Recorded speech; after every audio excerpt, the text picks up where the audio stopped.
paint the sky with a whisper loud. A brushstroke cuts through every cloud. My thoughts run wild, no change, no bounds. Electric colors in a concrete town. I'm the architect of my own spark, a firework igniting in the dark. Creativity is my superpower. Turning dust to gold in the final hour. I build a world with a single thought.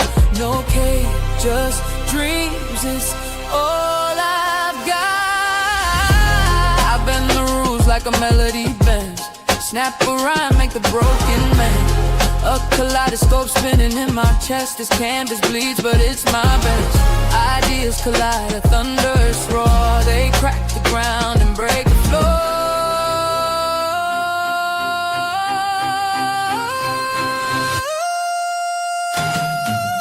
Creativity is my superpower. Turning dust to gold in the final hour. I build a world with a single thought. No cage, just dreams. It's all I've got.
Keep doing things that you love.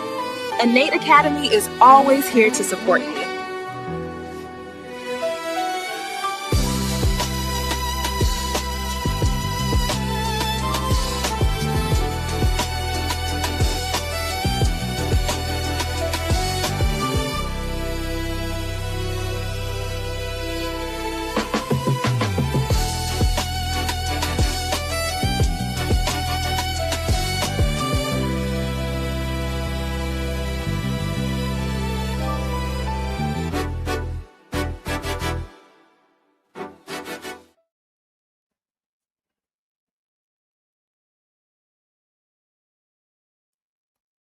What's up, my loves and fellow creatives? Welcome to our free class tonight, where we're going to be talking about event designs from one flyer to maybe a t-shirt design, to creating these amazing event mock-ups,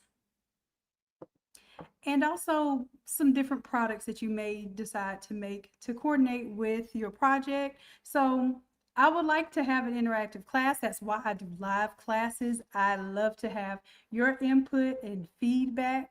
Otherwise, I would just pre-record. So if you could let me know in the chat, what is it that you love to do? What are you a pro at, but nobody knows? Tell me in the chat, do you love creating sublimation designs, digital design? Do you love making certain products? You're here for a reason because you're a creative. So go ahead, even if you're shy, let me know what it is that you love to do. Oh, you cannot hear me? Tracy, can you hear me now?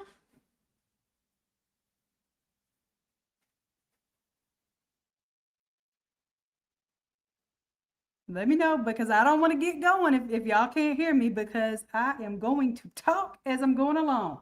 I'm going to talk and teach. It's low? Okay, let me check my settings here. It's normally not low, but let me edit the mic settings. Oh, it's got mic volume. It gives me an option to reduce the background noise. Maybe that's making it lower.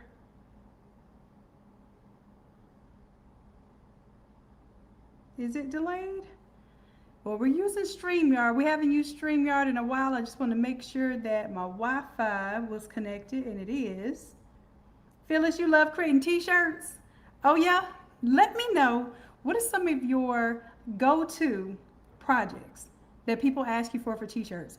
Is it memorial? Is it birthday? Give me some ideas of what you currently work on, because I feed off of y'all's energy. Whatever you want to learn is what I want to teach, okay?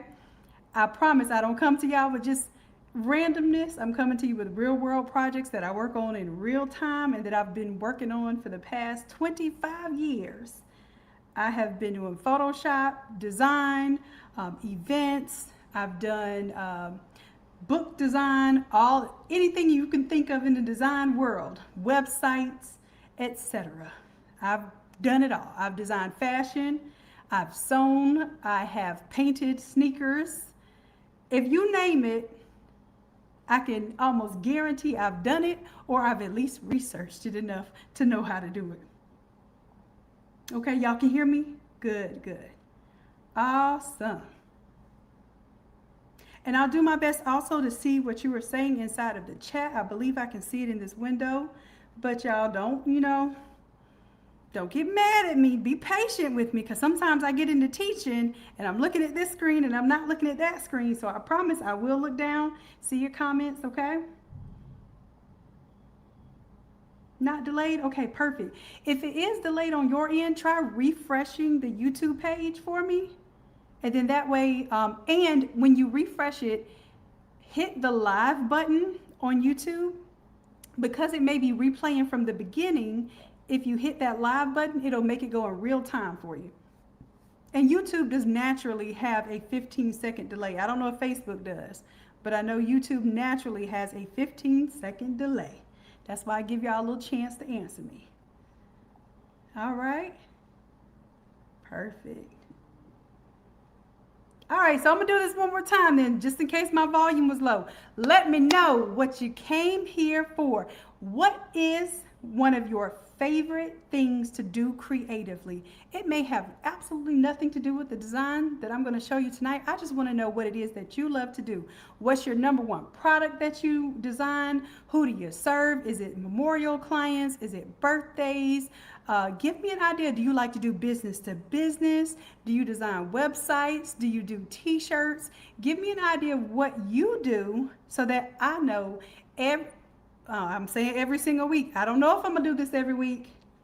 It depends on how much y'all participate. If I'm talking to myself, I definitely won't be doing this every week. Listen, I'm not one of those people that like to just pre-record stuff and just leave it on the internet like that. I like real-time classes. That's why I design almost exclusively live. That's why I teach almost exclusively live, because I do believe in the human effect. Yeah. Aisha.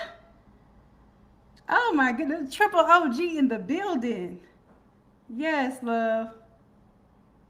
Okay. Deshanta designing for event planners. Okay.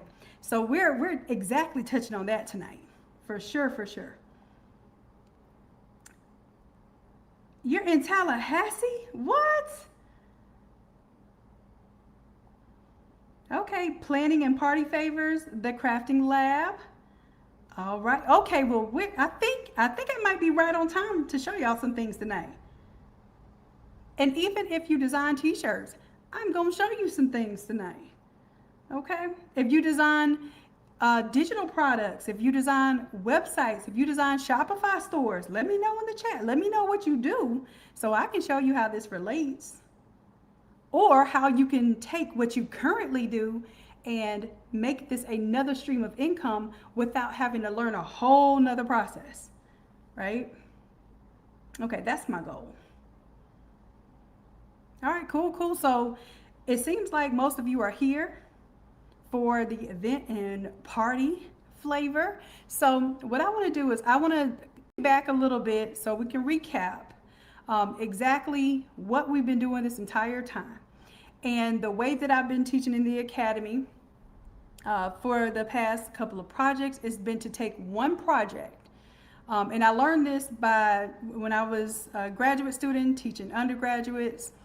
The way that stuck best, and even when I was a graduate student teaching other graduate students, the way that things stuck best was when it was a practical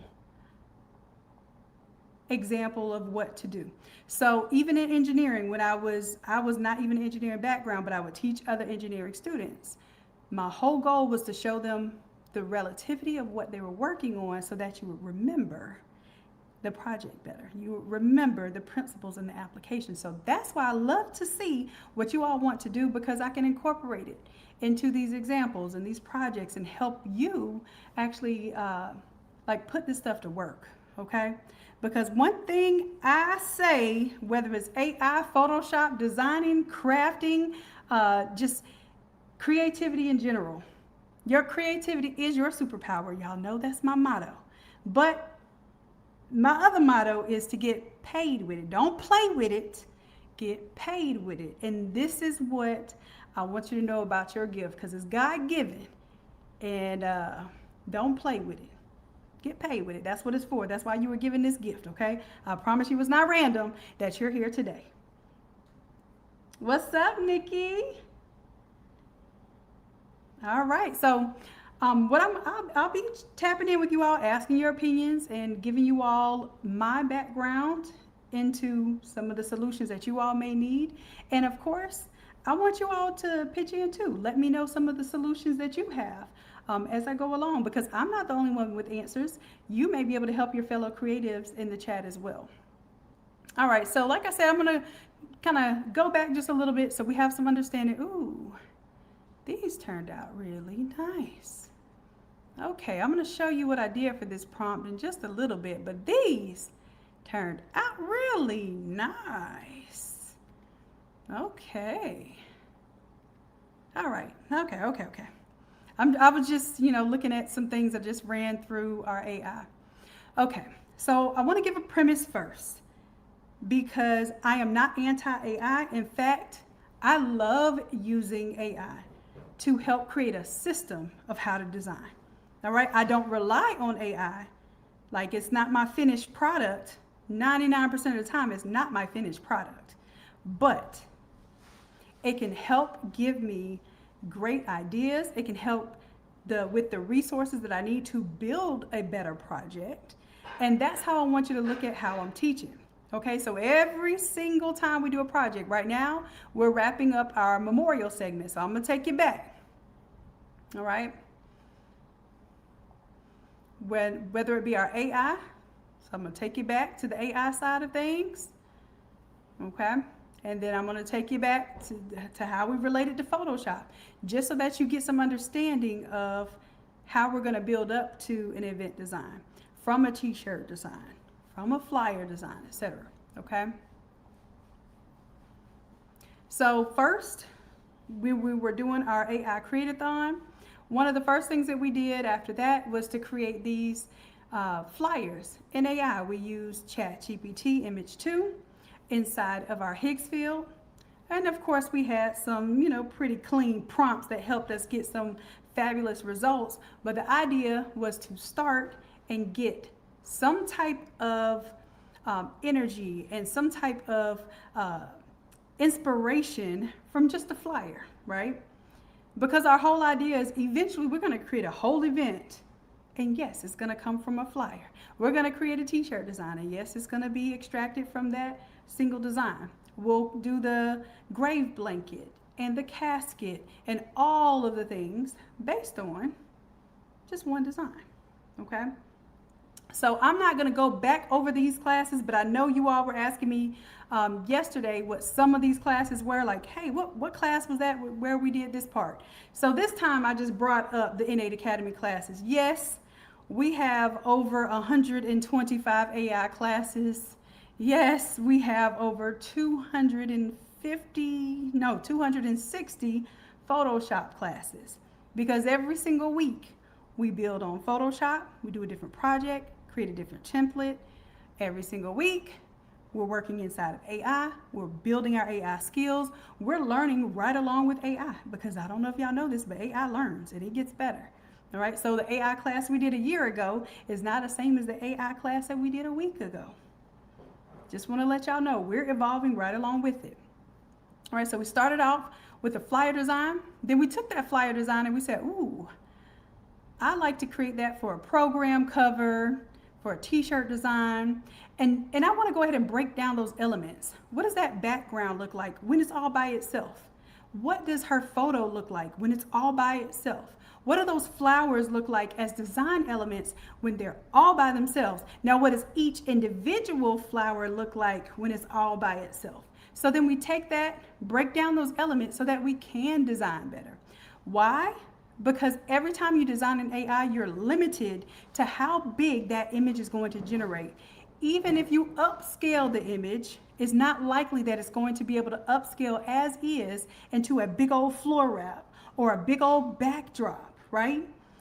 Even your casket wraps are going to require larger format design principles. You will be able to get away with it for a t-shirt and a flyer, absolutely.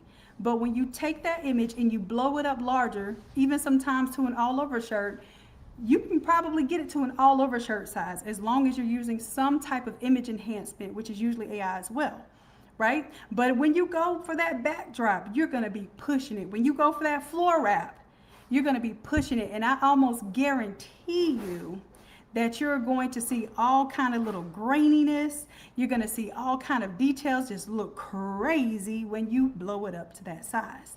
So that's why I like to teach you the principles and build up to the event side, because the event side is where you can charge more per design, but you also have to be more of a pro. People expect you to be able to design better, to have better looking results, and to know how to submit this artwork, know how to send it off to the printer, because even if you're just designing digitally, there's no excuse for you to hand over a graphic that when a printer prints it, it prints the wrong size, it prints horrible colors, or it prints really grainy and pixelated because you haven't prepped the file or built the file correctly. Now, I want y'all to tell me in the chat, have you ever run into any issues with printing large format? Or if you've not run into the issues yet, why are you possibly afraid of large format? Why do you think you haven't touched the large format market yet? Even if it's just for the design aspect of it, because I'll tell you what, the minimum that I charge to design a large format graphic is $200.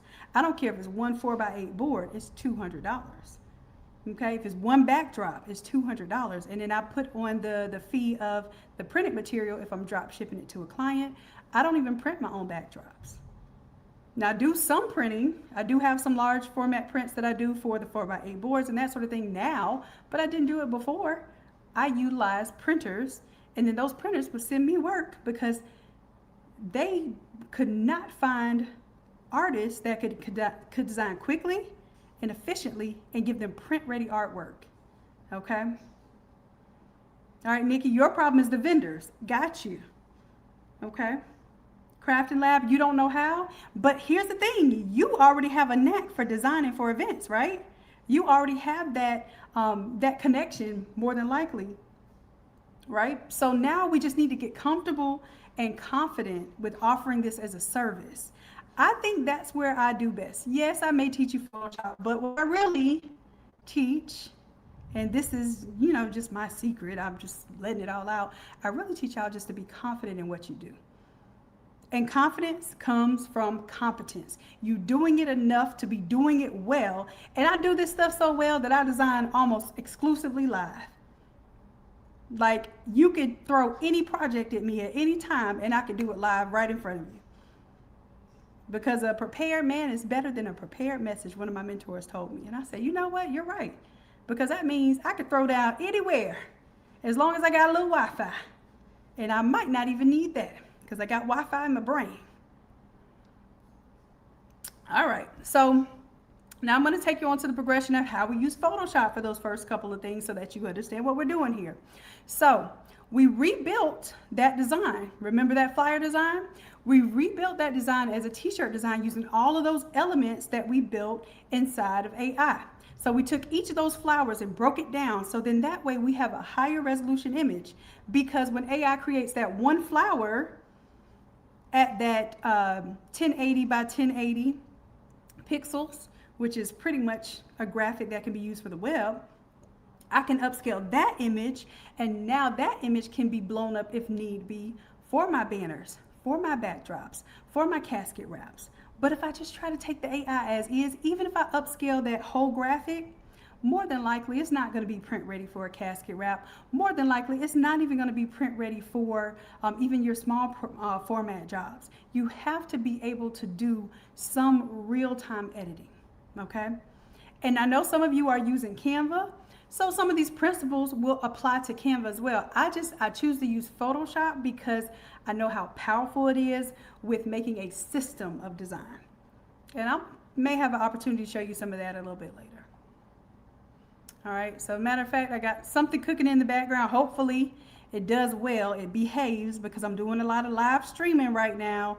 So my resources on the computer might be a little impacted. So we're gonna pray and just understand that if it does not complete, it's more than likely because the resources on the computer are being used up by doing the live, okay? All right, so we took that, made that little t-shirt graphic, that little 13 by 19 graphic.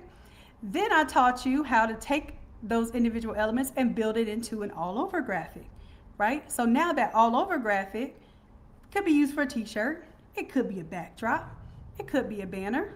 But once we establish those different layers,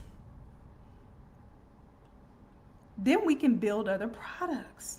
Does it make sense now? Then we could come in here and say, oh yeah, let me make this program. I got all the elements that I need. Let me make this casket wrap. I even showed you how to do, not only design the casket wrap, like the individual printable pieces, and showed you how to do the measurements and all. Whew, I've been showing y'all a lot of behind the scenes. Normally I just make a template and I just sell y'all the template and show you how to flip it real quick. But lately, because we have so many classes showing the beginner side of Photoshop, now I'm getting into showing you everything I do behind the scenes. So I'm showing you how I size it, how I create the certain pixels per inch so that I make sure that it's gonna print well, okay? So we did a casket wrap design plus a mock-up. That's a skill in and of itself, the fact that you can make the design file printable and also mock it up. Then we even went further into another product, which was wristbands and ribbons, because I wanted you to understand that some of the elements that you're extracting from your main design, which 355, if y'all don't know, 355 template was our main design template, right? So whatever we developed in 355, I have a folder that's in that file that will automatically create all the different elements so that you can use them as little PNGs. So yeah, you can design it in Canva. You can take 355 and design in Canva if you want to, right? Because it's gonna export all of those different layers that you need. Or you can put them into the Automizer and then it will design 204 products for you. But that's a step forward. We're not gonna talk about it right now. And it is storming, about to storm anyway. I heard some thunder in the distance, so We're not going to claim any disruption, but if we do have a little disruption, just know I'm going to hang out with y'all as long as the weather and these internets will allow. Okay? All right, so just showing you some of the progression, what we learned, okay? And guess what? In order to show y'all how to mock up that casket, I showed you how to create the mock-up product in AI because I didn't find a blank mock-up available that I liked. Oh, you heard it? Yeah, it is what it is. It ain't gonna stop the show. Let me be quiet. I don't like to test the weather. Let me just be quiet and be grateful that we still have some connection right now. All right, so creating those mock-ups. Sometimes you will not find the blank mock-ups that you need. So what do? Create it, right? Do you wait for a mock-up to come or do you create it? That's my whole goal. I want to show you that a great creative doesn't have to wait. You create. Don't wait, create. I like that. That might be another one of our little ringers. Okay, little taglines. Okay. So even in creating that mock-up there, the base of that mock-up, that blank of that mock-up was created in AI. All right, one of the other things that I wanted to teach you before we get into this level of, I want to design large format backdrops and foam boards and cutouts and whatnot. Another thing you want to learn and learn very well is photo restoration and enhancement. It's not always about restoring like the cracks and the things that break down in the image. Oh yeah, it's raining now. Yeah, I'm sure y'all can hear it now. That's all right. It's just gonna make the mood calm. Maybe I can calm down and talk like Bob Ross a little bit. I used to have my Bob Ross voice on when I was teaching y'all design in Photoshop. Now I feel like I got my Melvin Wooden voice on. That's my daddy, y'all. And I just be yelling. I be yelling at y'all. Because I'm passionate and I know what you can do. I know you got purpose. I know you got the talent. You have the skill. But sometimes it's the confidence that we lack, right? And that confidence that you lack has you not putting your work out in front of people. And y'all know I know, all right? I'm not talking just to you all, I'm talking to me too, right? I am a creative as well. I just happen to be a little more introverted whenever I'm working with y'all because I'm gonna put on my cape whenever I need to save my people, okay? It's weird, but I know it works for y'all too. You gonna put on your cape to save your people. Meanwhile, you might let yourself fall all apart. I get it. I'm not judging you. We're just gonna move on because we know that's just the truth. All right. So learning how to enhance these pictures. Now let me tell you something. Every large format project that I do, I enhance the images. Every large format project that I do, I enhance the images. Why? Because when you go print a 4x8 board, even if somebody's photo that they gave you, even if they give you it straight from the photographer, you still want to make sure that the image is going to look crisp and the pixels are going to look clear when it's blown up. So please learn that part. Enhancing the images is not just about photo restoration, but we touched on that too. And then you may even need to do some editing, okay? You can change your outfits. Let's say their outfit was purple, but the whole funeral needs to be navy blue. Then in AI, you can do photo enhancement and change the outfit. You can change the entire outfit or you can just change the color of the outfit. So just having you have some understanding, okay, of how this all goes together. All right, so on the Photoshop side of that, I'm getting kind of ahead of myself now. So I taught you how to do the mock-ups inside of Photoshop. So check this out. You do your mock-ups in Photoshop, right? Like that casket, like the wristband and the ribbons. But then you can take those mock-ups that are just those floating on the white background, floating on the transparent background mock-ups, and you turn them into product photography images. Why? Because that tie sitting on that beautiful mahogany desk translates to a client that that's something that they want way better than that tie as a mock-up just floating in the air or sitting on one of those wooden backdrops that we now I can't say anything because I'm the one that sold y'all that template. I'm the one that made that template popular, y'all, with the little wood panels in the background. Guilty. All right, about 90% of the templates and products sold right now on what is it, Etsy. I see them. I'm probably guilty for that trend. But now, do we feel like we could sell a little bit better when these mock-ups look applied to a real setting? Even if we can tell it's still a little AI, it's still way better than that mock-up floating in the air. Okay, so that's why I took you to that step. All right.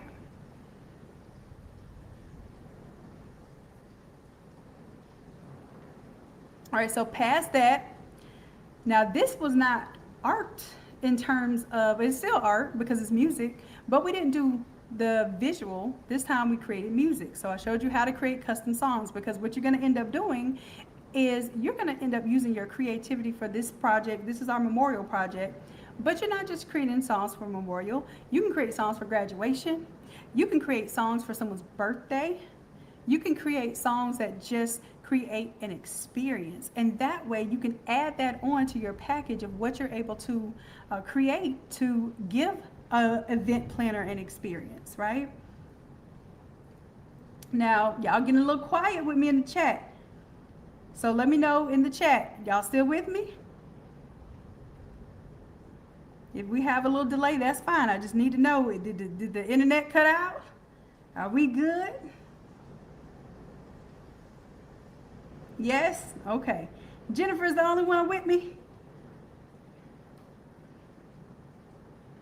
All right, so this is what I want to know. Have you all ever created AI music? Have you ever created AI music for any project, whether it even be for your own marketing? Okay. Let me know, because I want to understand what it is that you have confidence and competence in. If you lack the confidence, I already know to work on the competence. And the reason why I say I already know to work on the competence, that's what we're doing every single week in this academy. We're working on the skill set, right? Working on the skills that pay the bills. Oh, y'all haven't? What? And y'all been in, these are my OGs in the academy. I tell you what, this weekend y'all got time. This weekend y'all got time. I should have Customer Happiness play our theme song right now. But that creativity is my superpower. That is an AI song that was created almost 2 years ago, I believe. And every time y'all hear that, we all be rocking, right? So at least use it to get familiar with creating music so that you can make a soundtrack to your business. And then every graphic design that you do that has a bigger event style or package style project to it, I want you to practice making an AI. Even if you don't actually sell it, go ahead and make that AI song, right? Put it in the little MP4, because I'm going to teach y'all how to make a little quick video of your, like, for instance, y'all see these little GIFs moving, right? These are just moving images. And when I create a post for Instagram or Facebook, I put a little music behind it. So most of the music I put behind it is AI music.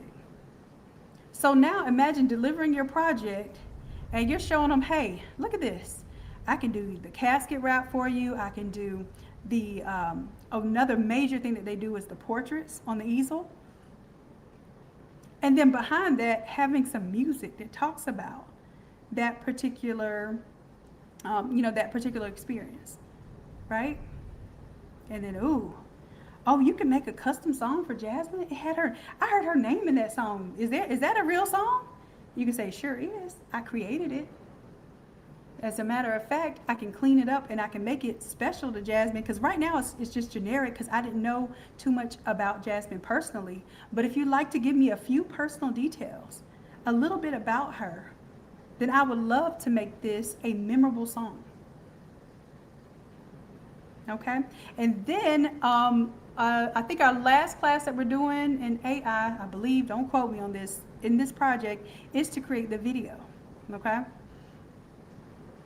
So creating that video, being able to add music, now it all comes together, right? So now you can do video production, a custom music, you can do the printables, you can do the party favors plus the large backdrops in the printables.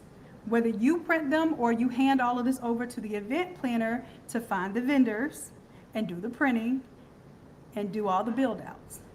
Okay? That's what I'm saying. You don't have to do it all, but you must figure out what you can do, what you're confident in doing, and also who you need to partner with in order to get your work out there and get this to market. I have, and I'll organize this. I keep saying I will. I've done quite a lot of events that I haven't really shared and documented with you all because I'm just in the moment. I'm an in the moment person, and I'm always creating for you all. If y'all don't know this, I create a different class, 2 different classes for you all every single week. I create an AI class and I create a Photoshop class, so we can keep these skills sharp. You feel me? Sharp. And I'm always doing something that is right now relevant and a right now professional skill. Okay? That's how I love to do it because I feel like it helps me learn and it helps keep you sharp and helps you be competent and confident in your skill. Okay? You want to do the portrait on the easel, Christy? Oh, you did a small one for a customer. And that's something that you can do even with Walgreens as a third-party printer. And most of the time that stuff isn't like licensed, so you don't have to worry about, oh, you have a Sesame Street character on there. We can't hand you this print. That's why when I tell y'all to go pro from home, I really want to encourage you all to be able to accept real jobs, make real money, and develop real relationships with the funeral homes, with the event planners, with photographers. Y'all don't hear me. With videographers. Even with, you got hair salons, barber shops that believe in doing custom stuff. What other areas are non-competitive? I need y'all's help right now. I know I'm getting a little into coaching a little bit. Is that all right? Because I know y'all came here to see me design. Is it okay if I coach y'all a little bit? Just say yes in the chat if that's okay. I need your permission because sometimes y'all be like, girl, just get to this design. I came here to see this design. I did not need you to encourage me tonight to believe in myself. It's not necessary. If y'all feeling that, that's okay too. That's all right. Look, just tell me no. Listen, I'm here for you all. Whatever you need. Sometimes we don't know what we need till somebody shows us that level. And I'm here to show you all the levels, baby. I promise you. Ain't no holding back for me. Only thing that limits us is the time that I have with you. That's it. Okay, y'all say y'all need it all. All right, cool. Because that's where we are. Tell me in the chat, what are some businesses that are complementary to what you love to do? What are some connections that are complementary to what it is that you love to do? Here's one. The printers, the third-party printers. Y'all don't think about them as partners. You think about them as vendors. I want y'all to start thinking about these people as partners. Why? Because some of the biggest jobs that I got, I designed for celebrities just because I was in the proximity of a printer. I was literally physically in the building of one of my printers in Atlanta. I was working on a big project that we were working on. And the event designer or the event planner for a celebrity came in and was like, you know what? We got this thing that's literally going on tonight. Can anybody design something right here, right now? And guess what that printer did? Oh, that's your girl right there. If anybody can do it right here, right now, and do a fire job, she's sitting right there. And me and my brother literally designed it right on the spot. And when I tell you, we charge the express fee and all. And that person connected with me from then on out to do their projects for that celebrity. So it's not just a vendor. Use these as relationships that you're building, okay? The event spaces, absolutely. The florists, absolutely. You have companies that do drapes, right? They provide the drapery. That is a huge connection to have, right? Event rentals, like the furniture and the tables, the chairs, right? The linens. Oh, we're starting to get a little detail now. The actual funeral homes themselves, connecting with the funeral directors. They don't want to do all this design work. But most of the time, the reason why they do it is because it's imperative that it get done. And they don't have anybody reliable to do their graphics where they can trust that it's going to get done and they're not going to disappoint a family when they have tens of thousands of dollars most time on the line. AV company, absolutely. Even videographers, you might see them with their phones and they might be doing a little something with their iPhone. Stop them. Oh, like you're a fellow creative. Do you ever do events? And they'll say, yeah, actually, I do videography for a lot of weddings and different birthday parties, retirement parties. Yeah, I do that a lot. Okay, great. I'd love to get your contact information. And this is how you get them to give you contact information. I am an event designer. I would love to be able to use your services or refer your services when I design events. I'm an event graphic designer. Sometimes you're an event designer, like you're designing the entire event. Sometimes you're the graphic designer where you're just doing the graphics itself. So whatever it is, introduce yourself as what it is that you do and say, hey, I'd love to get your contact information because I'm in this area as well. And I'm always looking for good photographers. I'm always looking for good videographers. And you're not lying because you are always looking for good photographers and videographers and florists, right? You're creating those connections, and those connections can help you get your next project. All right? Is talking about this kind of stuff helpful to you all? Or am I just rambling? If it's helpful, put helpful in the chat for me. Let me know. I need some understanding here. If it's helpful, go ahead and put helpful in the chat for me. I know we have a 15-second delay. Okay, helpful, love it. Okay, good. I know we got this 15-second delay. Y'all aren't just ignoring me. Okay, so now when I'm telling you to put these things together, I want you to understand that this all builds a bigger picture, right? So now you're creating that AI music, right?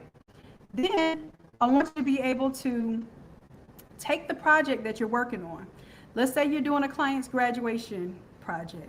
You're doing a client's memorial project. You do not want to have that person plastered all over your website in all different ways, their name all in the music and all that stuff, unless they give you that express permission.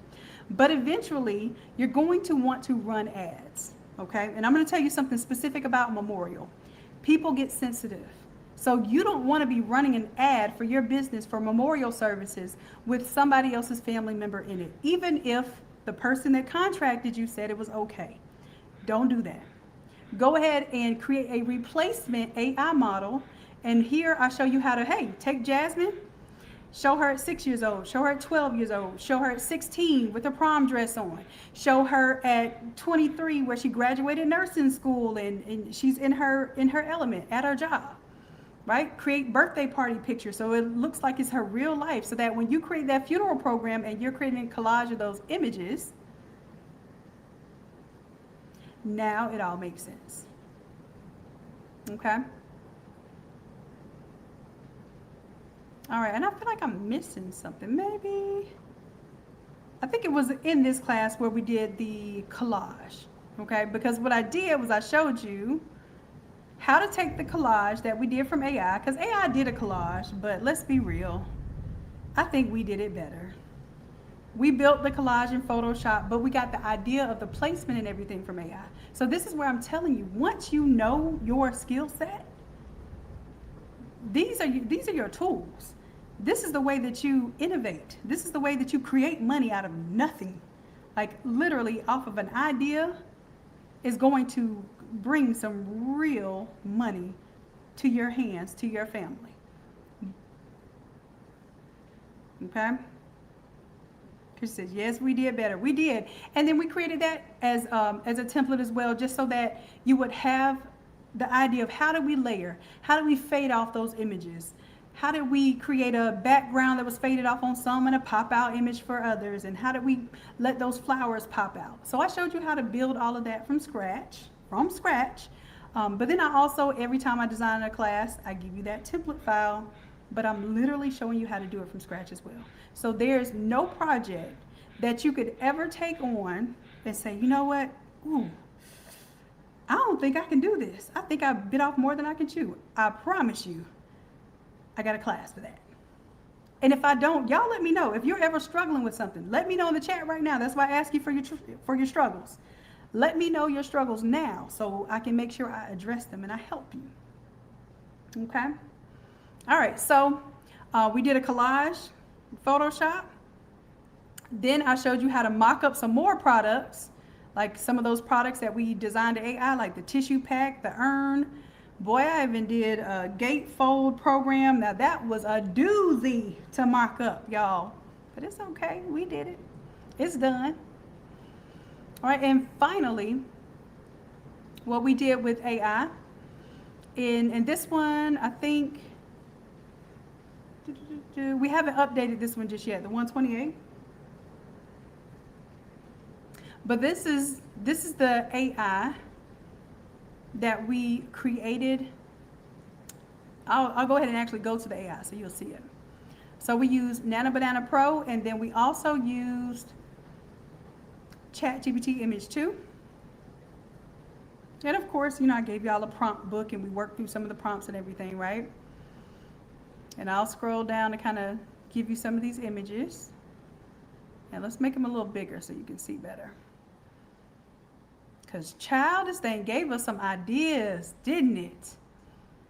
Some different ways that we could do a backdrop, a floor wrap, how we can do the standee cutouts. Now this is where we got this one from that I had displayed for today with the name cutout and all. And that name cutout was just so compelling that we recreated it in Photoshop. So I show you how to take this whole concept that you're gonna get from AI, like, ooh, it did the drapes in the background, beautiful floor wrap, even made this standee look like it's on a foam board because it has that bottom that's even, right? That's realistic. That helps you tell a customer that, hey, it's gonna have this little white outline and this, you know, it's not gonna have to contour the dress at the bottom. It's gonna be flat at the bottom. This helps you convey the message clearly. And we use these as examples and inspiration for making real deal products. All right, so that's what our last Photoshop class was about. Last Photoshop class we did this week. I'm going to do a bonus session tonight, you know, kind of going over some of the details of, okay, now that you've designed it, customer says, yes, let's print it. Because you've designed it in a smaller mode, now you have to go ahead and get these ready for print. Whether you're printing them yourself with a large format printer or you're sending them off to a printer. So we're going to go over those principles tonight.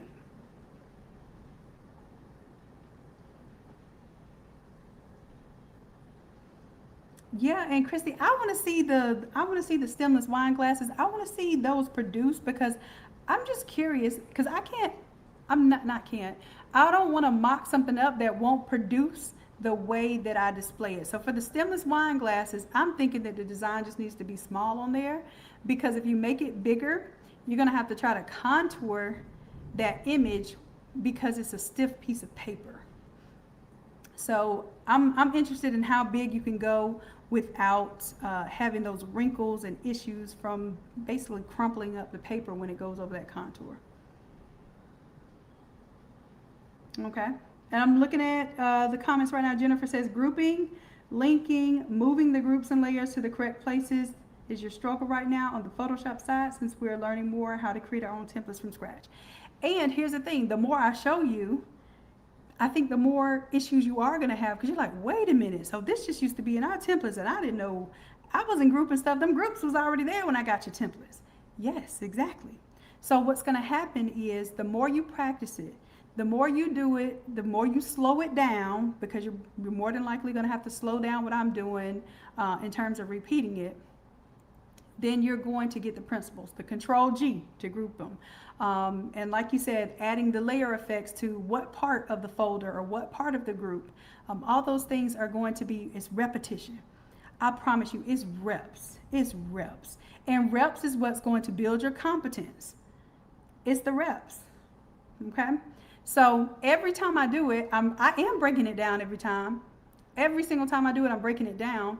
But you may have to watch it at like a 0.75 speed or 0.5 speed when I'm doing that level of work, so that that's how she grouped it. And this is why it matters, the order of the grouping. Even when I rename all my layers, I show y'all how I name my layers, because I want you to understand its principles. It's a system to design, especially when you want to be able to come back and use this as a template later. If you want to come back and use this as a duplicate of this project, right? So we got the purple version and the green version. Well, why would I do the project all over again if I literally created my own template? Okay. I tell you what, Jennifer, we'll pick one of the projects that we do for the next project, because we're going to be doing sports next. So one of the sports projects, we'll pick one of them and slow down on that level, okay? All right.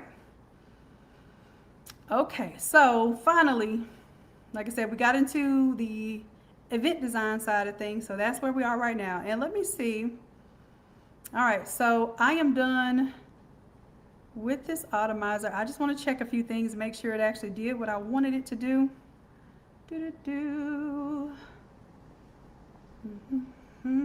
Automizer purple.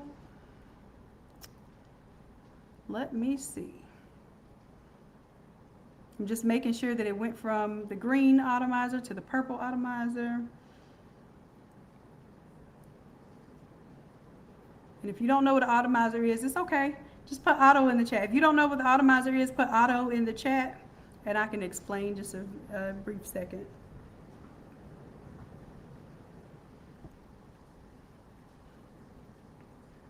And if you got the Automizer, I want you to put got it in the chat. Got it. And if y'all snagged it on that 197 deal where I gave you all of the Automizers, I gave you all of the recorded boot camps, because y'all were helping me out with Granny. Look, I gave y'all not only all my love, I gave y'all all my classes, all my boot camps, bundled them up, over $15,000 worth of stuff for just $197. And y'all stepped up for your girl. Most of y'all probably had at least half of them classes, but y'all stepped up for your girl.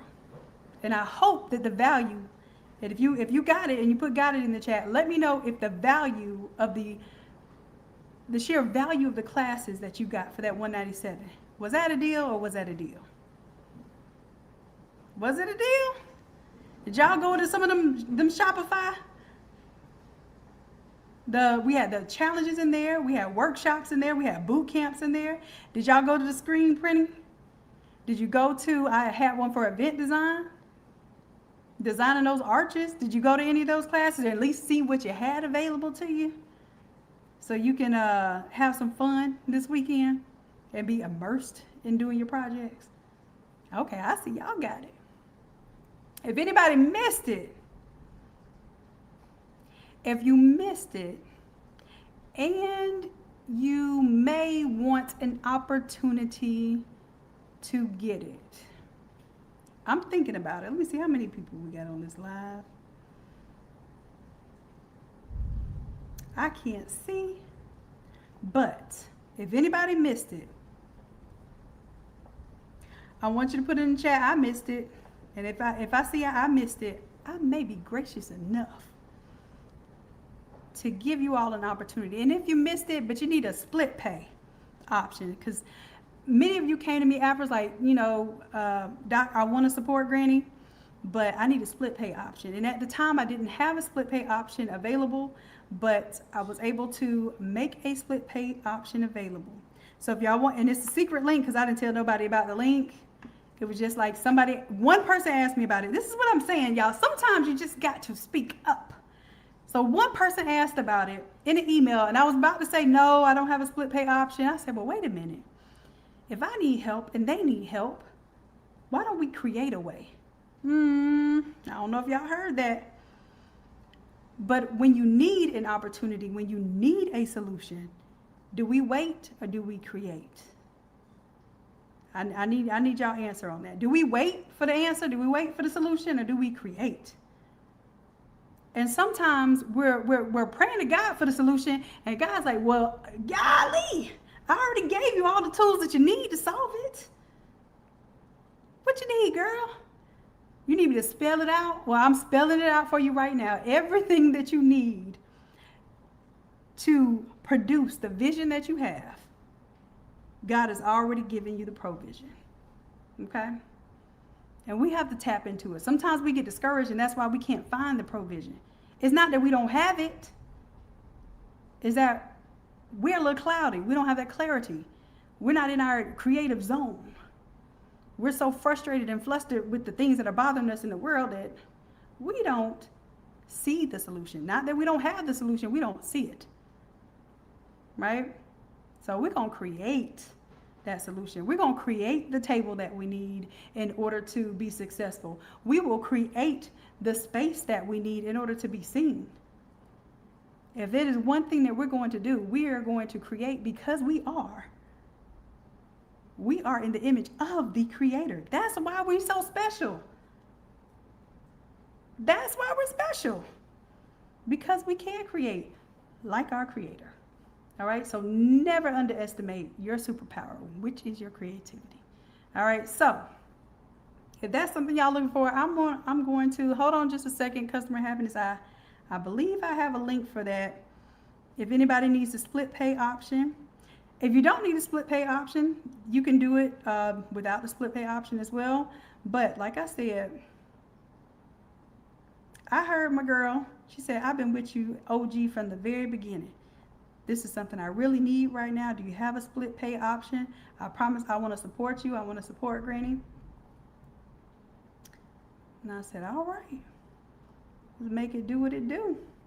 Let me find that link for you. Hold on, y'all. Oh, I gotta go grab it real quick. Hold on. I put it on our Shopify store because Shopify has the option to do Shop Pay, PayPal. You can do the pay in 4 payments on PayPal. You can do, I believe it has Affirm, Klarna, Zip Pay. Like, it has at least 4 different options to do split pay. Okay? So let me go grab that for y'all real quick. I'm on my other screen. Hopefully I'm sharing the right screen because last time I was sharing the wrong screen, y'all. Y'all saw all my little back end of my website. And I don't mind because I teach y'all that too. Let's see. View, boom. There it is. A secret link to do the split pay option. And then customer happiness, I'll put that in a direct link to you. If I can figure it out. Wait a minute. Go to comments. Well, I thought I knew StreamYard on the back end. Thank you, customer happiness. Look. Thank you for looking out like, yeah, we see the Photoshop this time, not your back end. Okay, so that is the link. And can we pin it? If there's a way to pin that comment, I don't know if there is, but if there's a way to pin that comment. And on the, here, let me see if I can do it on the YouTube side. But y'all let me know, do y'all see the link? Is it showing up for you? And I believe, yep, I can pin the message on the YouTube side. So I pinned the message on the YouTube side, y'all. All right, cool. All right, so I'm gonna take that down so we can see the rest of what's going on. And have y'all noticed I've been showing up on camera for the past couple of days? Look, I've been going through some stuff too. I know life has been life, and so I haven't been really on camera. I haven't been going live. I haven't been posting. I've been teaching in the background, y'all. I've been doing my hermit crab thing. I know we do it as creatives, especially when we get overwhelmed. Since like November of 2025, it's been almost a year. Now I've been teaching this entire time, y'all. Y'all not gonna ever stop me from teaching y'all something. But it was showing up. And that's why I want to make sure that you all know we all go through these things. And I appreciate your encouragement of what I was going through, and to be so loving, so accepting, and to give me so much grace and still support me. Still tell me, all right, Shannon, well, we want to know you good. We just want to make sure that you're all right. Same. Okay? So that's why I want to make sure that you all have this stuff locked in. You're so interested in it, but you're so afraid of it because you don't know if you're going to be able to produce those professional level results. And I get it. because I'm a perfectionist as well. So I promise I'm gonna get you right. All right, so I was just checking on this real quick. This is a lot of products. I'm gonna do something real quick just to see. Let me check my little whole PNG folder, make sure it's clear. Yep. Okay. So boom, boom, boom, boom. We're gonna choose our folder here. And instead of the 355 green, we're gonna grab the 355 purple. Select that folder. And we're gonna go ahead and create those PNGs, because what I'll do to give you all tonight for free, whether you have the Automizer or not, here's my philosophy. I will do more and show you more for free than most people will do when they're paid back in, like, hey, behind the curtains, you gotta pay me to learn this. I'll do more for free, just to show you what you're capable of.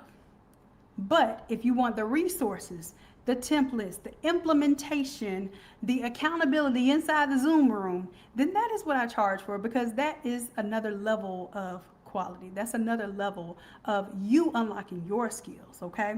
So what I'm gonna do, I'm creating these PNGs right now. All right, so I'm not gonna give you the Automizer, because that Automizer is $897. I have received notice from my coach, this is the last day that I can discount this Automizer, okay? The fact that it involves so much and it does so much automation for you, it has immense value. And I've been cheating myself, because I'm like, well, I just want people to be able to use it and have access to it. But here's the thing, when you pay for it, you don't play with it, right? When you actually put money on something, you want to see it really work. So I want to see you all really work. I want to see you put it to work. So I've given you the option with that ultimate deal, that you have access to all of the Automizers, including this one. $197. You have access to 14 Automizers. You have access to over 40 boot camps. I don't even know, it's at least 40 different boot camps. There's 99 courses that you unlock. It's over 40 boot camps, from Shopify to email marketing, like how to go into Shopify and create your email marketing sequences and your welcome emails and all of that, like things that you need to know. How to do automations, even inside of Facebook, how to do Facebook ads. There's 2 classes, 2 modules on that, part 1 and part 2. Is that Natanya? Hey, my love. That's a triple OG. Love, triple OGs, y'all showing up for me tonight. I love it. Worth every penny. Like, look, I promise the way y'all looked out for me, it melted my heart. I even told Granny about how y'all looked out for was it just me? It was Granny too. How y'all looked out. And that's why I say there's nothing that I'm gonna hold back. I'm gonna show y'all the world. But I gotta charge us for it, right? So thank you all for supporting me. And I hope that you appreciate all of the value that's packed into this deal. So this is the last night that this deal is gonna go on. I've given you the split pay option in case you need to break it up in 4 payments. I believe one of the options even lets you pay like $27 now and then break it up into smaller payments later. Yeah, we need to get serious about setting up the Facebook business page so that you can run your ads and you can have those pixels. Listen to me. I'm getting back into doing the Facebook ads, because one thing I noticed is that even when you get organic traffic, like that's how I was able to sell everything that I've sold so far, was organic traffic. As a matter of fact, when I did do ads, it didn't bring me nearly what the organic traffic brought. But there's a point of time where you have to pay for the visibility in order to be seen and to use that marketing budget to build your business and to grow your business, especially if you don't have a list. Like, I am blessed to have a list that I can email every day if I want to. I don't be bothering y'all that much. But that's the thing, it's not a bother. I'm helping you, right? The same way you're going to be doing for your clients. You're not bothering them, you're helping them. You're giving them an option to work with you and not choose somebody else that's going to drop the ball or give them some garbage. Y'all see any garbage on the screen right now? Everything that's popping up right now is pretty A1. I mean, if I may say so myself, I spend a little time making these templates and these products for you. All right, so All of those things are creating these little PNGs here. So yes, you have your editable files. But what I love to show you about the Automizer is, yes, it makes your mockups. I'll kind of zoom in here so you can see. Yes, it makes your mockups for your products. Like, look at that, it made your mockup for your standee, your shirts, your grave blankets, your bench. So it makes those mockups. But another thing that it does is it makes your printable files. So we haven't even gotten down to the meat of the printable files, but I'll show you. I'm going to give you the green and the purple PNG. So let me show you the green set.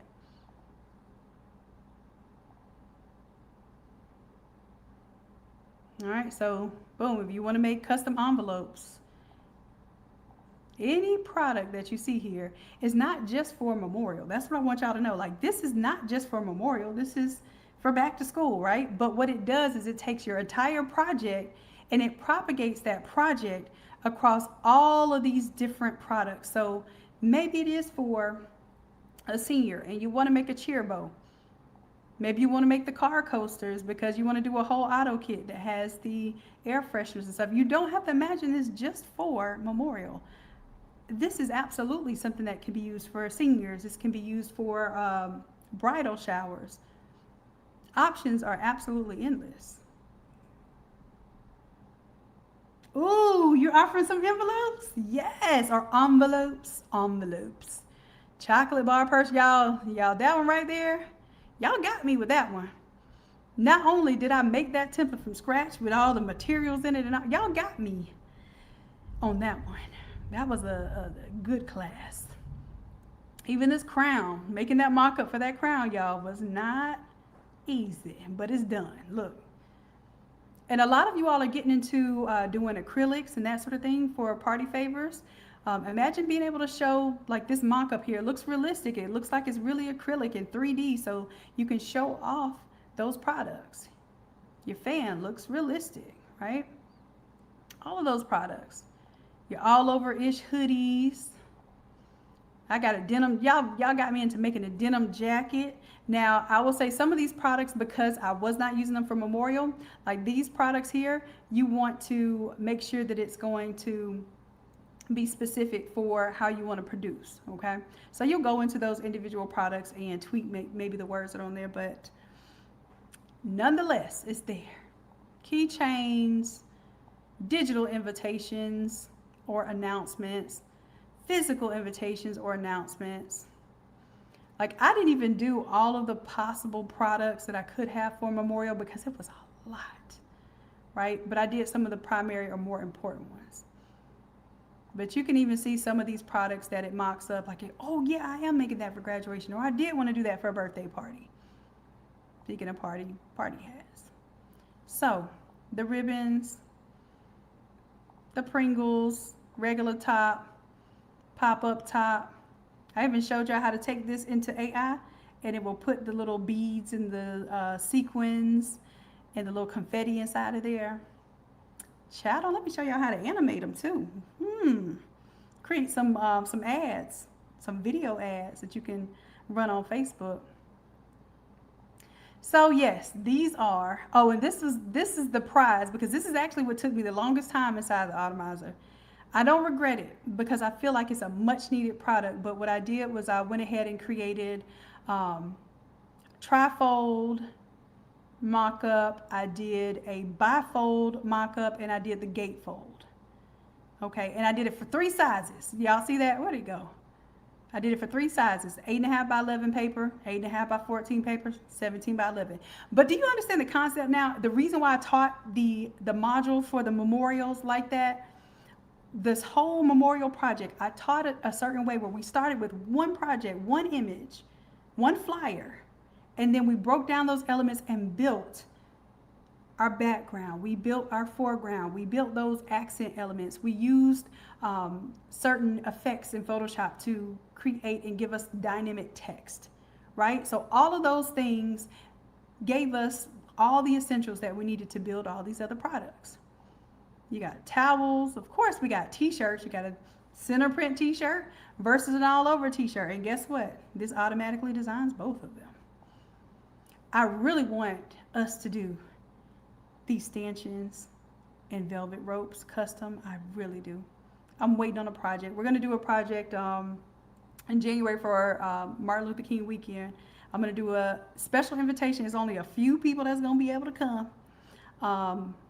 Primarily, it's going to be my apprentices that get invited because they can literally just stay at the property. We are going to have a physical workshop, in a physical workshop that has all the printers, all the heat presses, the big presses versus the big printers, all of that stuff. We're going to have a time. And then I'll extend that invitation to a handful of people who just want to come to that. But I have talked with my coach, and that price for that is going to be $1,997 for that 3-day. And this is a builder's experience is what I'm calling it. We're going to build backdrops. We're going to build the cutouts. We're going to build floor wraps, the entire thing. And I really want to do this velvet rope here. I have not seen anybody else do it. And it's been on my brain for the past 3 years. Anyhow, I think it would be great for the whole backdrop experience too. Backdrop, floor wrap, stanchions, and velvet rope. So now we get past the mock-ups and then we get into our printables. So this is the printable, the exact size that you need to do for the tissue mock-up that we did. For the car coaster, exact size. For the candle, the exact size print.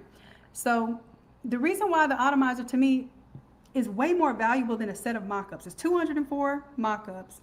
So I know most of you pay at least $4 for a mock-up. So it's worth at least $800 just because it has that many mock-ups involved in it. But let's flip it over. Do mock-up files that you buy also create your printable files? They don't.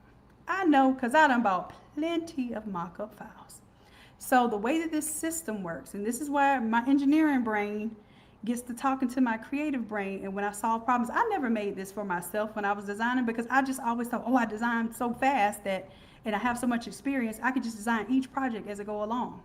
But even that, I was mistaken because I was spending at least 4 hours on a project if I really wanted to see it done, right? And that's 4 hours for me with 20 years of Photoshop experience. So I can imagine how much time you're spending designing one thing. That's why you don't want to design a whole suite of products. That's why you don't want them to show them the whole collection. But guess what? Now we can show them the whole collection. We even got these ready to print. Program ready to print. This is actually a custom poem that I made in AI. So you can even offer copyright services where you help them write the obituary. You help them create the program. Charge more for that than just designing. That's called copywriting. You got your chip bags there. What, license plate, center print shirt, back of the shirt. Whew, we got it ready, y'all. It's all there. All there, the entire project. This is your casket, your entire casket with the side panels and all. You can choose to put photos and words on the side panels, or you can leave them with just the background design. So when they have the handles on there, it's not cutting off anybody's face or important words. That's up to you. But the template is there for you to be able to do it.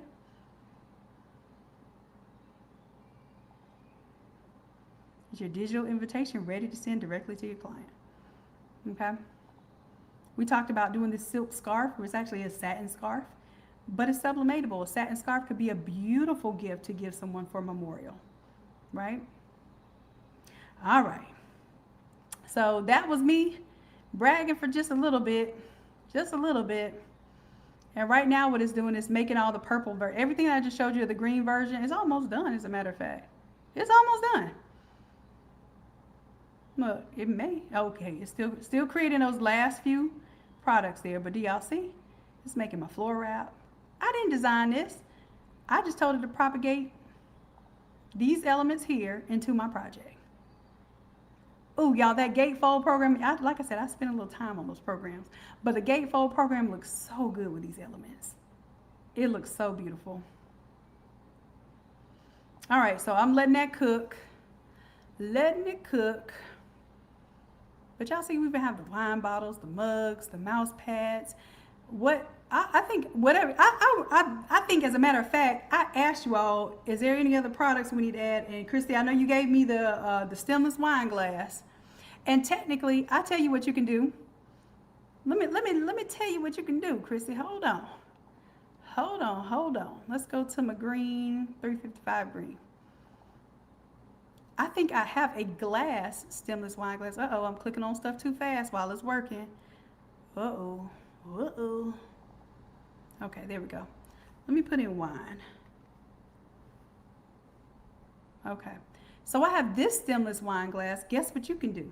You can go into that product and put your white stemless wine glass in there. And guess what? You don't need for me to make another version of the Automizer and include it right now. You could do that right now. Okay? And it'd be part of your mock-up. So if you don't want to do the glass and you want to do the sublimatable white stemless wine glass, boom.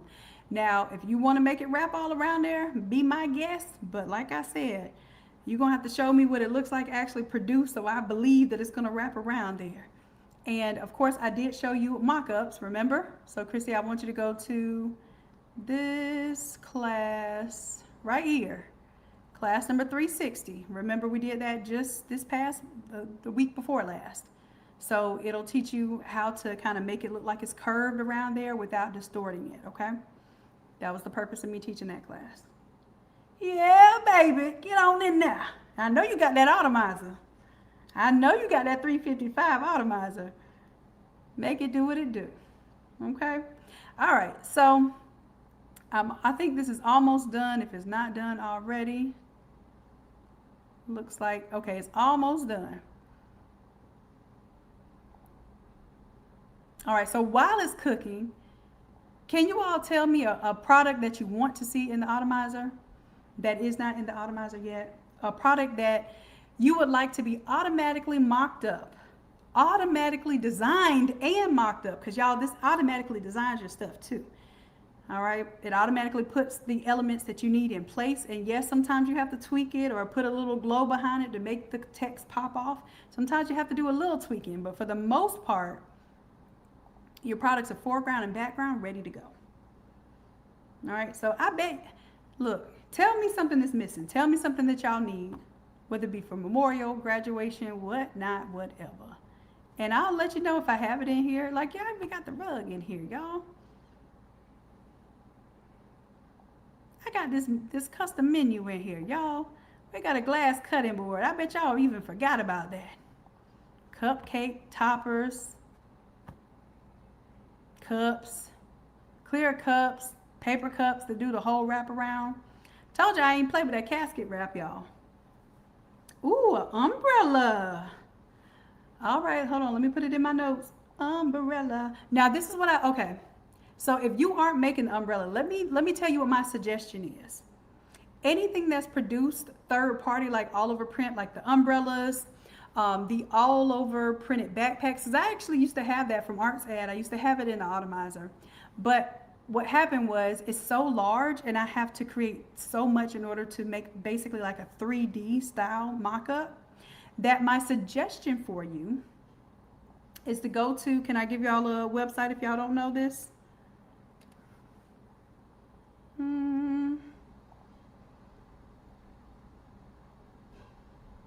I even have an affiliate link and I never use it, y'all. Let me see if I can find this affiliate link, just in case.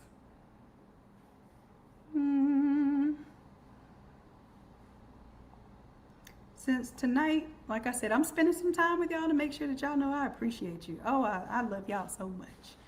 Y'all don't know how me even having the opportunity to teach y'all, and this me by full time, and I gotta say employment because y'all keep me working way longer than a 9 to 5. It's a 24/7, but I love it.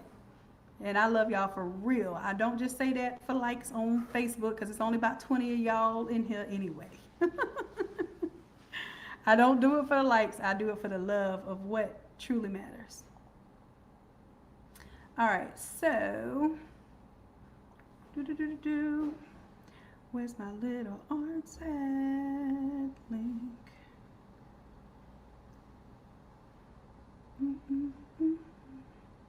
There it is. Like I said, I don't even think it gives me nothing when y'all use this affiliate link, but at least I'm giving it out so that they know that we have power. Jennifer says I use Canvas Champs. Okay. There's Printful, there's Printify as well. Any one of those that basically will give you a mock-up as you're uploading the graphic, use that mock-up, right? Because that's going to be more true to how that product prints, okay? That's my suggestion for those. These you're printing in-house. So the Automizer is meant to be things that you're printing in-house, or you're going to send, send to a printer, for instance, like your backdrop or your banner. And what you would do for your umbrella, guess what? You're going to take your foreground and your background, or your little elements like your name and those decorative elements, and you're going to design your umbrella, right? Then take that, because it's going to give you a PNG mock-up. You take that PNG mock-up and you put it, y'all remember this. Tell me y'all remember this. Because now we wrapping it up. It's making sense now. All right, y'all, hold on. Y'all got to forgive my little fashion project I'm working on. I'm really excited. Y'all see me smiling. I don't know if y'all know this, but this is one of my roots. Even when I was in middle school, I used to take all of the sheets, and my daddy be like, where are all the sheets going? I used to take the sheets and cut them up and make dresses and pretend like I was an Egyptian goddess and all this. And he got me a sewing machine, and then I ended up sewing up his uniform pants so he could look super sharp, because he's military / work for corrections, so he had a certain look. He wanted his pants to follow the angle from the top to the back of his shoe, and it had to be creased a certain way. So I got excited about a sewing machine, but there was another agenda there too. So to this day, I don't iron nothing, but I'll sew a little bit. All right, let's see. I want to show you those product mock-ups we did. So you take your umbrella, run one of these little prompts with your little umbrella, Ella. Okay, so you start with that mock-up of that little umbrella, run your prompt. Y'all know I already gave you the prompt there. Create a luxury commercial product photograph using the uploaded product as a featured subject. Boom, your umbrella is your featured product. And you get something that looks like it should be on a high-class website. Okay, so I'm just making sure we remember how to run the play, because I done gave y'all all the sauce, all of it. Even creating like these collection images with all the different products. I done gave y'all the sauce, gave it up, okay? All right, so y'all said y'all remember. All right, y'all remember. But good, because I'm here to help you execute. So I'm glad that was helpful. We're gonna go on back to the top up here.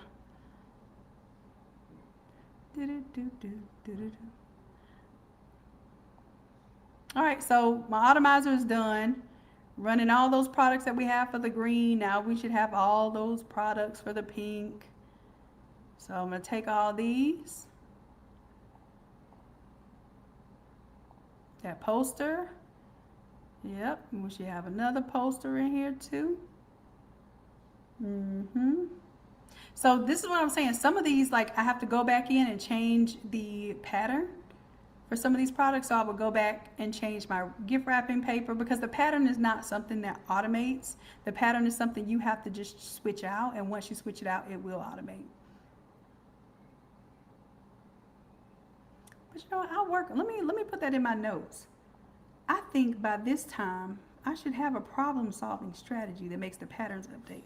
Let me put that in my notes. I'll work on that for the next Automizer. Make the patterns. I think I have a way to make that work.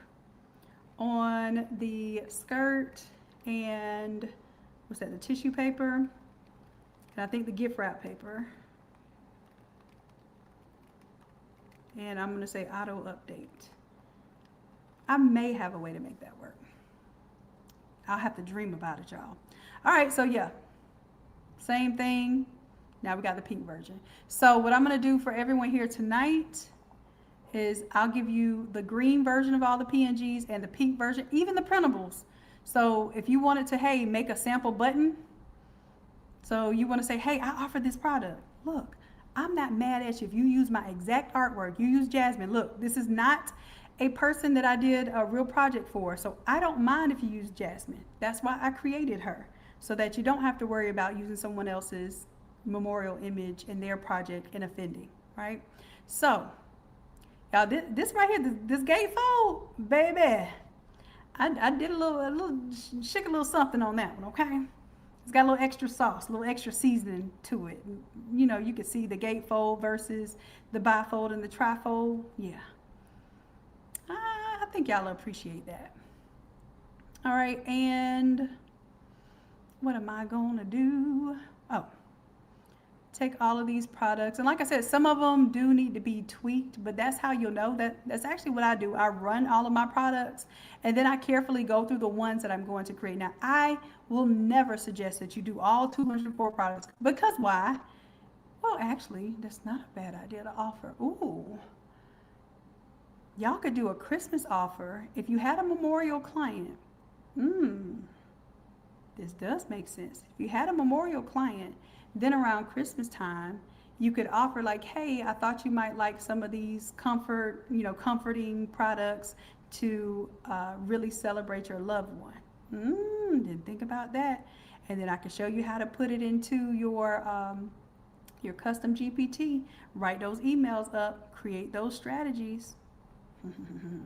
Remind me, Craft to Quit, that we can do that around for our holiday stuff. I really think y'all would enjoy that as a campaign preparation. All right, so yep, you can print this birthday cone right here. If you ever wanted to make a birthday hat and you just want to practice, this is ready to go, full size. You can print it. All right, gift boxes in there, circle plate stickers. If you ever just wanted to make treats and you're like, hey, I've never made treats before, they're already ready to size. So then you can make the treats and show people that you can actually make this. It's not just a mock-up.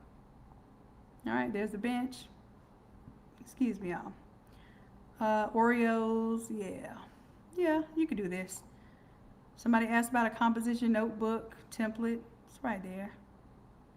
Make it happen, Captain. You got it. You got it. Somebody want to make a necktie? Go ahead and make it happen. All right, so I'm going to give you all these images for tonight. Please use them to advertise. Just say you can do it, and then if you get scared because somebody's throwing money at you, then come to me, and I guarantee you, I'm not going to be able to do a one-on-one with you, because my one-on-ones, my fee per hour is $2,000, period. If you ask to spend an hour with me, my fee is $2,000. And if you want to pay that, just message me, and I can send you an invoice right now, and I only will spend an hour with you. You can't book me for 4 hours at a time, 6. You can't do that. I will not allow it. Let me say you can't, but I will not allow it. So if you want one-on-one help with these projects, there are so many OGs in the room right now who are Craft to Quit members, who I vouch for them, that can help you do this work. Do y'all hear me? So this is $355, and this is our purple. I'm just place all my images here, because y'all know that whole PNG folder. If y'all know the Automizer, y'all know that whole PNG folder is supposed to be clean. You're supposed to clean it every time you make something. See how it comes to the bottom? So these are all my projects I've done where I've shown y'all these. Look. Did a whole family reunion design. Like, this was fun. I actually wanted to do this. Then I got a little disgusted with my family. I was like, yeah, well, I don't know if I want to spend my time designing a family reunion. Not right about now. I love y'all though. I love my family too, but yeah, designing a whole party around that. Yeah. Something that y'all said y'all were interested in is designing these events. So now that my Automizer is done, I'm going to close this out.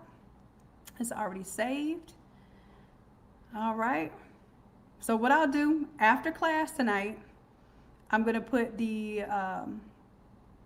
355 purple and the 355 green, all of those PNGs, I'll put them on the back end so you can use them however you want to, whether you want to test print and make some stuff, or you want to use my images for advertising, or you want to use some of those AI prompts I showed y'all with the mock-up images and get those professional level results. You got it, boss. All right, so let's go ahead and finish with this event designer. All right, I'm gonna show you, I'm gonna tease y'all a little bit, and y'all let me know if this is something that you're well. I wanna work with an event planner. Y'all, I am so, listen. Whew, I wanna work with an event planner that really would value designers being able to have access to this type of tool and to help them visualize.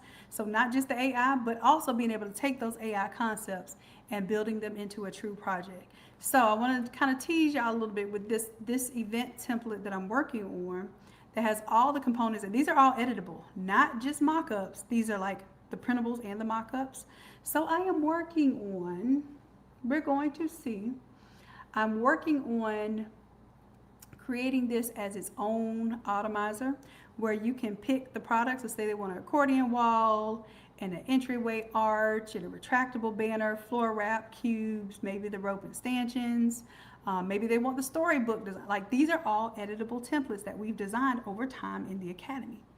I have videos for them and all that tells you what the numbers are for those particular classes. So you have a full tutorial on how to design it, but also now you have these collected together and you're saying, okay, well, I could totally see doing this for sports. So what we're going to do is build up on these projects, okay? So we already did this whole,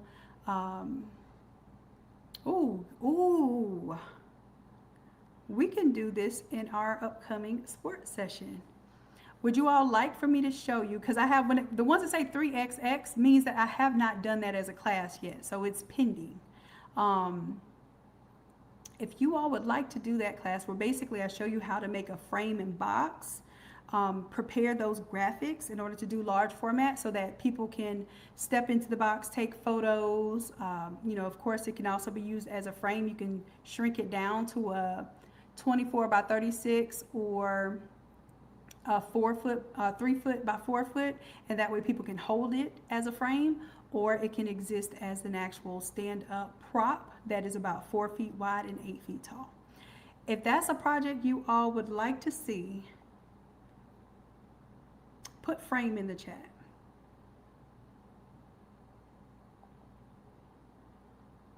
Put frame in the chat.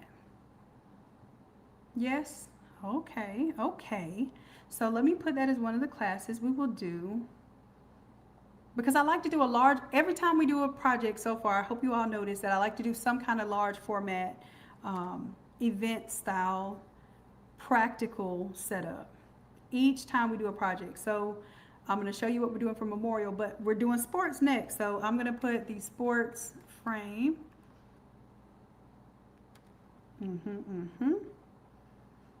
Ooh, and what about the Jumbotron? Ooh, we could do a Jumbotron that is multi-dimensional. So it actually connects and floats in the air where you can hang it up from the ceiling. Oh, my event planners, my true event planners and designers. Put Jumbo in the chat if you want to see a Jumbotron project. I could totally see that. And like as a graduation, like if you want to do a sports theme for graduation, and like you're already prepping it for seniors, you're already prepping it for the whole sports theme. Oh, shoot. Okay, so Jumbotron it is. Okay, I see what y'all doing here. Y'all gonna work me. It's okay. I need to do it anyway. Matter of fact, this is gonna be a project that we can print for real. Ooh, how about for our MLK weekend where we're doing the build outs? How about we do it graduation theme? That way you have a real build out, real pictures of a full graduation setup. And then that way you can put it on your website, put it on your social media. You can show yourself building that. And that could be your example. And you already have all the graphics to support it. Y'all cool with that? Graduation as our project. We'll do hands-on. And like I said, it's going to be a select people that really get to hang out with me and get this done hands-on, in person. All right, so I got Jumbo and I got the frame. Everything else we've pretty much already done, right? The card design, we already did that. That project was almost 2 years ago. That's how I tell you, everything we do here is timeless. It works because you work. Okay, all right, so accordion wall. So do me a favor. Tell me in the chat for event design, because most of y'all are here saying y'all are excited about this event design. What do you want to see made in real time? What do you want to actually do for the builders? It's called the builder's experience. What do you want to make hands-on? Oh, I love the TikTok booth idea. And I also, this is a new product. The 3D rooms where it has the 3 walls, and whether they're doing the 3D photo booth where it kind of spins that, or now they're doing photo booths where you kind of like right on the screen, or it's like a static photo taking so that they can make keychains and that sort of thing afterwards. So making a 3D, it's called a 3-wall booth. And that's what you use, that same template you can use for trade shows. So all these businesses that have to create their own booths, y'all come on. I promise this stuff spans graduation, business to business. Once you get into creating like this, there are no limits, no limits. All right, so boom, I'm gonna do the 3-wall booth. All right, so this is what I need y'all to tell me in the chat. Yep, I'm about to do that right now, D. The steps to send to the printer, absolutely, because we got it designed. Remember this? We got it all designed. Now I'll go over how to make this large scale and go over the printer steps. All right, and that'll be the last thing that we do for today. So y'all let me know in the chat what products you will be interested in seeing done in real time. And you can literally just put the numbers in the chat, like 305. This is our 3-piece with the LED, so it has 3 pieces, and you put the LED strips to give it that backlighting so it pops out. You got that. You got the books. We'll definitely do at least one standee, like a person standee or a prop standee. Let me know if y'all want to see the storybook. Of course, if y'all want to do a floor wrap that is a banner versus an actual adhesive floor wrap. So if you want experience actually laying that down, getting your hands on that, making sure that you feel confident installing those kind of things. Entryway, archway, if you want to make one of those. I think that was a very popular project for the past few years. The accordion wall has gotten a lot, and when I called it before anybody else was really making these accordion walls, I told y'all it was gonna be high. $290. I see. Okay, I see Jennifer.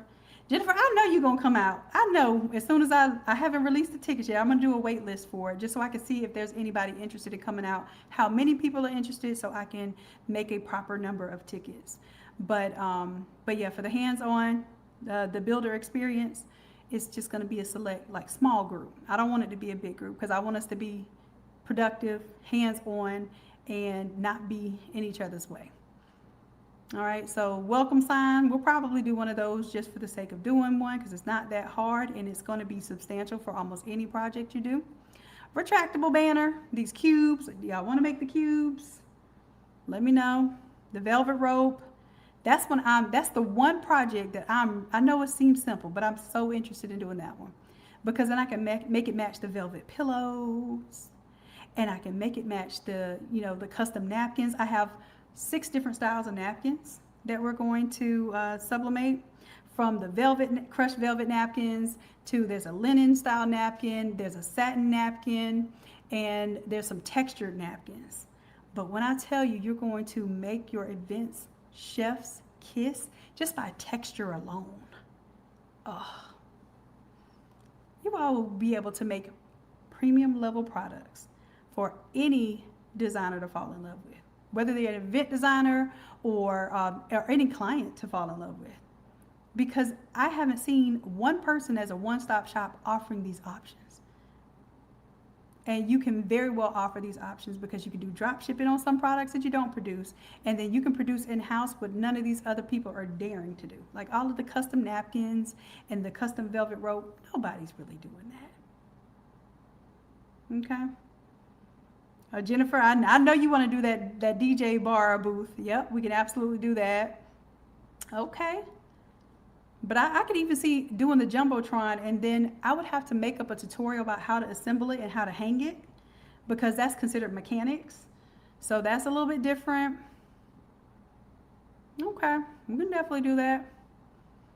All right, and y'all know the Automizer pretty much makes all of these products. So of course we'll make some t-shirts, we'll do some all over shirts, we'll do some center print shirts.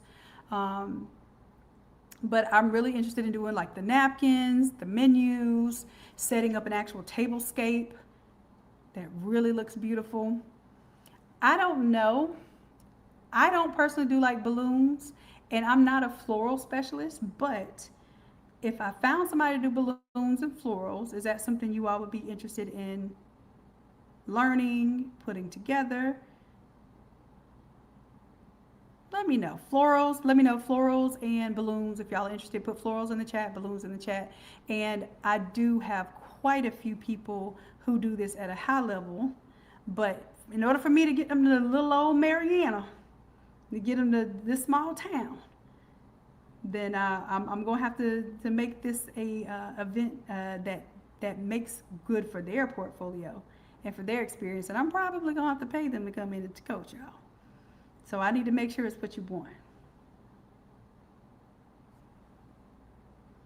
Oh, Christy, to do the tablescape for the family Thanksgiving dinner. Okay, let me put that on my list because we can actually do that to prep in one of our AI classes. So tablescape, I'm going to put that as one of our AI classes. And then that way it can give you the ideas that you need, what flower styles, right? Look, y'all are giving me ideas for these future classes to teach. Don't be shy. Y'all keep talking to me. I know we seem like we've been here for a little minute, and we have. So I'll show you how I use AI to even tell me what flowers go together for a particular season in a particular location. Because sometimes you go put together these images, and it's like, wait a minute, these flowers are out of season in DC, but I might be able to get them in Miami. I just need y'all to understand these kind of things exist. All right, so flower selection and availability. I'll show you how I use AI to help me with that. Okay. And then also to break down arrangements that I like, break them down, and then make them your own. Remix them. Okay. I'll do that as an AI class. Tablescapes, florals. And what about balloons? Do y'all do balloons? Do you do like different, I suppose, applications of them as far as like, do you do arches and all that stuff? Because I can show you how to get the most out of AI for that too. All right, so maybe we do a balloon AI class. Okay.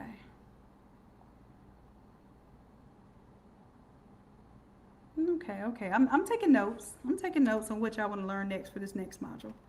Balloon AI class. And we could dedicate a whole AI class to just how you're going to utilize, whether you do balloons and florals or not, they can absolutely help your project stand out. Let me give you an example of what I'm talking about. Okay. Does this design not look better with actual props, with actual florals? with actual pedestals, with actual furniture in it. We find like this one has real plants in there. Whether you're going to have that exact type of foliage or, florals or not, it just helps the project look better. When I came in and told it to put balloons in this project, don't those balloons help this project stand out more? And by the way, I forgot to show you, I gave y'all the prompt and everything. What was it, last night when we did our AI class? And I forgot to show you the results with putting the sofa in there. Remember, I told it to, hey, put this exact sofa in here. There it is. There it is. With the custom red velvet robe there. Oh, this looks good. All right. But that's not what we're here for. Now we're going to wrap it on up. I got y'all excited enough to know that what we do is real. What we do is building your competence, and what we're really doing is building your confidence, okay? So what I want to do now, my final step for basically the bonus class that I wanted to do for you all is to say, let me close this one out because this one is my big old file. So this is the file that you have from class yesterday. This is the template. I'm going to go over where these little inspiration images came from. This is our AI inspiration, okay? Inspiration, not exact replicas, but you can definitely see we got some of the organic shapes. We got some of the cutouts there. We got the tiered arch look. We got the open arches there. We have these top angle boards. We got the name cut out, okay? So I'm gonna go ahead and close off my inspo. And then you all have this name standee. And keep in mind, this was a 2-part Photoshop class. On Monday, I started with all the design and creating the shapes and everything. And then on Thursday, I cleaned up how you're able to layer them and put the drop shadows and drop the images inside of the shape so that you can show what that pattern is going to look like printed to that scale. Now, I want to take you to where you have some understanding. Okay, so far,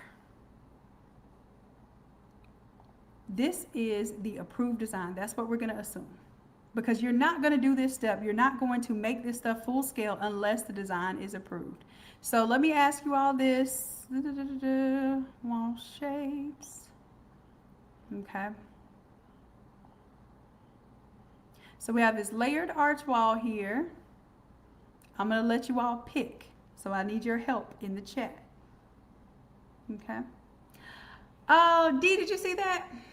I forgot. I'm glad you said that. I was thinking about doing a class for the Automizer tomorrow, especially, and it will be in terms of like more of a demonstration for me to show you all what some of the things the Automizer can do. And I was thinking about doing that tomorrow morning. Did you see it? You saw it as a course offering? All right, and I'll do it for the free 99 just so I can show you all how to use this phenomenal tool that you all just purchased. Okay? All right, but that means we got to go and get off this live tonight. I can't be on this live till midnight and then get up in the morning and teaching y'all too. Because I also, apprenticeship starts tomorrow. So those who signed up for the apprenticeship, remember we start tomorrow. And I'll send out an email as well. Make sure that everybody's good for that meeting time because it's a very small, it's only 4 spots. I only have 2 people in there. I don't know. I'm just going to put it like this. I don't know what's stopping y'all from working with me one-on-one. I charge $2,000 for 1 hour of time with me. I've charged less than that's $39.97 or $34.97. So $3,500, under $3,500 to work with me for 12 weeks for 3 hours each week. I will never ever offer this again for this price. I promise you. The next time I offer this, more than likely it's going to be at least minimum $10,000. Minimum. And I don't even know if I'll offer it again because it's very consuming, but I wanted to take my time and break down creating a business, creating your marketing material, creating your Shopify store, creating all your landing pages for your 4 main categories that you're going to offer: sports, memorial, events, and business to business. I'm actually doing this for a client, so I will not do this for a client again. Not to the scale that I'm building it, because the client are my niece and nephew and my brother, okay? So I'm literally building it from scratch, and I'm allowing you all to walk with me through the process. So if you have not seen that offer, please, tonight is your last opportunity to join me. Please consider that. If you need to get more done in 12 weeks than you have in the past 12 months. This will not be another opportunity where this rolls around. So I was, if you all let me know if you need a split pay option for that, just inbox me, because I don't make these split pay options unless y'all tell me y'all need it. So if anybody needs a split pay option, you don't have to say it in the chat right now. I'm not going to put your business out there like that. Just inbox me on Facebook or Instagram, and I will send you a link like I did the secret link for the $197. I'll send you a secret link that'll allow you to do a split pay option, okay? All right, so just let me know.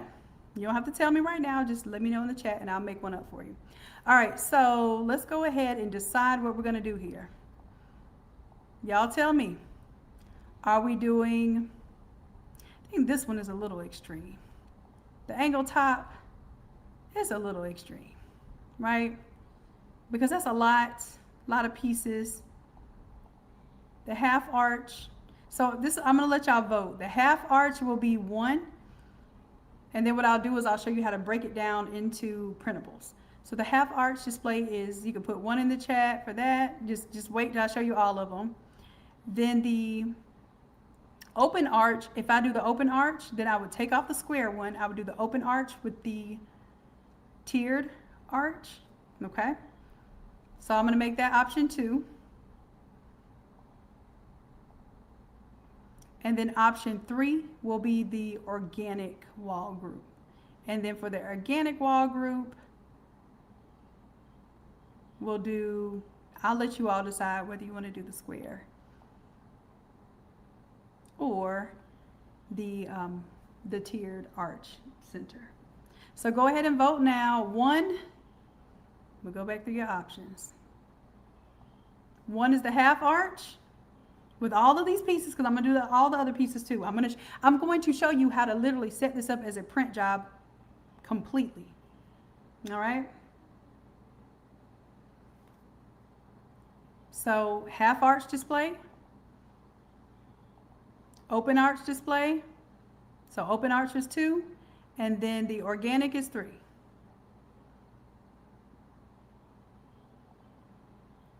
And then you all can let me know whether you want to do the arch in the center or the square in the center, whichever one. Okay, I'm gonna give y'all a second. I know there's a 15-second delay. Give y'all a few seconds to let that pick up in the chat. So far I got a 2 with the open arch. Okay. And I'll be real with you, probably the open arch one is more of the what you would see commonly. So if you wanted to create this so that it looks like something people would absolutely order, yeah. Okay, I see I got a 3 for organic, 2 for open arch. I'll give you a few more seconds for this voting to come in. And thank you, Customer Happiness, for putting that on the screen.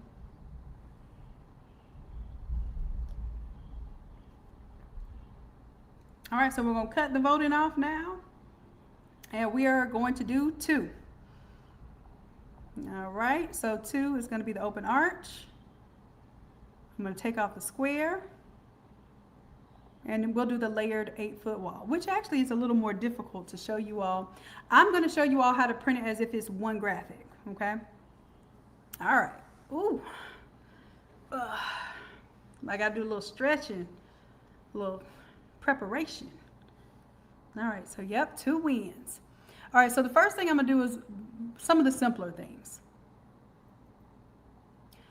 I'm going to go ahead and create a file right now, file new, make sure it's on inches, and I'm going to create a file that's going to be a 48 by 96 print. All right, so what is this going to be? 48, that's 4 feet, 96, that's 8 feet, and I'm going to do the resolution is 150. Most printers will tell you that they want 300. However, most of the time they're not going to be able to accept that large of a file, or their printer's going to get hung up printing something very large like that at 300 pixels per inch. But if they tell you that, then you can set your board up accordingly. Or you can do it with this 150 resolution, and then later, as long as you're using your smart objects because you're pulling your images in, then even if you make it 300 pixels per inch, it will automatically enhance your artwork. Photoshop will automatically enhance your artwork when you enlarge it. So just do this, just stick with me, do the 150 so that everything works out perfectly. And then if you need to scale it to 300 after you create all of your boards, then you can do that. All right, so 150 pixels per inch. I'm doing RGB because my printer prints well with RGB. You may need to do CMYK because some printers say they have to do CMYK because they have those limited gamuts that they can print, so they want to be realistic about color. And even if you put it in CMYK color mode, it may still shift your colors, just letting you know. But some printers will require you to put it in CMYK. So I'll tell you what, I'm going to go ahead and put it in CMYK. So you can see what some of these images might look like when the colors change. How about that? I usually put it in RGB, but I'm going to put it in CMYK. All right, let's go ahead and create it. All right, so this is now a 4x8 board. Now what I can do with this, and this is kind of my way of doing multiple boards. I'll do 48 by 36. Oh, not 36, 96. 96. And then what I like to do is name the material. Why? Because when I send this to the printer, I want to make sure that even my naming convention, if they're just a little confused of what material to put it on, my naming convention will help them. So 48 by 96 is telling them the size. So if it comes into them and it's not the right size, they know to adjust it. Coroplast is the material. All right, and then I'm going to say board 01. Okay, there's no confusion there. I'll take that name there, and what I like to do is make artboards. I don't always show you this part, but I like to make artboards. So I'm going to take this, right click, and then do an artboard from the layer. What are we going to name this? Exactly what I wanted to name the layer, 48 by 96 Coroplast board 01. So when I make this file, do you all want me to, I can upload this file in your 361 class for Photoshop. How about that? That way, of course, I'm doing the work, creating this file, but at least you have a reference, and you may even want to use this as a template later to pull your artwork into, okay? All right, so I'm gonna save my work here because we've done a little bit of work here. I'm gonna save my work here. And this is where it's gonna get a little interesting because you have large format work. That's why I took all of those other artboards off. They had all of that other fun editable stuff like the cubes and the accordion wall and all of that, because when you get to this phase where you're no longer conceptualizing, now you're finalizing your artwork. What I am going to do, I'm going to make sure I don't have any other real artwork in here that matters. So I'm going to create a save as for this because I'm going to reduce everything that I'm not actually printing. So I'm going to take this one, demo class, and then I'm going to put, this is my prep file. It's not my print file, but it's my prep file. Why do I want to do this stage? Because I need to get all of the, like all of these layers here are going to cost me space on my computer. So let me let it finish saving this prep file. It's finished saving. Now I can delete those because I'm not using them.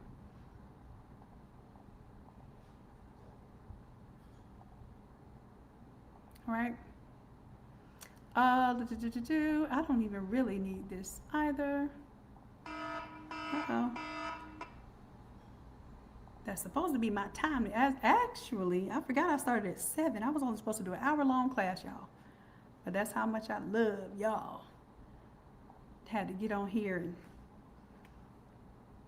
do a little coaching tonight. I ain't mad at it. All right, so this one is just a folder now, but I'm gonna get rid of it. Everything that I'm not actually gonna print. Now I'll go ahead and leave the background and the drapes on this because it does help me visualize my project. If I do make any little changes, I'm gonna keep that together. But essentially now this is my oh, and I have some more stuff I can delete because we said we're just doing the open arch group. So what I'm gonna do for this file only, remember I did a save as, so this isn't my main template file. I'm gonna delete everything that I'm not printing. So all those other options, I'm not printing. I'm even gonna delete the inspiration because why do we need it? We're finalizing this file because right now, image size. Right now, we're only working at 10 pixels per inch. That's tiny. We're gonna blow this up to 150 pixels per inch. So all that unnecessary artwork is what's slowing your computer down and what's slowing you being able to save, all of that. So if you've been wondering why does it crawl when you're doing large format graphics, because you got too much going on. You need to clean it up, okay? If y'all got it, say got it in the chat. Let me know.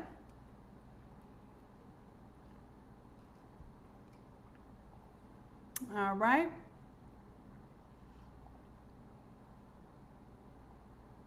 All right, I'm gonna leave everything else there because I do want an option to change like my colors and stuff, so I'll leave that alone. Now, I'm gonna go up to, first let me save it as is. Save it just like this. Remember, this is my prep file, so I did a save as. Then I'm gonna go up to image size, because I've been designing pretty well with this 10 pixels per inch. It's been going fast. But now I need it to be 150 pixels per inch. Look how much bigger my file size is. Check this out. And this is why I need y'all, can y'all lean in, listen to me real quick? This is why I need you to charge accordingly. This is also why I would upscale, because I didn't upscale this image for this demo. This is also why I upscale all of my photos and stuff, because you're gonna see in a little bit. It's gonna be all right. But this went from 7 megabytes to 154 gigabytes. That's a huge file. Imagine how much bigger it would be if I didn't clean this file up before I increase the resolution.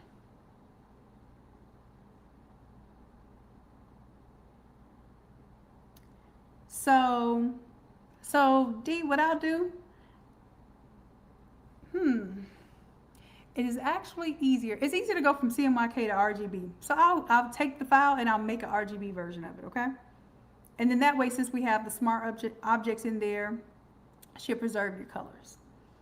But that's a great question. Just remind me before I leave, because I'll be like, yeah, I'll do this. And then we get into working and I'll be tired. I'm like, all right, I spent 3 hours with y'all. Time to go.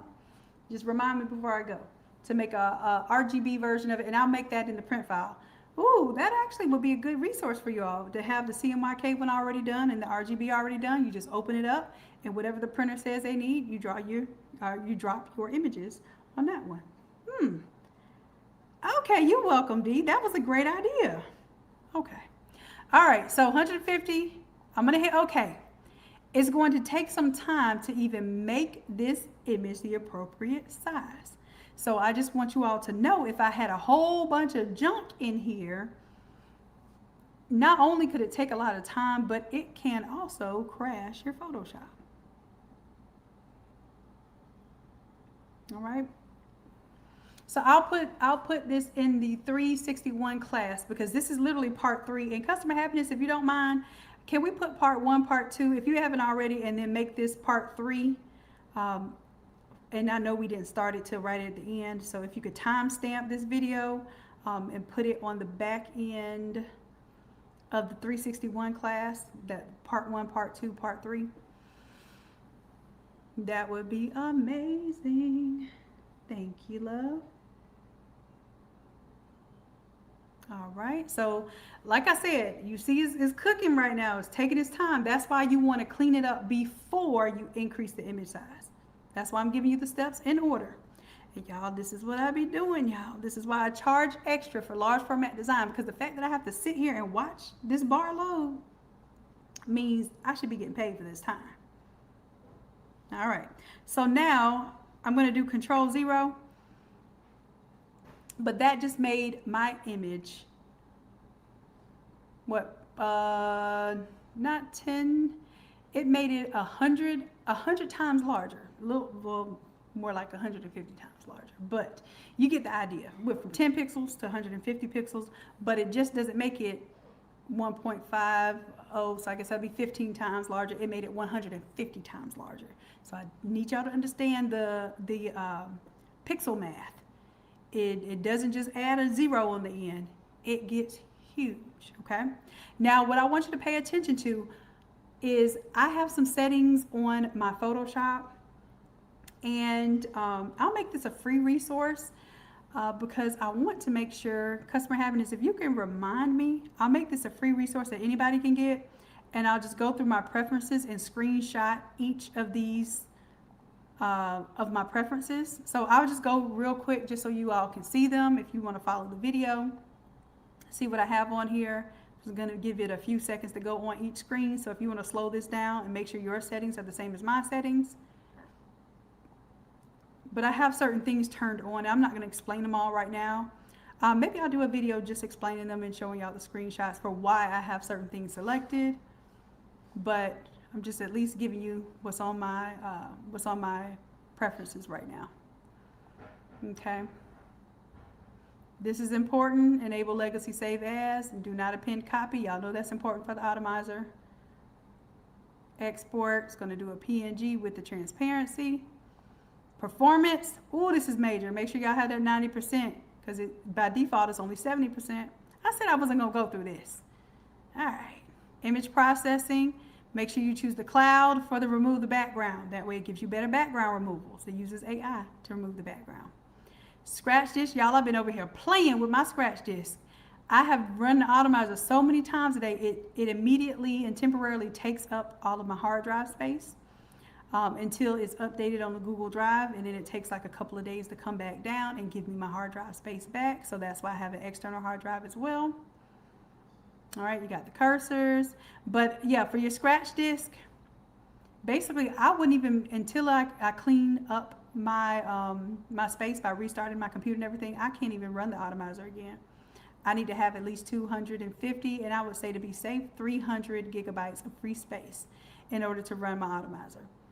And I just, right before I did the Automizer for the demo, I had those 300 gigabytes, and you can see that it temporarily will go away because I use Google Drive as a cloud base to back everything up. So it uses up my data initially, and then it gives it back to me because it's not physically all on my desktop or all on my CPU. So if you all want to do a class on that, storage and how to save your files and that sort of thing, that can be a class all in itself. Scratch disk, because if y'all get that scratch disk error, that could be a class all by itself. The cursor's there. And just doing large format design, y'all, it's not just the Automizer. This large format design right now is taking up a lot of space. This is what's going to happen when you start doing large format design. So please charge accordingly, at least $200 when you start doing large format designs. Like, do not do any project that you will not at least get $200 from starting. Now, if you're doing multiple pieces, you can charge like $200 for the first piece and like $100 for each additional piece that you have to design. Do it like that. Now, if you didn't have to design it, if you're just blowing a photo up to the 4x8 board, of course you don't have to charge $200 or $100 for that. But if you're putting some design into it, charge accordingly. All right, so I'm just taking you through each of my screens. Plugins, you definitely want to have enable generator turned on. I'm not going to go through anything there, here, or here. Okay, so I'm going to hit cancel because I didn't change any of my preferences. But those are the preferences that you want to have enabled. All right, so the reason why I tell y'all that is because the way I have my preferences set up, do you see how it kept my drop shadows like the same level of effect? If you notice that, hey, when I make mine bigger, my drop shadows either went really extreme big or really extreme small.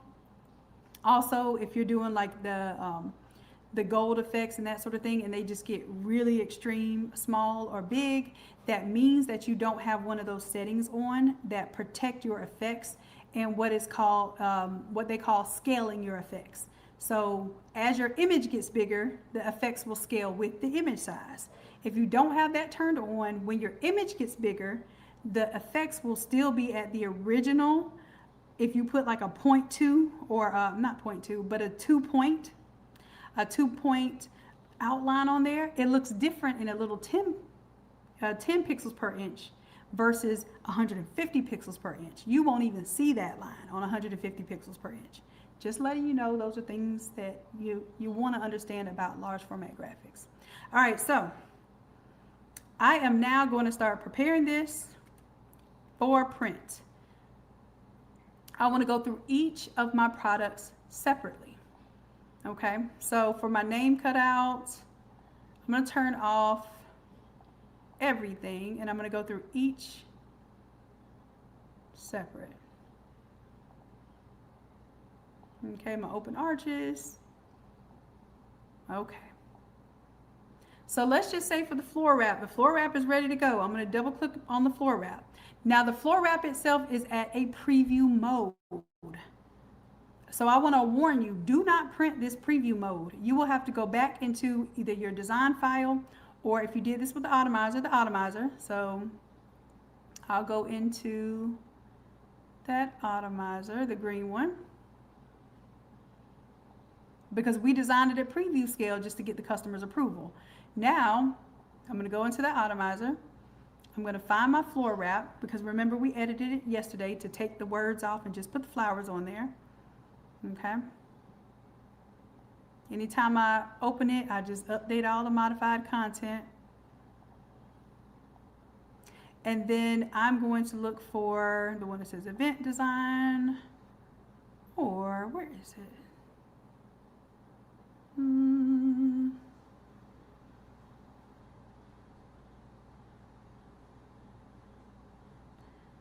Is it signs and banners? Yeah, it's under signs and banners. So I'm going to do the floor wrap.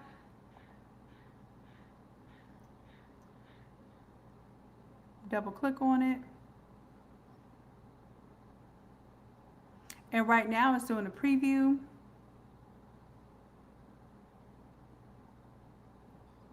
I'll go ahead and update our modified content. Oh, this is one that I did before we did any kind of change yesterday. So this will be good to show you the change.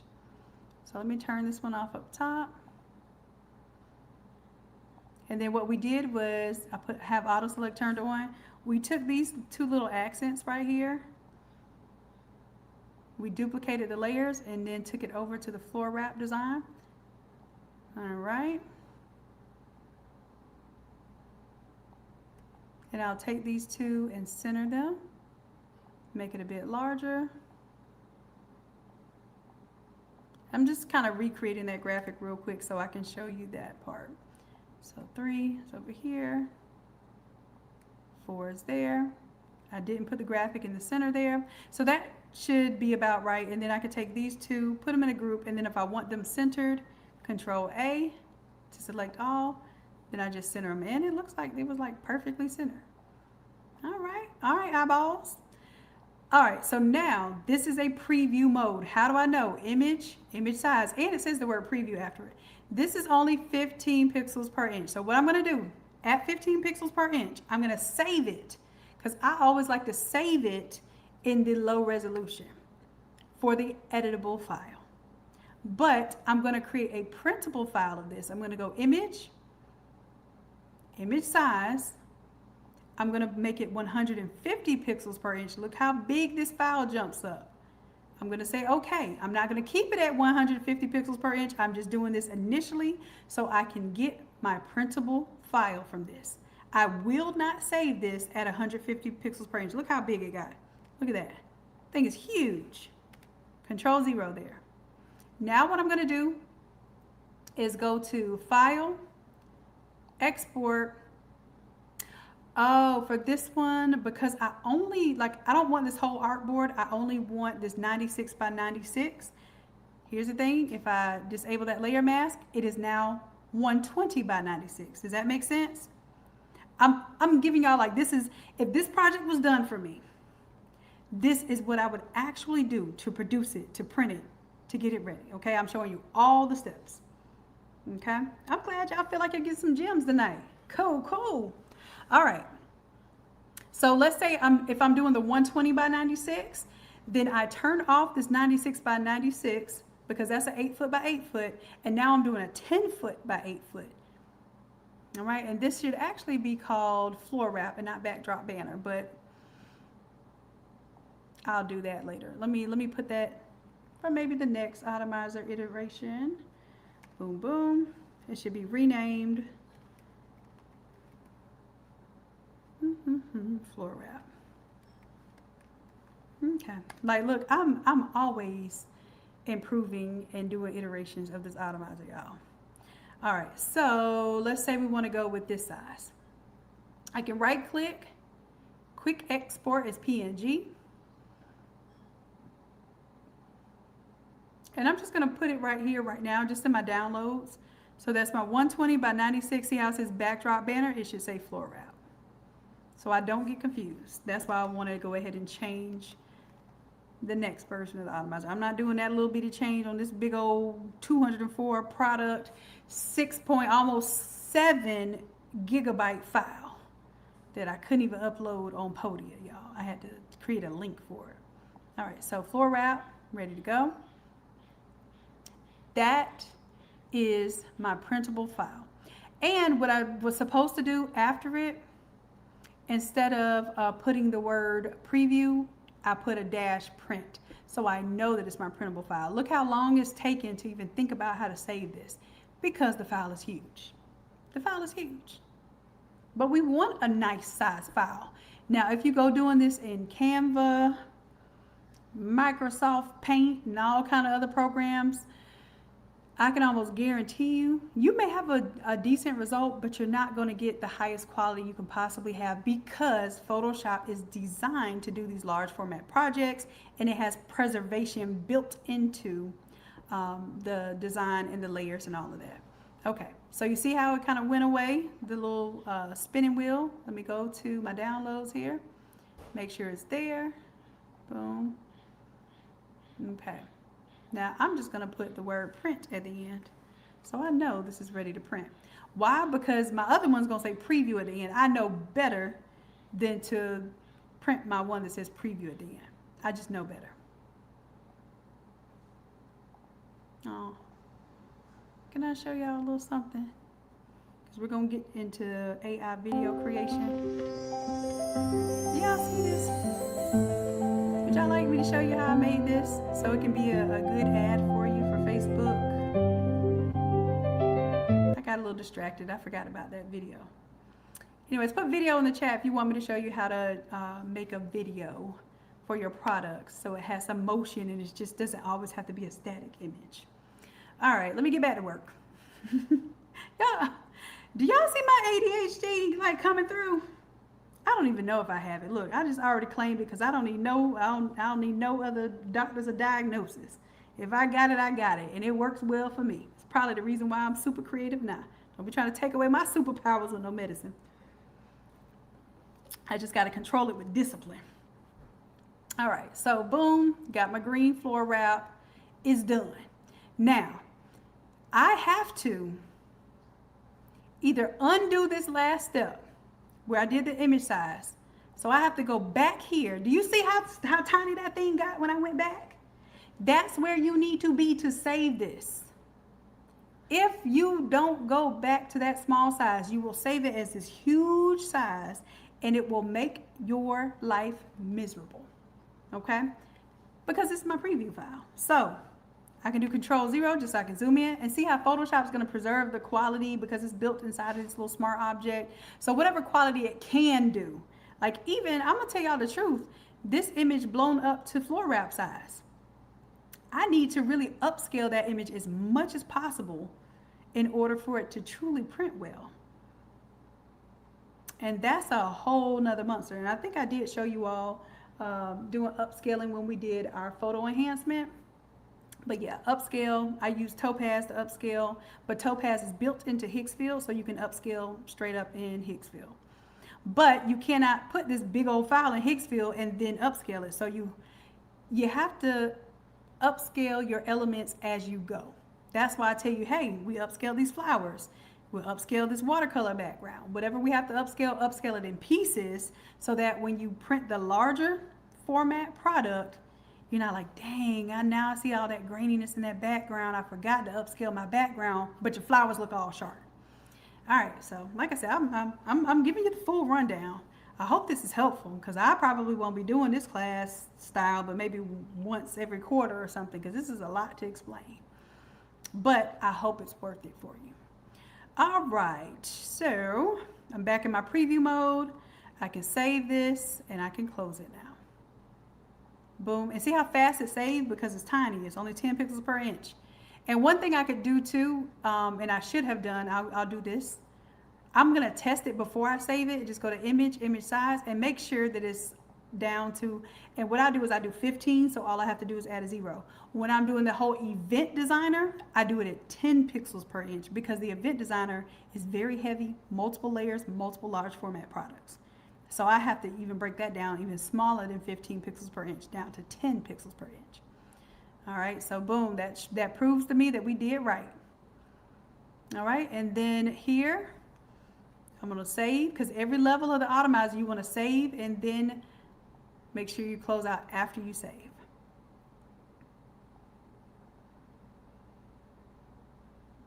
All right, so now what I can do here is I'm going to go to my 48 by 96. So this is just a board, right?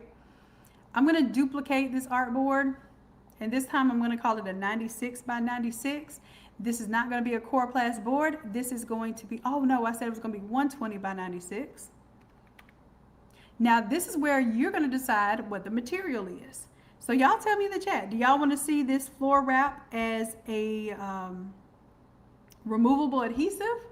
Or would you want to consider this as a banner, basically a backdrop banner that is not adhered to the ground? Which one would you have to do for your projects? You're doing events right now. So I'm going to call it a floor wrap, but what material, what method are we doing to print? Just say adhesive or banner. Just put adhesive or banner in the chat.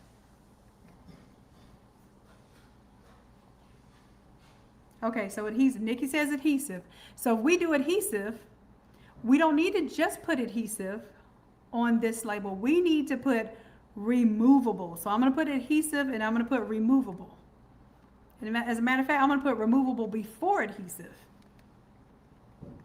That way it lets the person that's printing for me know, ooh, shoot, I put this on regular vinyl, which is permanent, because they have permanent vinyl and removable vinyl. Okay? Keep that in mind. If it's permanent vinyl, then I'm going to put permanent adhesive or permanent vinyl. The reason why I put adhesive is because technically a banner is vinyl too. So if you put permanent vinyl, it could be misconstrued. If I put permanent adhesive, they know exactly what I'm talking about. If I put removable adhesive, they know exactly what I'm talking about. Okay? That's the key. How I name my files keeps me and my printers happy. Whether I'm printing myself or I'm sending it off to a printer, they love me because I label my stuff like this. They're gonna love you because you label your stuff like this. All right, boom. And then I put floor wrap so that they understand, hey, this is going on the floor. So some of the printers have a very special material that they use for floor wraps that's supposed to be non-destructive. So then they can make sure that they put it on the right material. Boom. Okay, now this is not 120 by 96. This is just another 48 by 96. How am I going to change the size of this artboard? Well, I'm going to come over here to the width. I'm on the artboard layer. So the width I'm going to change to 120. The height, I'm going to keep it as 96 because it's 8 feet. And then I can zoom out a little bit. So what are my artboards doing? My artboards are showing me the size of the things that I'm printing. And then that way, when I get ready to send these to a printer, I'm doing it from this file, not my mock-up file. Do y'all get where I'm going with this? Okay, I want to make sure you understand the reasons behind my system. And like I said, I'll save this as a template so you'll have all these pieces. If you're not ever printing a floor wrap, then all you'll do is just delete that artboard when you're working on your files, okay? Simple as that. All right, so floor wrap. I'm going to make sure that I'm on this layer right here. And as a matter of fact, I can delete that layer. Boom. So I'm on my artboard right now for 120 by 96. Now, because I'm doing everything at 150 pixels per inch, that's why I say y'all work with me. Do this 150 pixels per inch, because now I'm going to drag this in and it should pop in just the right size. It should. Let's see. You know, we're live, so anything can happen. Boom. Right size. Ready to go. Ready to print. And guess what? I even see on my layer name that this is my printable file, not my preview file. Now, if I was to mess around and find out, let me just show you. Let me show you better than I can tell you. I'm going to duplicate this layer, put it on over to my printable file. So I'm going to go to my 48 by 96 print file, and guess what? It allows me to choose what canvas it goes on, which artboard. I'm going to put it on the removable adhesive artboard, okay? Watch this. Do you see? I don't know if you can see. I'm going to zoom in. Do you see how tiny it came in? Do you see the tinyage? Now, let me blow it up for you. This is what y'all be printing. And I say y'all because, you know, not y'all because y'all know better now because I'm showing you all the steps. But this is what a lot of other folks that are not a part of the Innate Academy would print straight from AI or straight from a small preview size file. Now it looks all right. It looks all right, you know, on the screen or on your phone or whatever you design it from, or when you load it up to CVS or Walgreens. But then this is the problem y'all telling me y'all having. This is why I'm here, to show you how to do it the right way. I'm going to go up to view. I'm going to go to print size. Now I'm going to tell you one thing Photoshop does that Canva will not do. What Photoshop did, it took my tiny little graphic and it did its best to give me a clearer picture.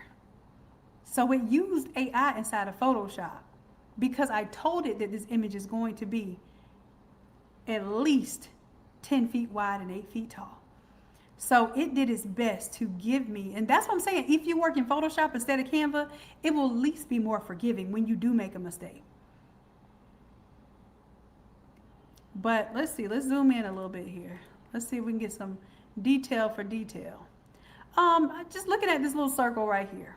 And I did not upscale this background graphic, y'all. So let's see if it's something that's more telltale.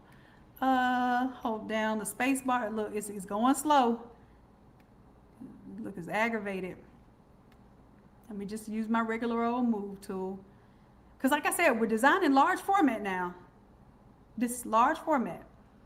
We're getting your print files ready. As a matter of fact, you could even, right now, we could pull this back down to 15 pixels per inch, but the reason why I'm doing it at 150 is because I want you to see the difference. Why is my space bar not working now? Whenever shortcuts stop working in Photoshop, that means Photoshop is tired of you, just so you know. Not tired of me, you know, it's just tired of you. I mean, I'm not pushing Photoshop. All right, let me close this down because we already have it over here. I'm going to close out my Automizer and, ooh, yes, please save.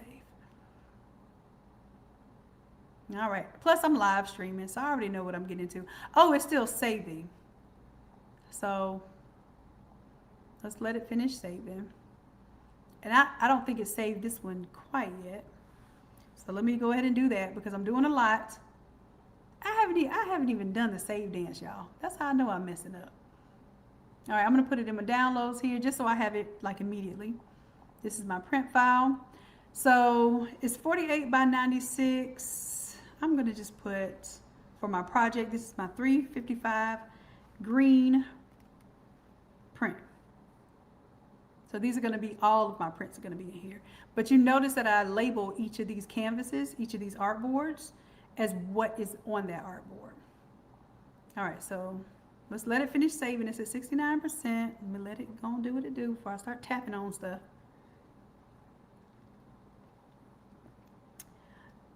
Just by how much time that it has taken me to teach you all how to do this 361 class.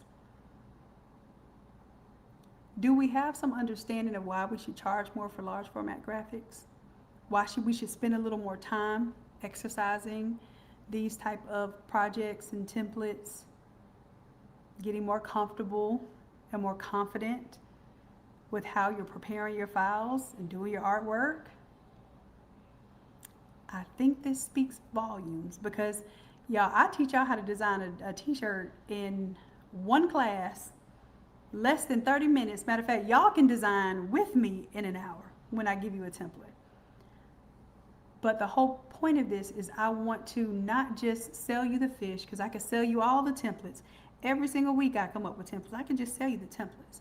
My whole goal is I want to help increase your skill set so that I teach you how to fish and I don't just sell you the fish. So while this is saving, I figured I'd have something to talk about here. Let that finish saving now. I told you all I was pushing this system a lot, especially with me live streaming. So I pray that I don't run into any issues right now with my temporary storage and everything, because I did turn my Google Drive off because I was hoping it wouldn't have any issues while I'm live streaming, but we'll see. I think it still works in the background until I restart the computer. So I should have restarted the computer without the Google Drive on, so that because what it's doing every time I do these large format files, it's saving to the cloud and it's saving on my desktop at the same time. All right, so come on, sir, ma'am. Oh, maybe it is. Oh, it is finished saving. Okay. All right, so what I want to do, view. Okay, so actual size and print size is the same. It's still not letting me zoom in or over. So I'm going to close this file for a moment. And let me even go ahead and save this as I'm working, because Photoshop is acting a fool. That's what it does when it gets stressed out and you're doing a little too much. Plus I'm doing live stream. So I'm going to see if I just close out of Photoshop, open back up. Oh no, I did not mean to save this big old thing, because what happened? Image size. This is at 150 pixels per. I was like, why is this taking so long to save?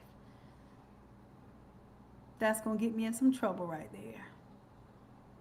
But I'm going to let it go ahead and save if it'll save.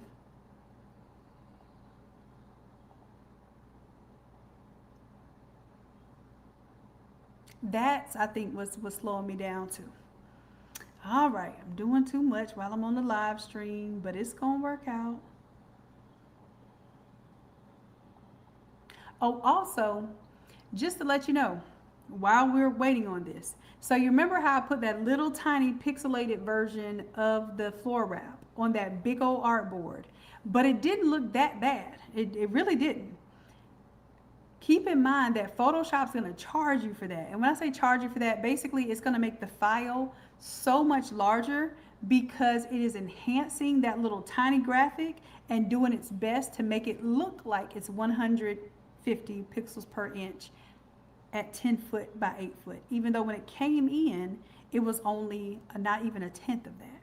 Okay, so I want you to know that if you stress Photoshop out by putting those little tiny images in there and then stretching them out and making them real big, it will do its best to make it look good as it possibly can, but you're stressing it out because now your file is going to be huge for no reason if you would have just created the graphic to scale, used your enhancements before you brought it in, and then that way Photoshop would not have to work so hard to take your little bitty graphic and make it look good as a full-size floor wrap. All right. I want to almost tell it to not save. Let me see if I hit this little cancel. Okay, I just hit the cancel. Let me see if I can open up our print file now.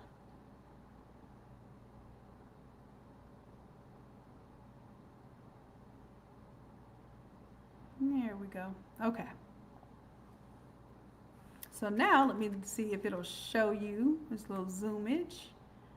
And we're going to look at the flower here versus the flower here. And pay attention to the graininess here. Look at how much more crisp, like this gold is crispy. This gold is blurry. But I will tell you this, it did one heck of a job. I guarantee you Canva's not going to do that. Canva going to bring that thing in as blurry as the blurriest imagination you could have. Okay, so I'm just letting y'all know the blurriness here is a little more apparent in the sharpness of the flowers. So this is why you want to have your preserved images to scale to the right pixels per inch, because that looks so much cleaner and it's going to appear so much cleaner when it prints out. All right, so I'm going to go ahead and get rid of that layer 1, delete it, because I just did that to show y'all. I do not want to keep that in my file. So that's the floor wrap. And let me go ahead and save now, because now that we got rid of that extra piece, the file should be a little smaller. All right, so next we're done with the floor wrap. So I'm going through each piece and I'm turning it on in order to grab the components. For this layered arch wall, when you get ready to print, you got to take off the effects that you do not want. So I want, and this is what I'm going to show you, I want the effects of the bevel and emboss on these different layers. Why? Because I want this to look tiered even though it is not tiered. So I want these effects to stay on the first two, but on the last one, you see how I was doing the drop shadow on the back of that arch? If I create a PNG of this with that drop shadow in the background, I will not get a clean cutout. Okay, so I needed the drop shadow for my mock-up. I do not need the drop shadow for my printable. And this is where I'm going to turn that effect off so that it's nice and clean for my back, for the backdrop. Okay.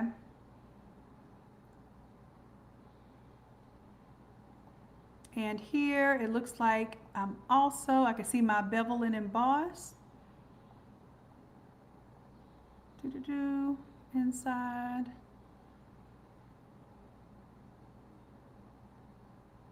So for my inside, I'm going to go to the effects.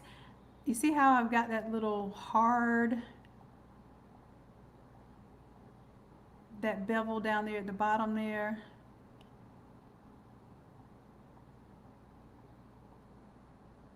Let's go to my bevel and emboss. Do I want it up or down? Definitely want it up.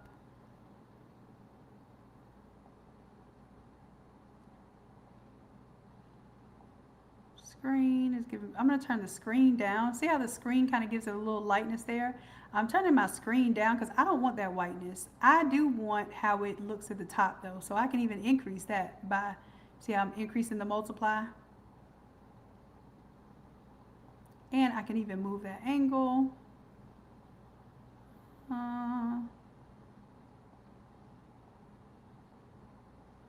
Ooh, I like that because I'm getting it on both sides now. All right, so I'm going to copy that layer style there because like I said, some of your effects change when you make it larger. It didn't really change it, but it just amplified that big white line at the bottom. I didn't like that. So I'm just tweaking it because now that I have it at 150 pixels per inch, I can see what's going on a lot better. And that's why I turn off all the noise too. So I turned off all of the other layers so I can focus on what I'm getting ready to prep for print. All right, so this one, this is the very, very back one. That's not the one I want. I want the one in the middle. And I'm going to paste layer style here. Okay. And I'm going to modify this one just a little bit so I get a little delineation from these two.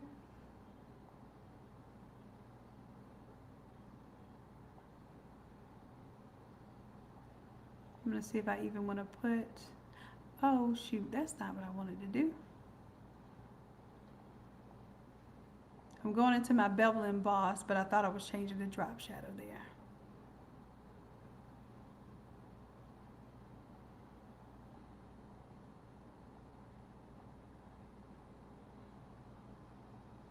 And I'm increasing the depth a little bit. You see how I'm getting a little bit more of this ring here now? So I'm just playing with that until it makes me happy. And I can soften it up now. There we go. Bring the size down, the soften up. There we go. Want it to look tiered without having to build a tiered prop, y'all. Like, this is another thing that we taught you in that class. I hope y'all appreciate class 361 because it is done. I will not do that class again, y'all. It's recorded for you, though. And now that y'all have the template, you won't need it again either. Okay. All right, and now for my inside, I want to make sure that all these pieces are all centered. So I'm going to take my 3 pieces. Remember, we linked them. We did all that yesterday. I want to center them all. So I knew one of them was off-centered. I knew it.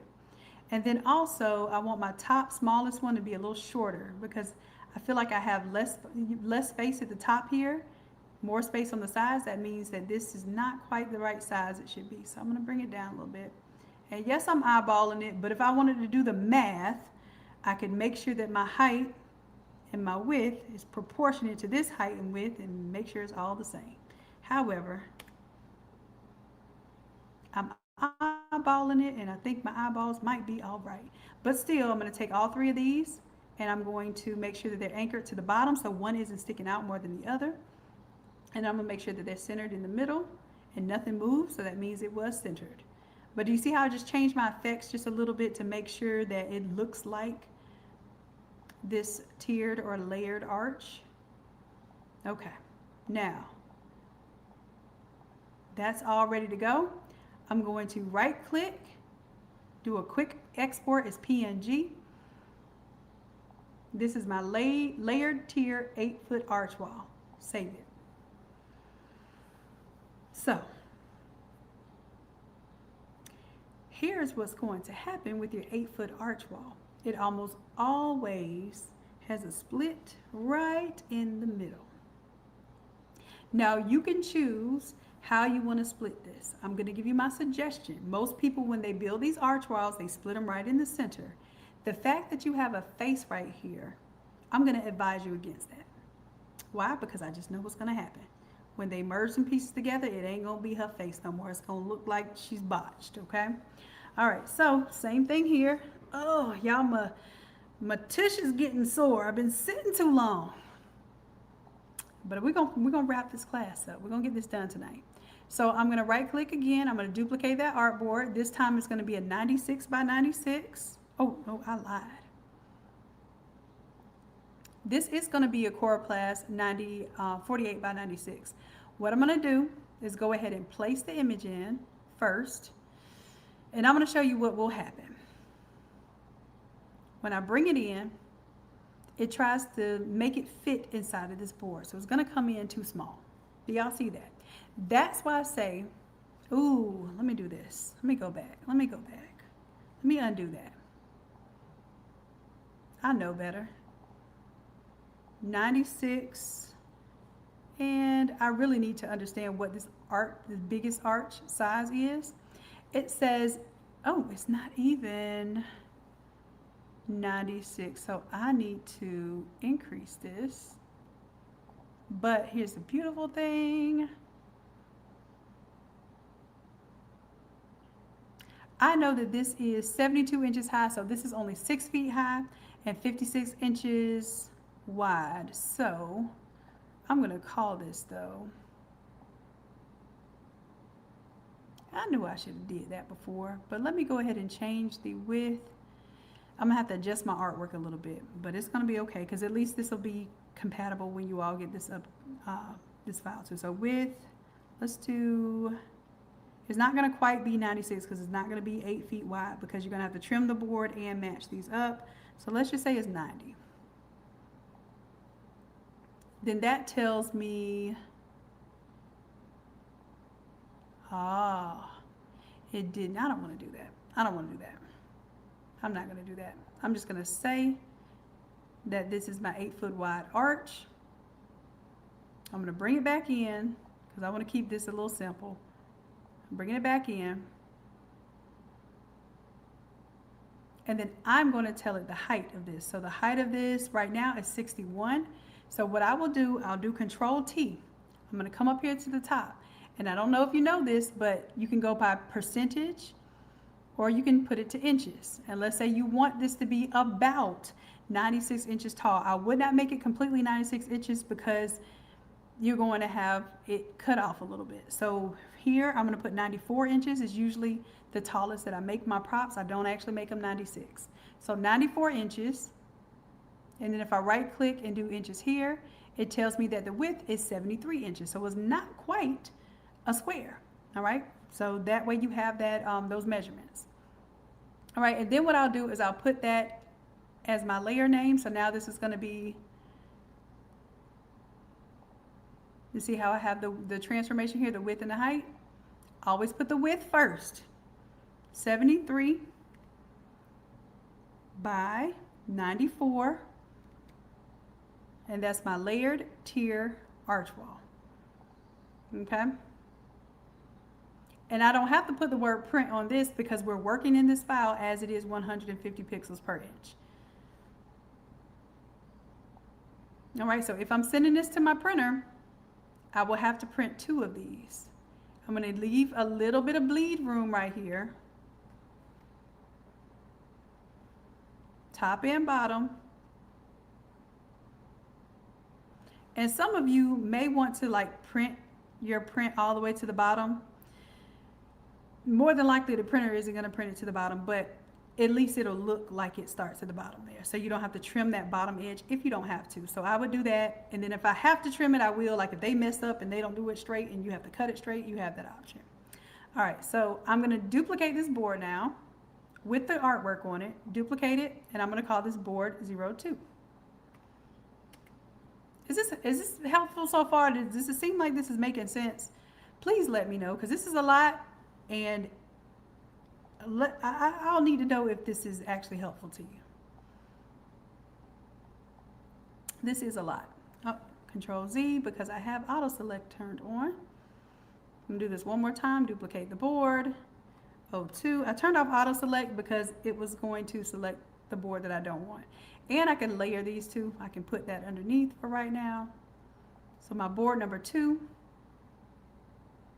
I want to move that whole board on over, and I'm going to hold down shift.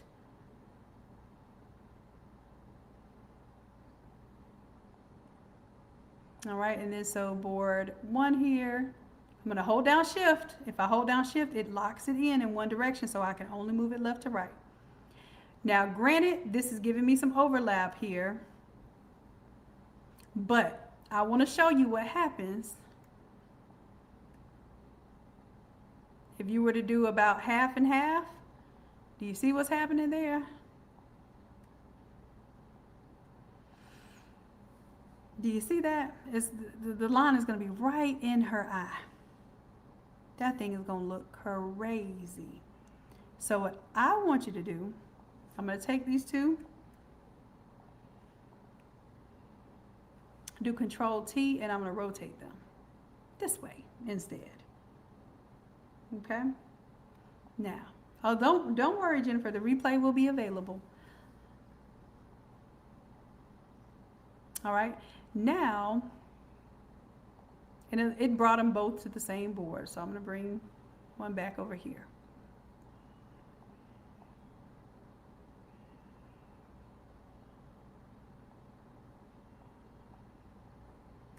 Oops, I was supposed to hold down shift while I was pulling this. So now, does this make a little more sense for you? Because it makes a little more sense for me. I would rather duplicate this because it's still 96 inches the other way of the board. I would rather duplicate this and cut through her shoulder than to cut through her face. Okay? Does that make sense? Because you're going to have to make executive decisions like that. Nobody's going to tell you to do that. You're just going to have to know to do it. Okay? And then I can take both of these and move them up on the board. I'm just gonna use my little arrow, inch them up, so that I have a little space. You know, if I want to use the rest of that board, I can. Okay? This is how you get your files ready for print. This is how you make your printer love you. This is how you make your printer suggest that people that don't have their artwork together or need help or need a whole event design, this is how you become the go-to person for that printer. Okay, and just be aware that you're gonna get all the emergencies, all their fires. They're gonna be calling you for all of the fires to put out because they know you do quality at the last moment, but just make sure you charge accordingly. It's been too many times that I didn't charge accordingly. All right, so that looks good. Now what I'm gonna do is go ahead and take these two boards here. I'm gonna duplicate those.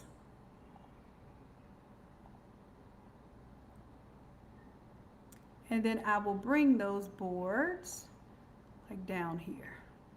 It's just to help me get ready for my next two boards. And so I will name this one board 04 and board 03. What this does too is it counts how many boards these folks is printing for you. And then I can delete these because I'm not going to print those again. I just wanted the boards there. Okay? All right, so now we have our 8-foot layered arch done. We can turn that off.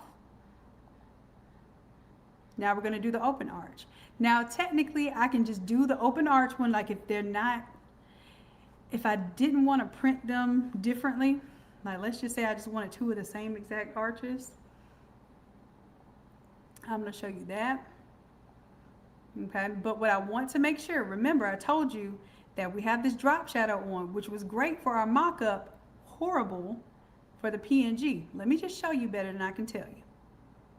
All right, so this arch is like 65 by 32. So basically it's a 3 foot wide by 6 foot tall arch. If I want to keep it as a 3 by 6, because maybe I don't want it 8 feet tall, I can decide that in just a little bit. So let me just take the open arch and I'm gonna show you what it looks like with the drop shadow. I'm gonna quick export it with PNG because I love to show you the error before you make it, okay? And it's gonna put both of them in there. I should have just done one. And as a matter of fact, I am gonna just do one. Let me do that one. I like the way that one looks better. So just do one, quick export as PNG. Yes, I wanna save that over.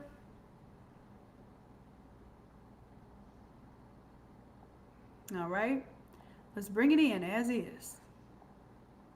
Refresh here, bring in that open arch. You see how it already has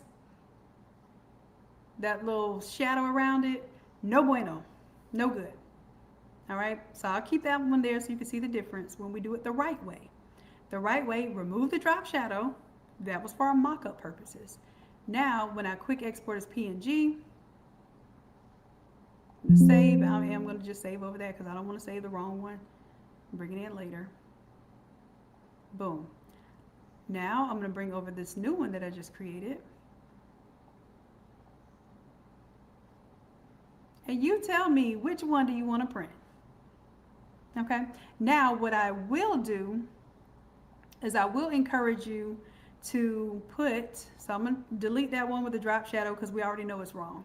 I will encourage you to do a stroke. This is what I do. I do a stroke that is black, but I take the opacity all the way down so it prints almost like a light gray. And then for the pixels, you can do as small as like 2 or 3 pixels. What this does, I'm going to zoom in and show you what it does. All right, and make sure that it's set to outside. And that percentage there, we'll do about 4% opacity. Let me give you 6 pixels there.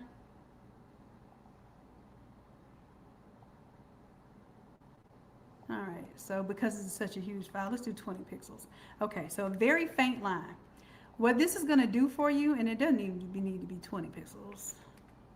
I don't even think 10, I think 10 is a little bit too much. But what this does for you, if you have any white in your graphics, and I know you probably have done this before, like you have a little bit of white background, you won't know where to cut. What this does is it gives you a little bit of an offset, And it's so light that if you did kind of leave it there, it's just a little tint of gray.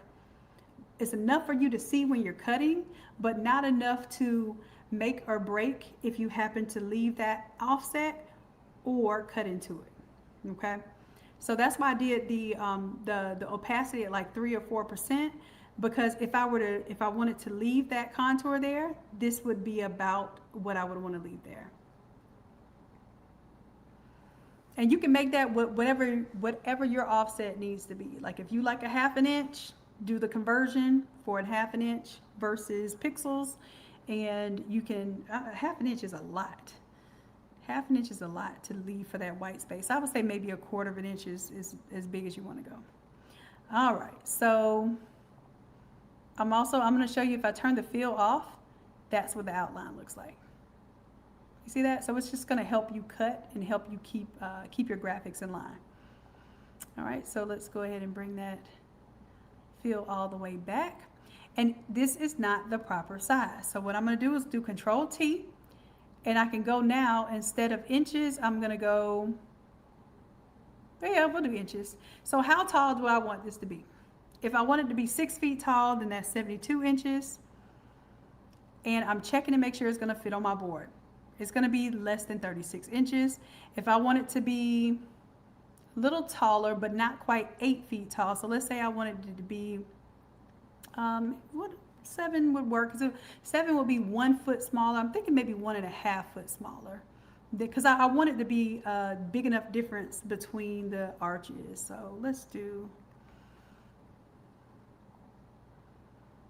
take our calculator here, and we're not going to do 8 feet tall. So we'll do 8 minus 1.5, that's 6.5, and then times 12. 78 is a little bit taller than 6 feet, so let's do 78, and let's see what it looks like. So I'll put 78 for the height, and because I have this link turned on here, it automatically increases my width. So now my width is 38. It still fits on the 4x8 board, okay? And I might want to do 7, if that's 8 feet. Let me go back to my idea board here. And this is where, like I said, this is all a part of the actual thinking process.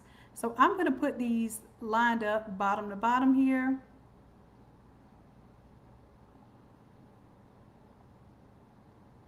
I'm just going to line my arch up here and say, hey, this is about the height that I would want it to be versus this one.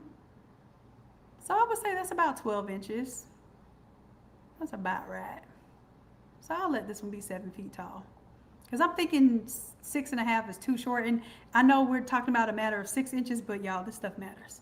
So let's do Control T, and I'm just going to let it be 72 inches tall. Hit enter, lock in that transformation. Remember, I have my effects on there. I'm going to copy that layer style, hold down Control, select all of these, and paste that layer style as well. If it's hanging off the artboard, it's not going to show the stroke. Like the floor wrap, it's not going to show the stroke because it's hanging off the floor wrap. It should be all the way to the extents, but it will show it for this arch. And like I said, if you have any white in your graphic, you need that little guideline in there to show you how things match back up. And also for this, you're going to want to have a little overlap here. That's why her shoulder looks extra tall and long, because when you put your boards together, you want to make sure you have enough to trim so that you can make your image match up. You see how I have this repeating here for this flower? Is a little bit of it's going to repeat. So when you trim it off, you can trim enough of it off to make it match up. Okay. All right. So for this one, I could choose to just duplicate this board, tell the printer to print this one twice. I don't have to make another board for it, but let's see if I can be creative. I know I can be creative. What do you mean, let's see if I can be creative? I don't know. I want to see if we can possibly use this board for something else. So I haven't tried this, but I will now. Is it possible to turn this upside down? And boom, get me 2 arches up out that board. You feel me? Now I do need to stop being so brave and get so close to that edge, because I'm trying it now. Okay. So this is all a part of how you're going to learn to design and prep your files, because now I done told these people that each one of those arches is a full board cost, but if I can fit them on there like this and cut them out, then technically I saved myself a board.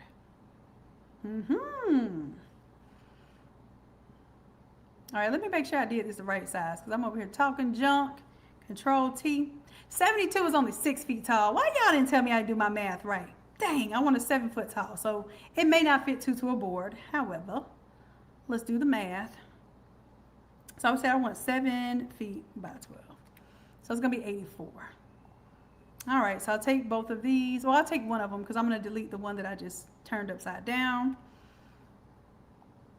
Yeah, so if I'm doing 7 feet, that probably is not gonna do the same, but let's see. 84.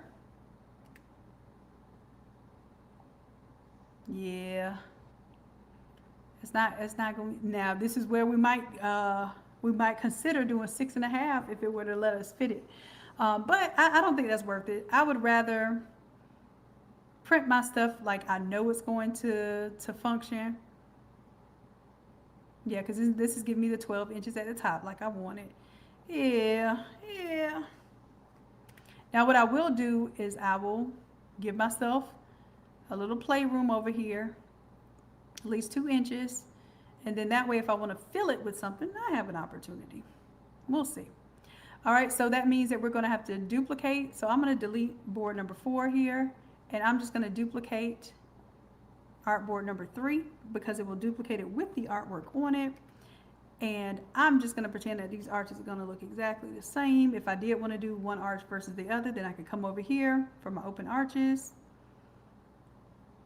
Now I can turn on my other arch. Boom, boom. Quick export as PNG. Do not save over the other one. And I'm just going to say this one is 02. Oops, I didn't save it as 02. It saved as 21. That's all right. So let's say if I wanted to do a separate arch here, because it is a little bit different print, and let's say I care. All right, so what I would do, I wouldn't even try to stretch it. I would just go Control T. I already said the height was 84, so I put in 84, lock in that transformation, and then it will snap to the same position. Then I can get rid of the previous one. So see how they're a little bit different? All right. Whew, if y'all still with me, just let me know. Just put here in the chat. Like if I was calling rolling, y'all be like, here, just let me know you're here.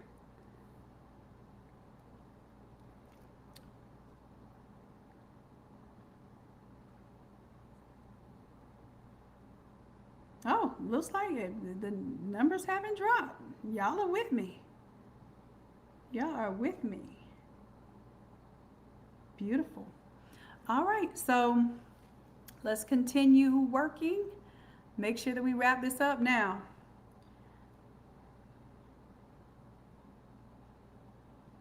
I may end up doing this Automizer class Sunday morning instead. Because if I'm staying up late tonight, I'm gonna need some rest to catch up on, okay? So, but I know I can do it Sunday afternoon. I can. Possibly. I'd rather do it in the morning because I want to do it in the morning so that you all have some time to work on it. We'll see. We'll see how many of y'all are still here when I finish this, if I'm going to do this free class on the Automizer tomorrow. I think we're almost done here. But like I said, do you want to charge more for your large format graphics now in your preparation of those graphics? I'm going to start increasing my prices because I'm pricing things like I ain't never done no $150,000 birthday event. I'm supposed to be pricing accordingly. That's my level of experience. I'm supposed to be pricing accordingly. All right, so I'm telling you, my coach told me today to increase my prices. Increase them. So I'm going to pass it on along to y'all. Yeah, I was thinking before church so that when y'all get home from church, if y'all want to relax and do your work and play with the Automizer and maybe get a project done, you'll have time. So we'll see. We'll see. And I'm Central Time now, so I'm technically an hour back from Eastern. So we'll see. I think we are almost done. Or are we done? Are we done? No, we got to do the standees. Okay. But layered done, open arch done, wall shapes done. Now we just have the standees. Now remember, I'm gonna just go ahead and show y'all because I know I told y'all what I would do for this in AI. Let me go ahead and quick export. This is PNG, and I'm just gonna do my accents. This is making more of that vertical corner.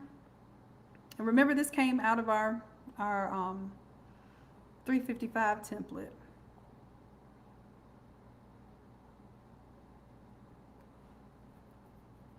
Let me show y'all this prompt before I get rid of it. If you want to take like an image idea that you already had, like I have this green design, and I said, okay, well, show me what this might look like with the uploaded purple design.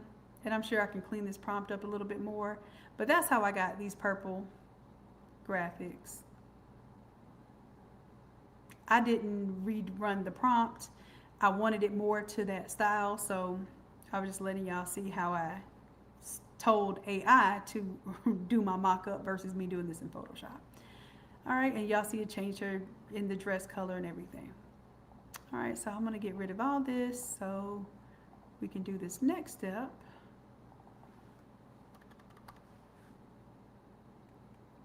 We're gonna drag and drop this image over.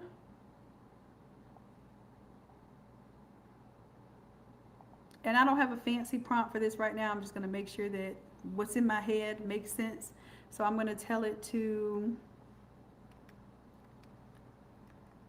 create a standee appropriate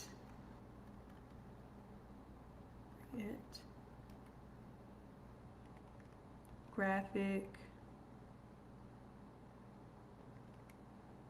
as if for stock art,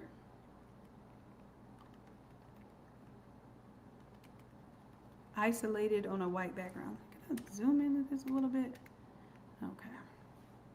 Isolated on a white background.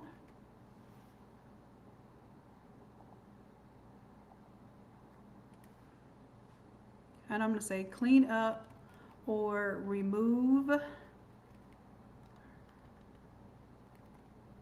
fine details. And instead of clean up, I'm going to tell it to optimize. Optimize or remove fine details. Oh, did I miss and send that as a graphic? Y'all look, it made me a little standy. Ha ha ha. All right. Optimize or remove fine details so that this is easier to contour cut. And then as if for stock art, isolated on a white background, and I'm going to say print ready. Now, this may or may not give me what I need, but also the ratio here, you want to be more of the ratio that this is actually going to print. So I'm going to put the 9:16. I'm going to let that run a couple times because sometimes it's going to think that I want it to be an actual mock-up, but that does look pretty cool and it looks very accurate as a standee. But this is what I was saying when I was doing the demonstration yesterday. If you all remember, I showed you what it would look like. I'm going to close out of this so I can show you again. I showed you what it would look like with that stroke on it. Isn't that about what it looked like?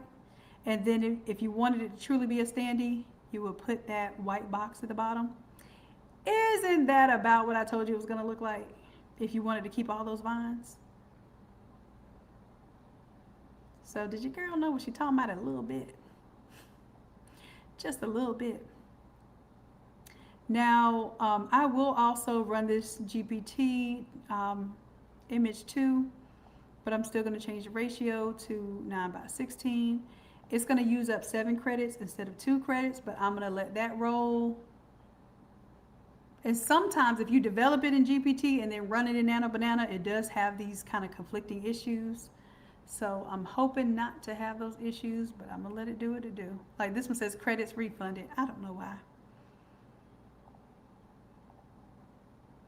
Like what the conflict was, I have no idea.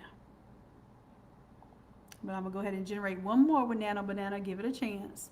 And just let those cook. Nano Banana usually comes back with the result way before ChatGPT image 2, but it's not which one comes back faster, it's which one's going to give me my quality result.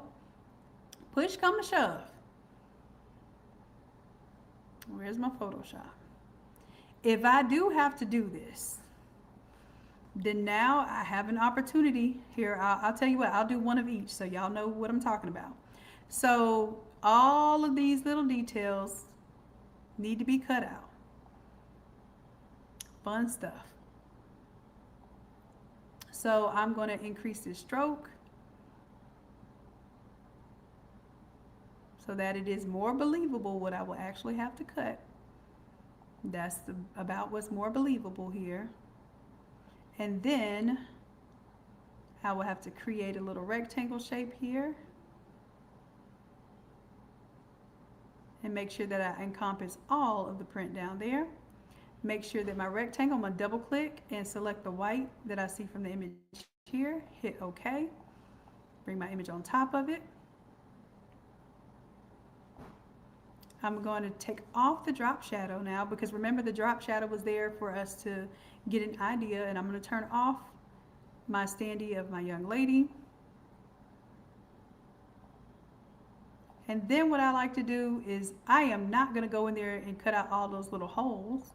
So anywhere that I need to, I'm going to fill in those holes.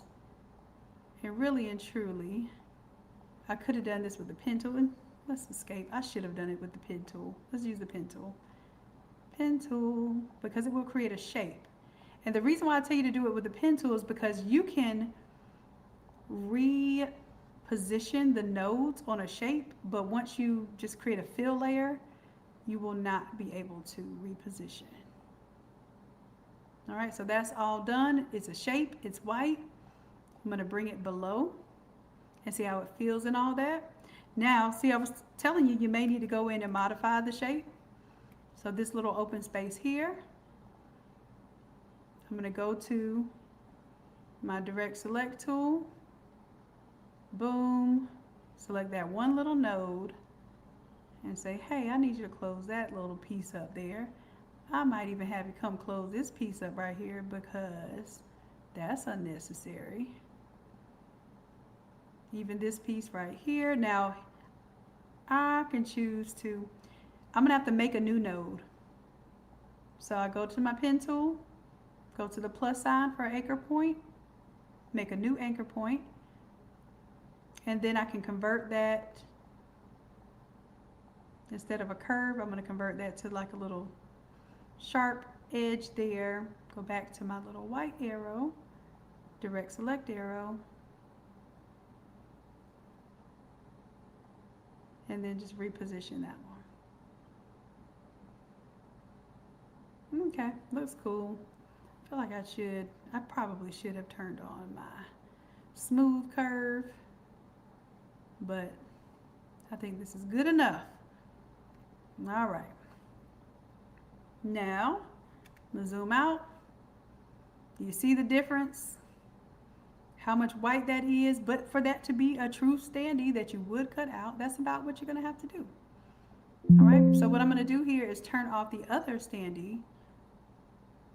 Go to my image standee, right click. Make sure there's no drop shadows on here, y'all. If there's drop shadows on here, it's going to do that little messy thing like it did for the other. So there's just a stroke on. Then I'm going to quick export as PNG for this one. This is my image standee, and I'll just call this the accent. Now keep in mind, we want this to be, if we're keeping up with our wall shapes and that arch we had. So this was about the same height, possibly even larger now since we have the base on there, but this is about the same height as our arch, and I would even argue that it's a little bit taller. So because I want to see what it looks like next to this arch, I'm going to drag it into the board that has the arch in it already.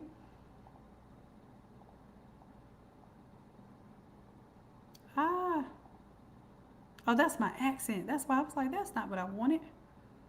I want my standee accent. There we go. Hey, I guess this will show you the difference between bringing it in real size and not. There you go. So see how the accent came all tiny in there?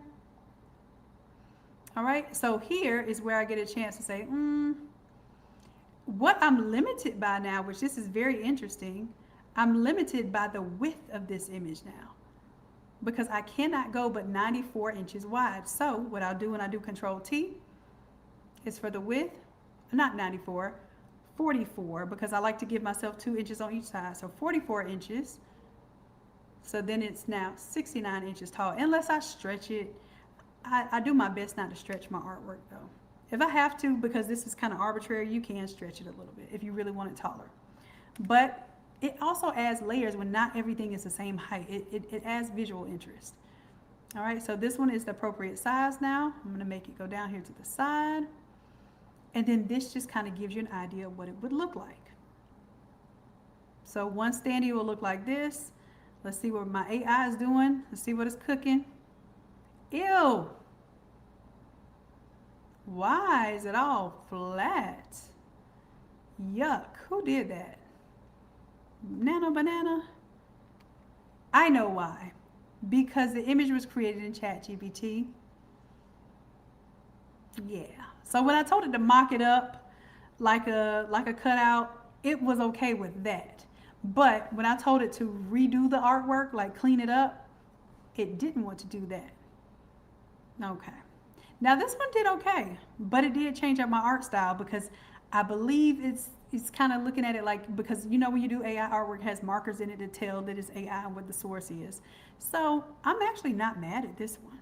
Not at all. I can definitely use that. See how much easier that is to cut to? And it put those contour lines in there. Now this leaf is floating out of nowhere, but I could clean that up. And I could put my own outline on this, but that does look a bit easier to cut out. And did ChatGPT come through with any? GPT image 2. Oh, that's the one that messed up. So all of them just like, ew. Okay. So I need to tell it, this is where I use my AI. We'll go ahead and change over to my ChatGPT.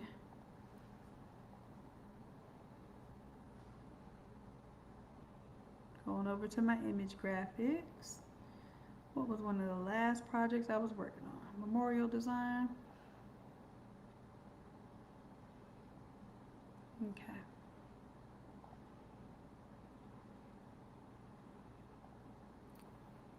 I need you to help me with this prompt right now. The way that it is giving me an output where it's making my images like totally different. It's changing the art style. I want to keep the exact art style.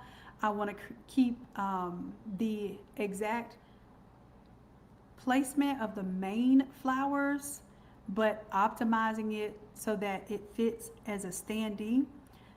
So I do like that it has that little light gray outline, because it lets me make it a contour, but I don't want it to change the art style at all. Can you help improve this prompt?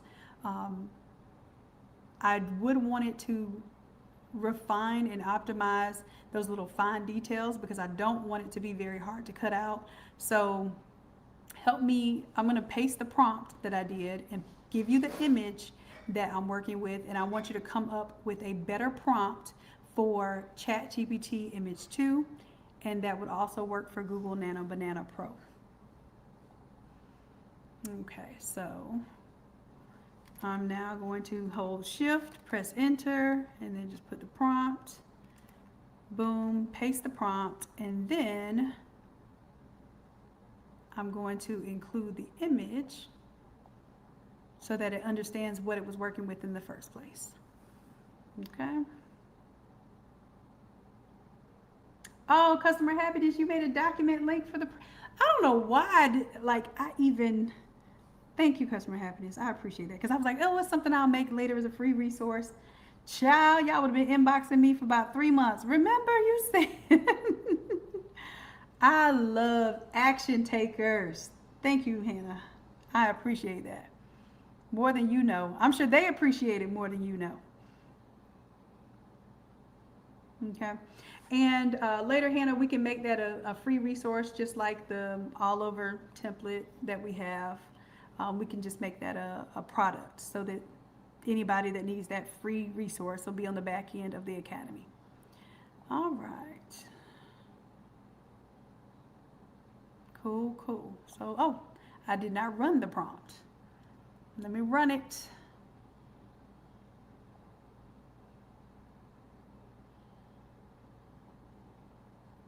All right.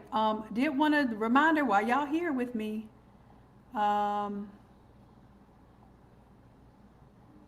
Somebody asked what was the difference between the Craft to Quit deal that's going on right now, and I promise you all, the price of Craft to Quit is going up. The price of the AI Creative Club is going up.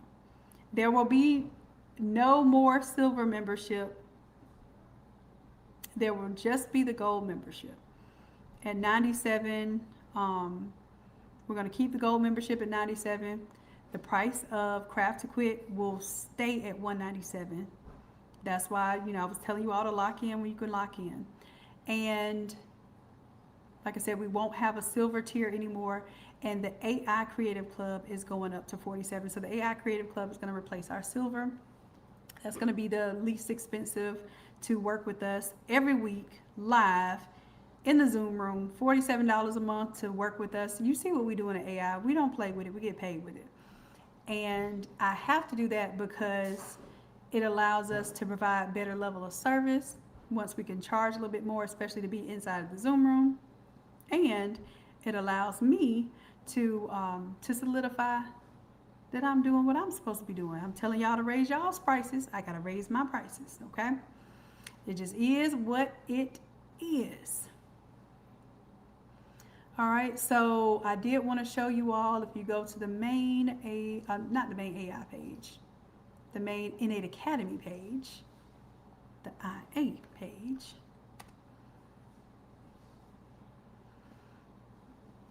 I have the deals up there for y'all. So you're in this free session right now. And if you're not in this free session, like if you're watching on YouTube and you're like, oh, I didn't sign up for the free session, please go sign up for that free session, because that's how you're going to get the PNGs to be able to download them for tonight. All right. And that's where like the video playlist and everything is for all the free classes that I've ever done. It's right there. If you want, you see how Craft to Quit, $197. Silver is going away. It will no longer be a silver. It's only going to be gold, platinum, and then our silver now will be our AI class, okay? So that one's going to replace, I'll do it at 47, so I keep my little 7s there. But if you got silver and you're locked in, you don't have to worry about it. You will remain access with your silver. I'm just letting you know that we have some changes coming up. Craft to Quit will never, ever, ever, ever, ever again be $497 a year, period. So if you're able to lock this in, if you're able to, if you have the capacity and you know that this is the type of help that you need, you know you need live help, you know you need somebody to show you the ropes, you know you need accountability so I can tell you what we're actually doing and where you need to be improving every single week, every week, then you need to be in this Craft to Quit program and you need to be in the Zoom room twice a week with me. Mondays and Thursdays are our days right now, okay? Mondays we do Photoshop. Thursdays, we do AI and we do our craft to quit session. All right. So y'all asked me what this is. This is live coaching. And on top of this, I unlock every single photo. We have 260 Photoshop classes. We have 128, actually 130 AI classes, because I have 2 bonus AI classes. You will not be ever bored because I will unlock them all at once.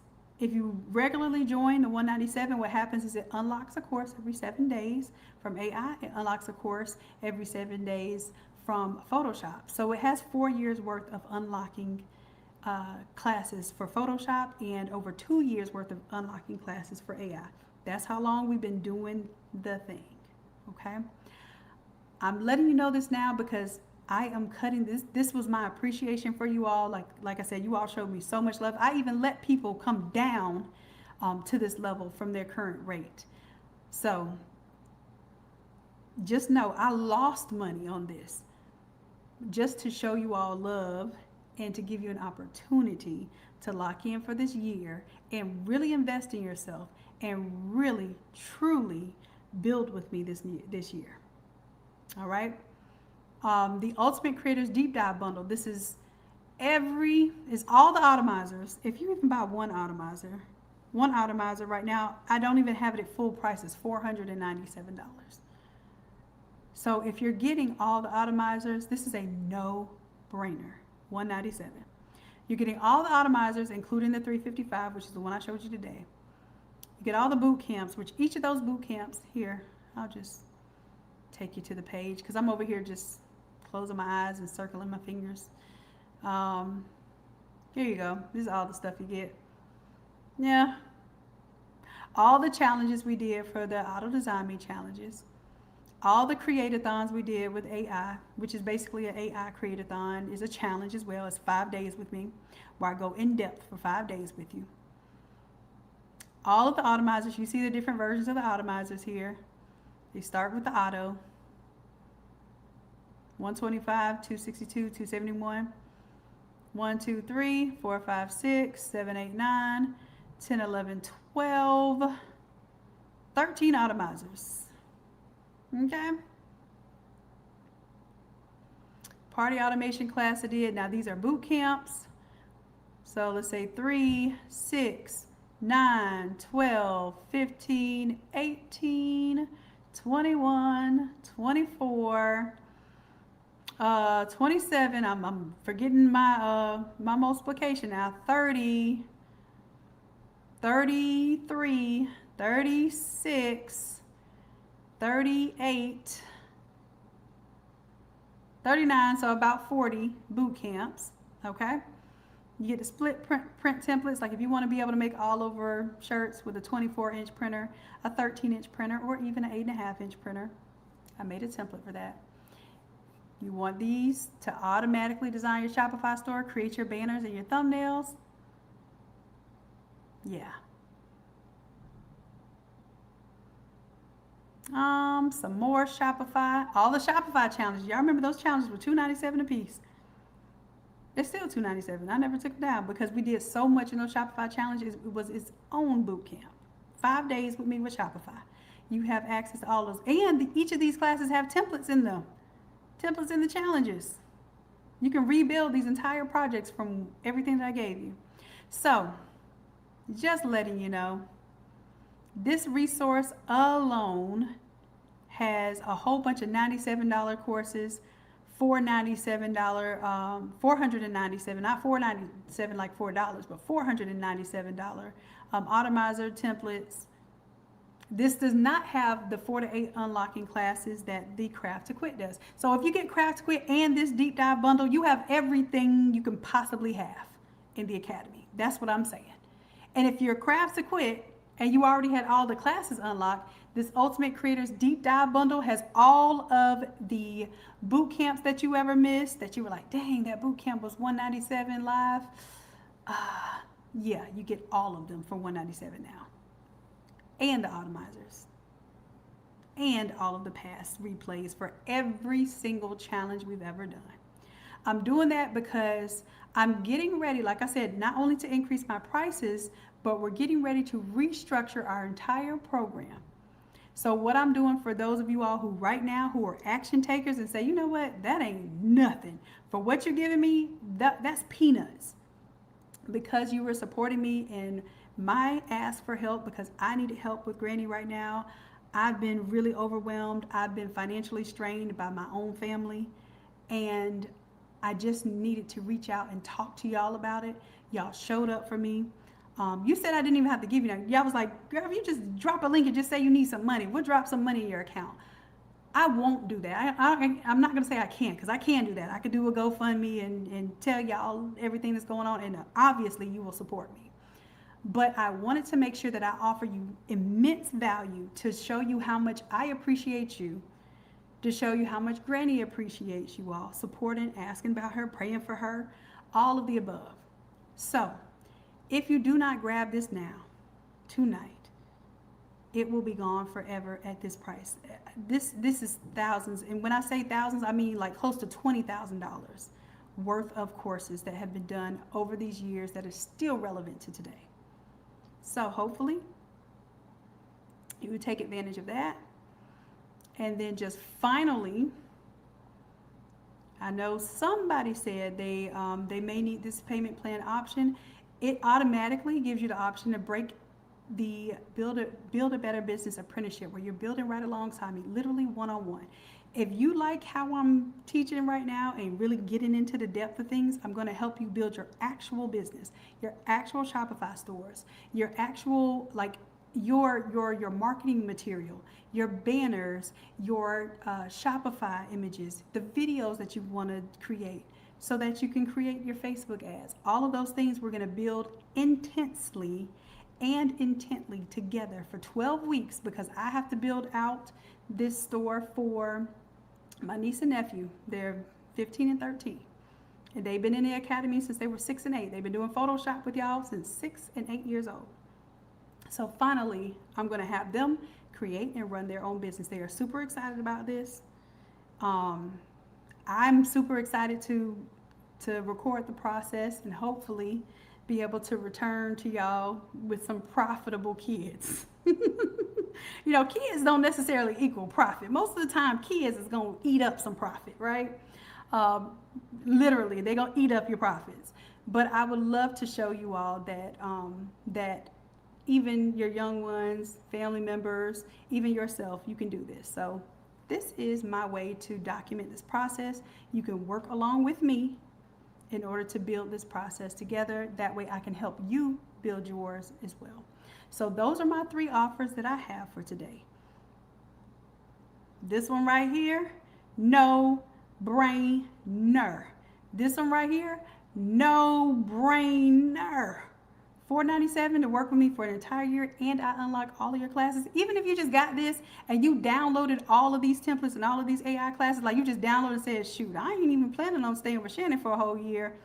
Let me, $4.97, I'll pay that just to get access to all these templates. And you get the whole new year, because you get a full year of time with me, actual time with me in the Zoom room. $4.97, no brainer. This isn't a beg or an ask. This is an offer. And I want y'all to get used to making offers. I want you to get used to talking to your clients, talking to your potential clients, letting them know how you can help them. I don't even feel bad when nobody buys because I'm like, shoot, if they don't buy, they're going to buy when it's regular price because they're going to see that these 1 or 2 people that got this deal is finna blow up. And they're going to wish that they got it for $4.97 and not $2,400. Because when it goes back up to $197, that's what you're doing. Well, I offer it to where you pay for the whole year up front. You get 2 months off. So $2,000 if you pay up front. If you're paying $197 a month, you're paying $2,400 for the year. Saving $2,000 has never looked so easier. And when you sign up at the regular rate, you're not getting all your classes unlocked. So all these are no-brainers. For those that's looking for the opportunity to get more done in 12 weeks than you have for the past 12 months, the past year, this is where you want to be. in the Zoom room with me, building for 3 hours every weekend, every single weekend for the next 12 weeks. I'm committing my weekends to you to get your business built, because y'all said y'all got more time on the weekends than you do during the week. Well, guess what? Let's get it done. Okay? You're going to get it done with me. Those are my offers. I just want to make sure that y'all had access to those. Maybe customer happiness. Drop them in the chat. I didn't realize I have a little stuff all over your screen. All right, and then I'm gonna finish off this template. Customer happiness, dropping links for y'all, okay? Remember, this is all we done hold on. Let me just, everything we done at AI, y'all wanna see what you unlocked with the $497? All the AI? Let's go back. We just did this memorial. We did event design. Deshaunta, we did her birthday breakdown. Oh, she gonna have it hasn't happened yet, has it? Because we built a mess out of this. Yeah, we made a template out of it. All right, so we got that. I had a whole nother event with this whole flight theme. This was a real job that I did, y'all. Deshaunta's project is a real job, y'all. So making templates and images off of real work, you cannot beat that. Graduation. When I told y'all, I mean, we did mock-ups galore, models, videos, building your brand twin. This is just graduation project. Mock-ups, brand identity. If you want to go through that one, and you ready to rebrand, brand identity, website planning using AI. This is only AI. This ain't even the Photoshop side of things. And if you notice, the Photoshop side of things mirrors what we're doing in AI. So then I tell you in Photoshop, oh, you see how we broke down all that AI artwork for Deshaunta's project? Let's rebuild it in Photoshop. Make sure that it's gonna print right when we print it as a backdrop. Do y'all see this? Oh, it's a duplicate. But the AI mirrors what we're doing in the Photoshop side. Does it make sense? So then I made this whole, I showed y'all how to make these AI lockers, but I said, let me make a whole template for y'all. Ooh, did I put that one? I think I did put that one in the sports template. Yeah, I did. Yeah. Graduation. So the Photoshop goes right along with the AI projects. When I tell you, don't nobody do it like this. Nobody. I know, because I've been out there and I searched, and because I couldn't find nobody, I became that body that was going to show you all this.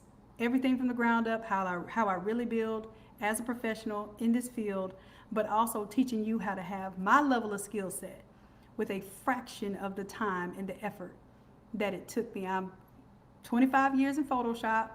I've been an entrepreneur since I was middle school is when I first officially started selling stuff. And yeah, we all started selling candy. That's how we know we one tribe. We all started selling that candy.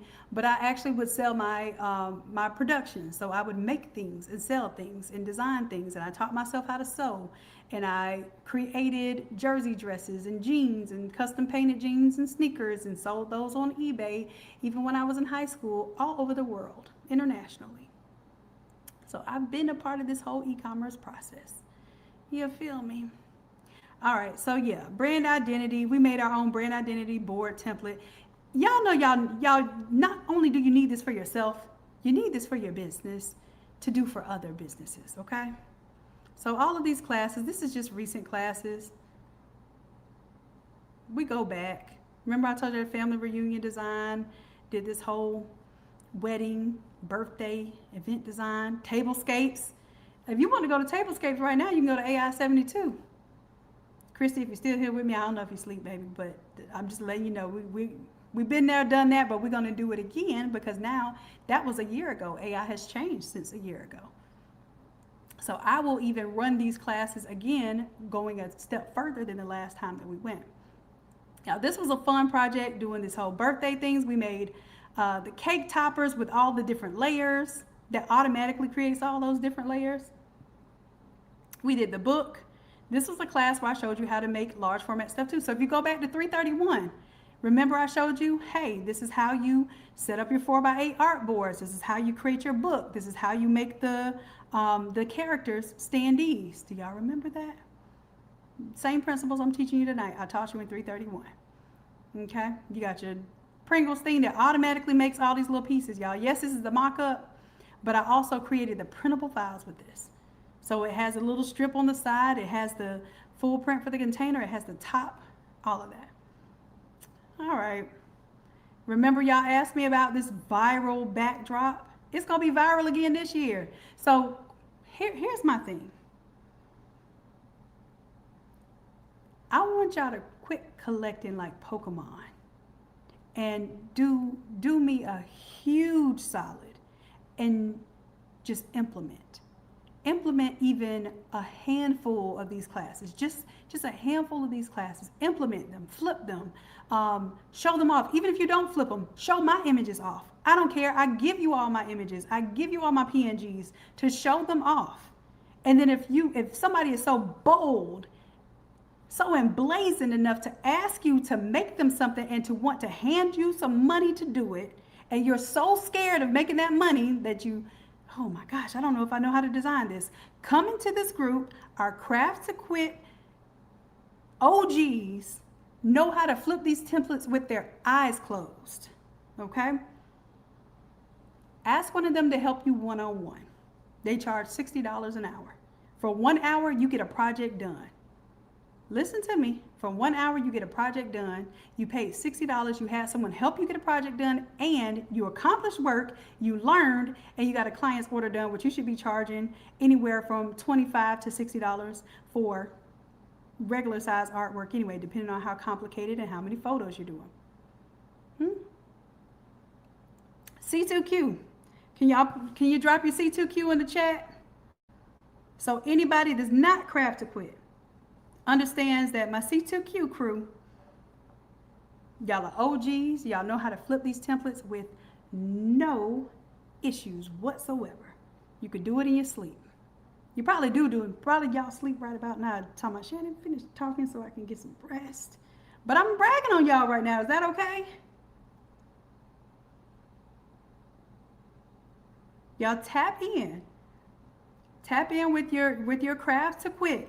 Because that's a level of mentorship too. The fact that they can help you. I used to charge $60 per hour to help people in Photoshop. I sure did.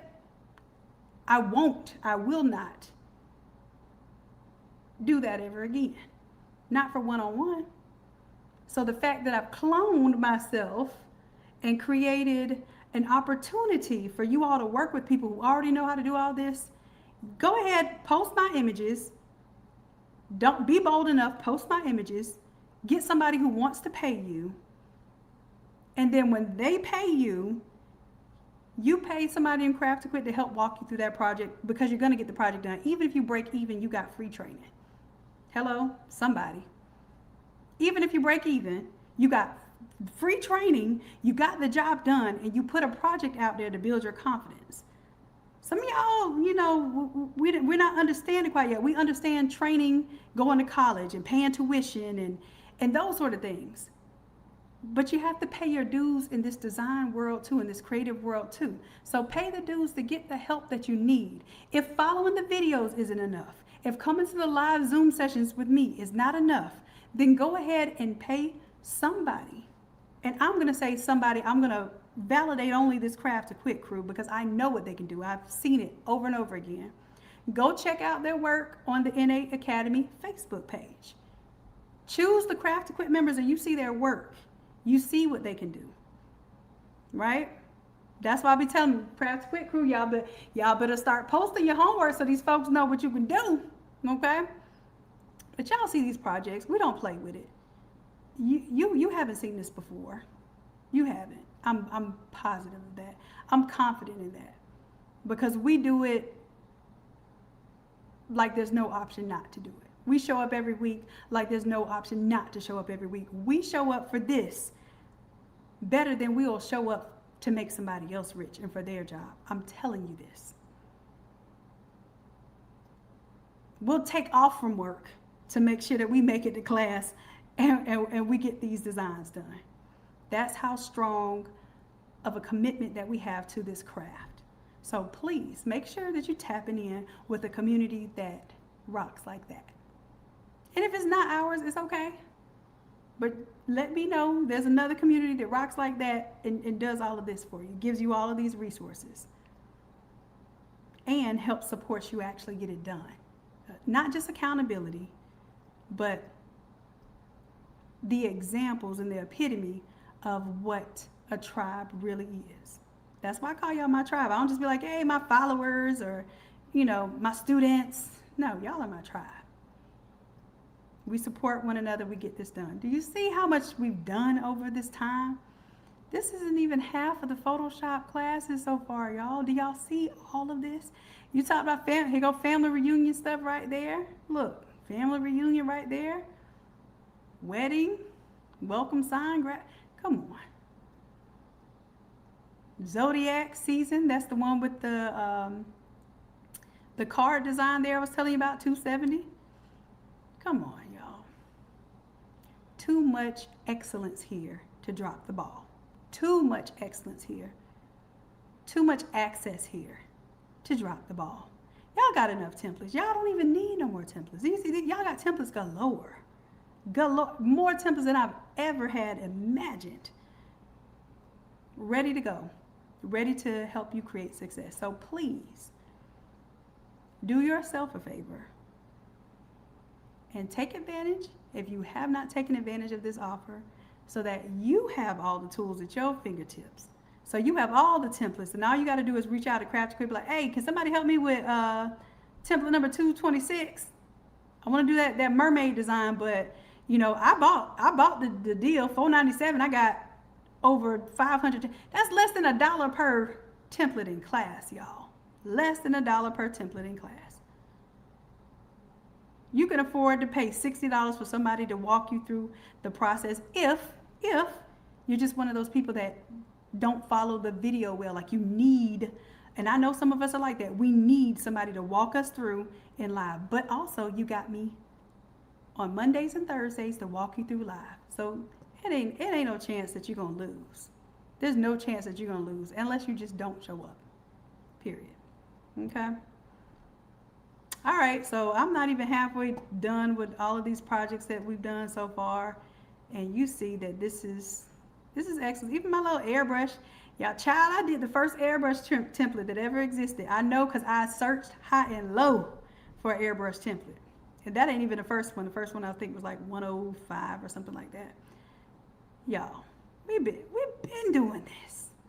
Do y'all see this excellence? Tap into it. Tap into it, please.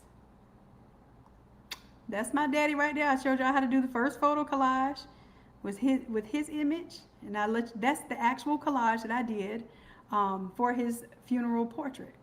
My granny has it in her house on our wall. We printed it on canvas and all. Yep. That first airbrush template at 103, that was 5 years ago. Like I said, it wasn't no airbrush templates then.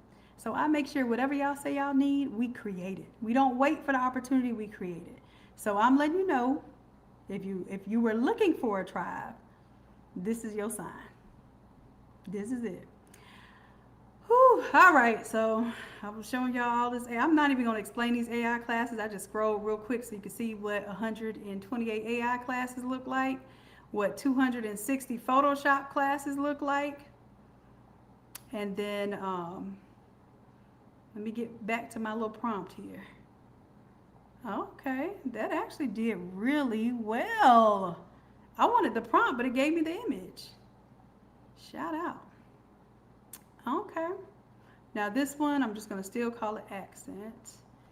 And I'm just going to do like a 003. All right, I'm back to work, y'all. I gave y'all a little motivation. Okay. Clean contour edge. I do like that, and it does look easier to produce. Actually, it doesn't.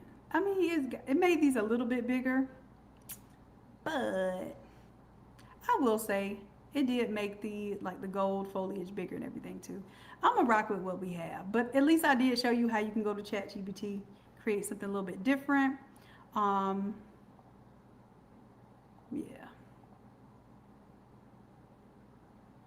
Would you like your contour border to stay approximately the stem? I wanted to be able to cut it out without having any type of white on the contour. I know that might be really difficult, but instead of creating the graphic, can you just create the prompt that I can use for the graphic? Y'all, I'm over here. I'm gonna tell you like this. My dad explained to me. Dad explained to me that there's no such thing as multitasking. So while I think I'm multitasking, it's really just distraction and my brain isn't focused, but somehow everything still gets done. All right, my legs are falling asleep. I need to get this work done. Y'all need to get some rest. It's Friday night. Y'all ain't clubbing? Club N8s? All right, Club N8 Academy. Let's get this done. Let me take a sip of my water because my mouth getting dry. I'm talking too much. Let's get it done, though. Let's get it done. Give me a standee optimization prompt. Ooh, y'all want the standee optimization prompt? Here, screenshot it. I'll make it a little bit bigger. Oh, that's too big. Don't know if it's gonna work, but I'm gonna test it out. That's what I do. A test is just a test. That's it. It's just a test. I'm going to go ahead and generate it twice with Nano Banana and twice with GPT Image 2. Let's see what I get. Oh, Lord. Let's go ahead and wrap this up. Now, we got this standee. We got this one. So I'm going to take this. Little boy, I'm live. The camera's on. Oh, look. He's trying to flex his little muscles. Where you going? Put on your uniform shirt. Come here. They ain't seen me in a minute either. It's just a little image. You see him? All right. So this is one of my big-headed babies that I told y'all I'm building this website for. So hopefully he appreciates the opportunity to earn income as a youngin'. But this is Levi. Y'all know he's been in the academy since he was 6. So he knows all the Photoshop things, all the AI things. He teaches me stuff with the Suno, with the AI music, with artwork, creating videos, all of that.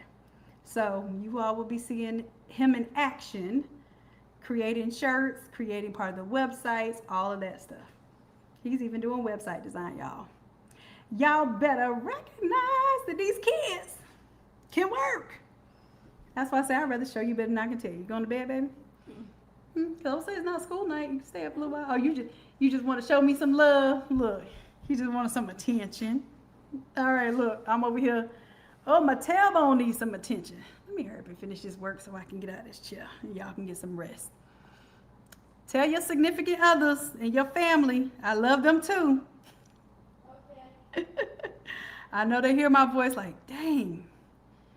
Yeah, we love Shannon too, but she on one tonight. 4 hours? I told y'all I wanted to really get through to y'all this whole large format printing, capabilities, all of that, okay? All right, so for the 4x8 standee cutout for the prop, I need you to go back and watch yesterday's class because I showed you how you could do a contour cut. I'll go inside of it so you can see. For that mock-up there. And remember, it says preview. So I cannot just drag this in because this says preview. Anytime you see preview, check it. Check yourself before you wreck yourself, okay? Now remember, I showed you, I'm not going to show you all again, but I showed you how to create this smooth contour for her hair using the pen tool. I would also do it on this side. I'm not going to do it right now because we need to wrap this thing on up. But the concept applies still. Take that little, and this is if you're just cutting by hand and you're not going to do the little white offset. If you're cutting by hand and you're going to clean contour cut this, that we call it a kiss cut. If you're going to kiss right up to the graphic, then print this as is. Don't even worry about doing none of this vector outline. If you're going to do an offset outline, then you need to make sure you have a clean printable graphic with a vector contour. Because whether you have your printer contour cut it or you plan on hand cutting it, this is not going to work if you have all of this trash, fuzziness. You need to have smooth, clean lines that you can take your blade and go around and keep a consistent about 1/4 of an inch to 1/2 an inch outline there. Just letting you know. All right, so even this one right here, boom, it's kind of cutting into her arm. And then also, I did not upscale this image here because I wanted to keep the Automizer small, because this essentially, the bigger my files are in the Automizer, my source files, the bigger the Automizer file is, and these are just example graphics. So keep in mind, this I would upscale as well. Every single thing that you're going to print large format that came from AI, which this did, you're going to upscale it. So when it prints high resolution. I also showed you all how to take the puppet warp tool and push her dress in without unnecessarily shrinking or moving anything else. So that's why her dress actually fits on the 4x8 board. Otherwise, remember, it was flared out and it did not fit on the board. I showed you all that, which is going to come in handy too when you have them weird poses and you're doing a memorial and like one foot is way up higher than the other. I believe I showed you that on one of the graduation playbacks. I took his foot, brought it down so it was even, so when I created that standee bottom, his feet were evenly at the bottom and it didn't look like one foot was floating up way in the air with a lot of white space underneath it. Like I said, I teach y'all a lot. If there's something that you have a question about, make sure that you ask in the group, and I guarantee you I have a video somewhere that explained it already, just like I had a video that explained doing these props already. But I'm showing you again just because we're wrapping this up as a full course, and this is one of our capstone courses. All right, so yep, go back to the video, see how I did a contour here. Go back to figure out how that was done. I'm not going to save this because I don't want to change that. Oh, but what I do want to do, show you how to save this for print. It is preview mode right now. What do? Image size. 150 as the resolution, not 15. Say okay. Do not save it at 150 pixels per inch. Do not save it at 150 pixels per inch as the editable file. Control-0 so I can zoom everything in. Take this little group right here because it has the contour on it. And let's just call this our photo standee. Right click. Quick export as PNG, and it's going to give you those clean lines as the photo standee. It is 150 pixels per inch now. That's where we want it. As soon as we get this exported out like we need, then we're going to go back to image size. Make sure we take it back down to that 15 pixels per inch. Much smaller. See, 2.97 megabytes versus 297 megabytes. Yeah. All right, see how much smaller it got there? Control-0 so we can zoom it back in. Let's save that. We'll close this out. I'm going to close out of this little mock-up too because we don't need the mock-up right now, but we are going to save it because it's going to update all of these saves. Okay? All right, so now we're going to take this board 3. I'm going to duplicate that artboard. And now I'm counting my board. So we have a 3 and we have a 4 already. So this is going to be board number 5. This is really important. All right, let's do Control-0. Board number 5, where did it go? Right here. So board number 5, I'm going to take off the arch. I just wanted to see how my standee was going to print in comparison to the arch. So that's why I left the arch on there. So now I don't need it. I got rid of it. And then for this one, we'll take and copy that layer style. Paste the layer style here. So we can see that contour, that outline. Beautiful. Get rid of this one here. And for board number 5, I'm going to duplicate that one. And I'm going to call it board number 6. Say OK. And then for board number 6, I'm going to take the graphic on board number 6, Control T to transform, and I'm going to reflect it. Okay, because I already did the work to get it where I need it to be. Control 0 so I can see my project now. Okay, I still need to do my lady here. Still need to do that cutout. So what I'm going to do for that one is I'm going to select board number 3 and check this out. I'm going to use my artboard tool here, and I'm just going to hit the plus sign here. And it made the same exact size artboard that was already there, so you have that option. Now I have to make sure I name it, of course. So this one will be the 48 by 96 photo standee. And I probably will change it because it's not going to end up being 48 by 96 more than likely. We shall see. So now we just drag and drop. Where's my folder? There we go. Refresh. Drag and drop my photo standee.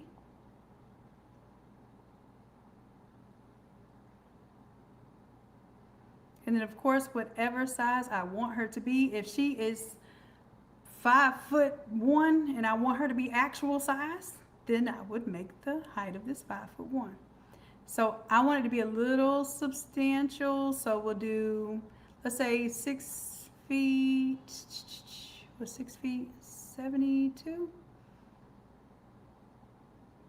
So I definitely, if you make it 8 feet, it's going to be way too substantial. But we can definitely do. And what you're going to do is you're going to leave this white down here at the bottom.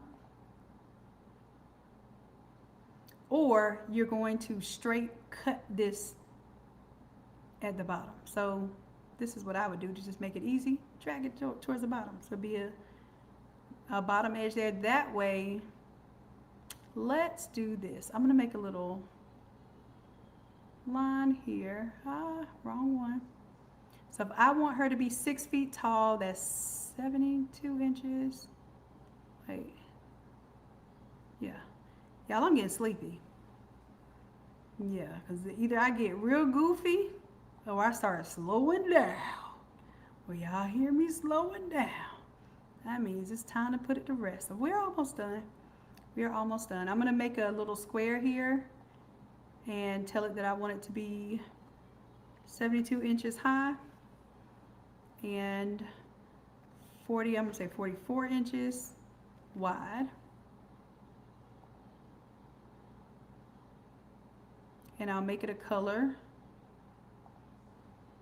And what this does for me, if I ever have a question about like, hey, is this the right size? Am I tripping? Let's go ahead and put the standee in front of it. And I can make sure that she's 6 feet tall while she still cuts off the bottom there without having to do no extra math.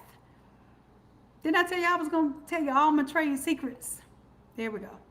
And technically I can even erase that rectangle now because I don't want anything on my boards adding to the size of my files. I want my files to be clean. There's no question about what's supposed to be printed. All right, so do I have all of my pieces now? Let's do a check. I'm actually going to take this one here. Boom, boom, boom. Let's duplicate that group. Oh no, we'll just keep both of them on here. Like I said, group and contents. All right, make sure we have all of our pieces. Where's my other arch? So now I'm going to do a little visual inventory to make, oh, I know, we don't have the name standee. Were y'all going to tell me that? Or y'all asleep? Y'all tired of me? I'm tired of me right now. All right, take off the drop shadow. Name standee. Quick export as PNG. Name standee. That's what it's called.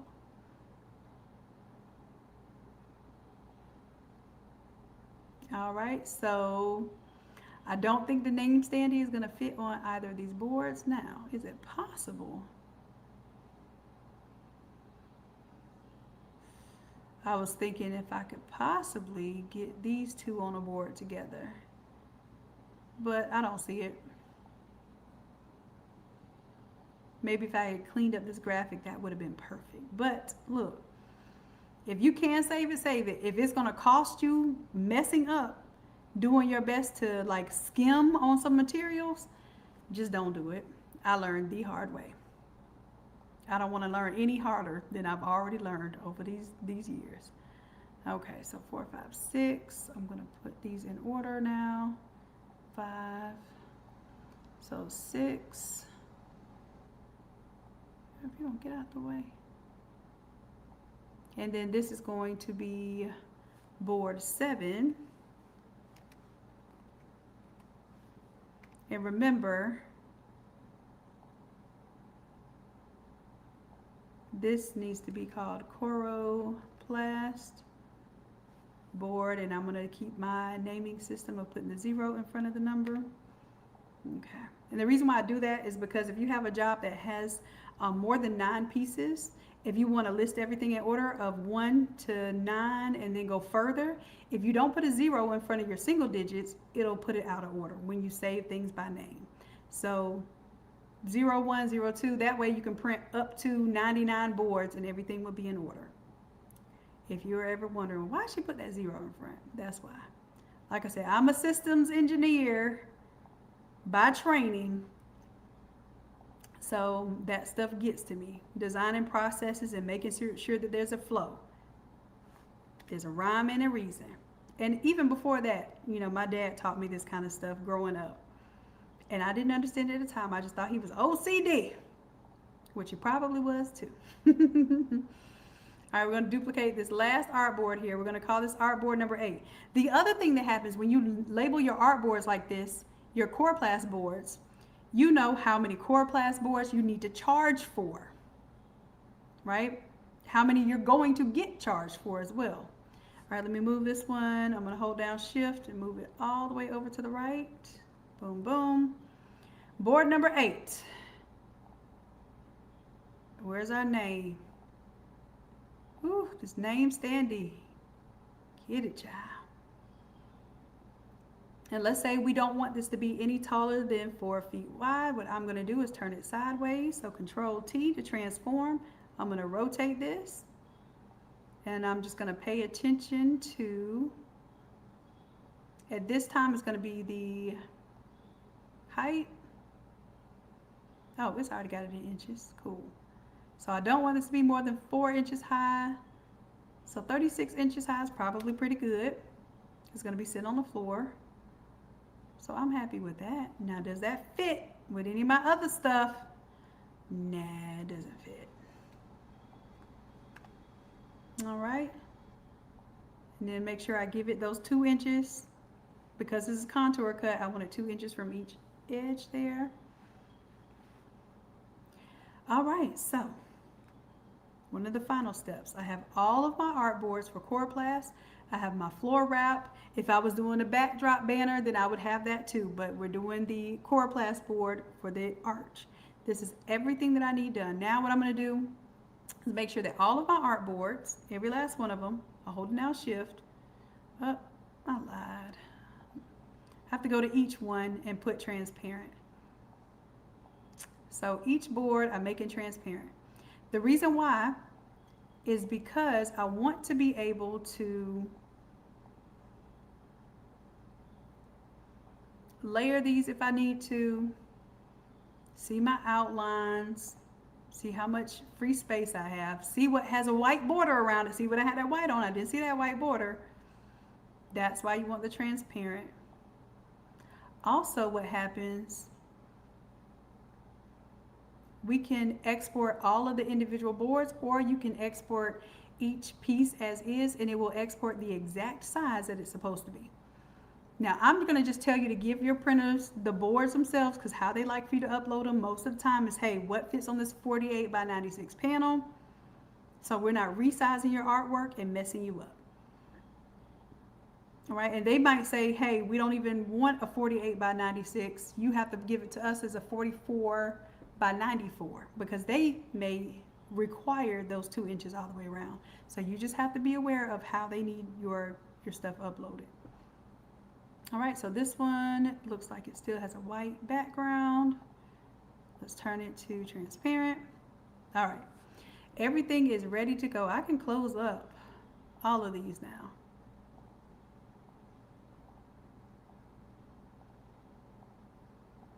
Make sure everything makes sense. The size, the board, they don't care what's on the boards. Now, if you want to label this better, but this board, you can call this your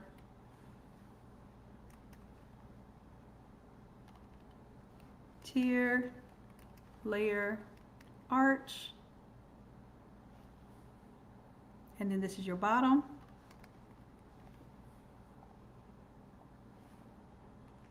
This is your tier, layer, arch, top. Whatever you have here as the folder name is how this is going to export. This might be your, so this is your open arch. This might be, I think that's the right. So open arch right, open arch left.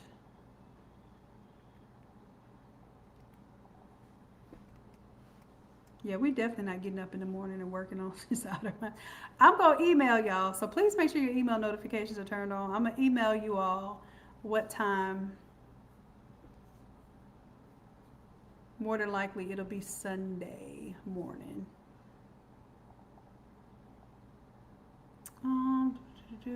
What is 5? Okay, so this one is our accent standee. That is the, I can't remember if that's the right or the left. Is that the right or the left? That one is the left. Okay, so left.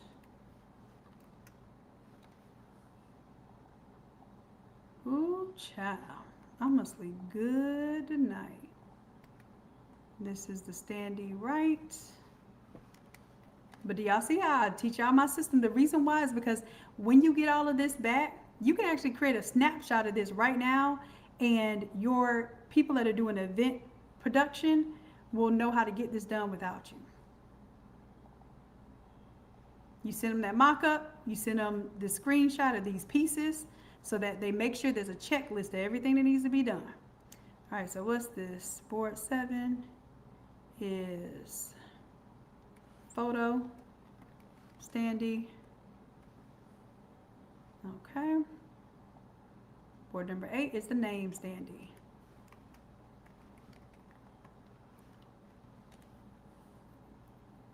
Okay. That all looks good. Names look good. Floor wrap is already named there. All right.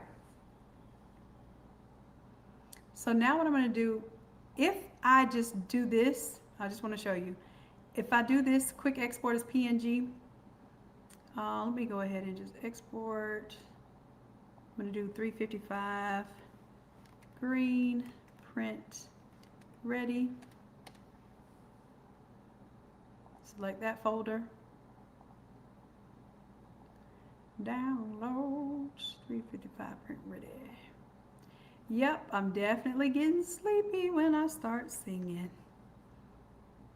Come on, folder, where'd you go?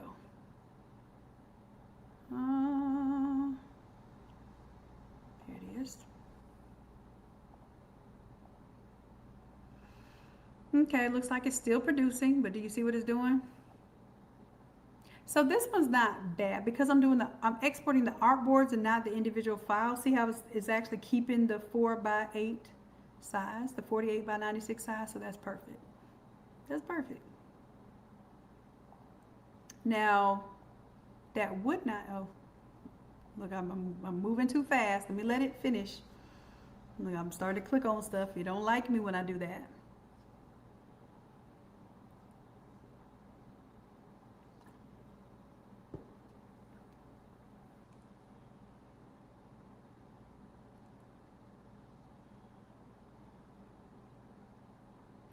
Ooh, I'm daydreaming now. My eyes about to close. But we're almost there. Look, almost there. That's my top part. But do you see why you got to charge more for this large format art? Do you see now? It wasn't even designing this stuff. Y'all, the Automizer pretty much designed this stuff. But when you format it, it takes time. When you do all of the enhancements that you need to do to make sure it looks good, it takes time. Charge for these event graphics. And no, you're not just gonna go to Canva and just throw some things together at low resolution and disappoint your clients. Now, I'm not saying that there are ways to design in Canva. I have discovered them. As long as you're designing all vector, that means you don't have any bitmap images, which is impossible if you're doing photos.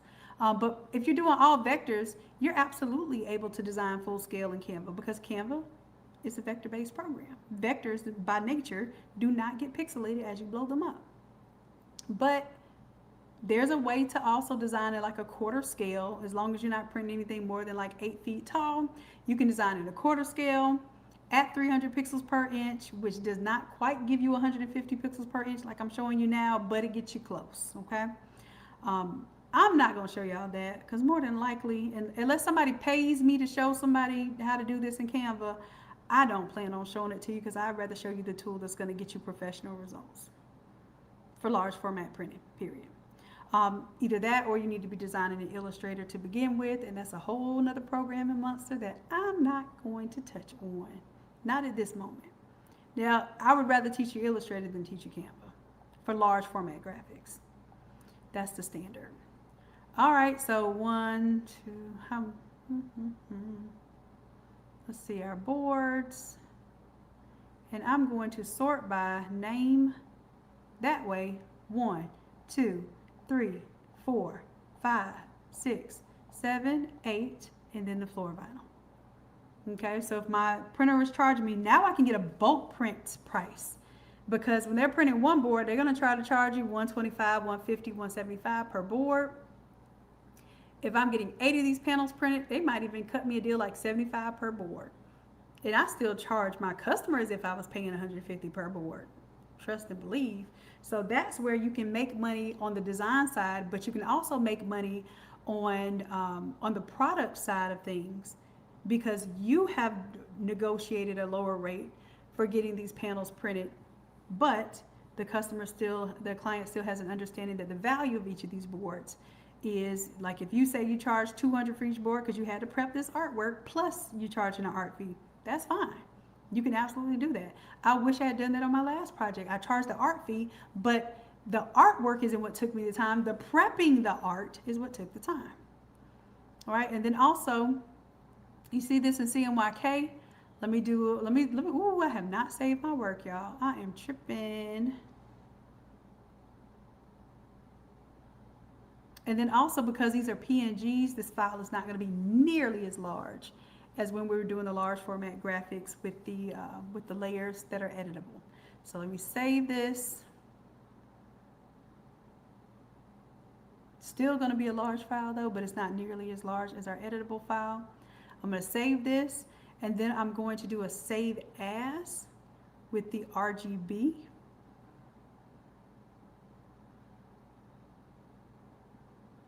And then I'll change the file name for this one to be CMYK.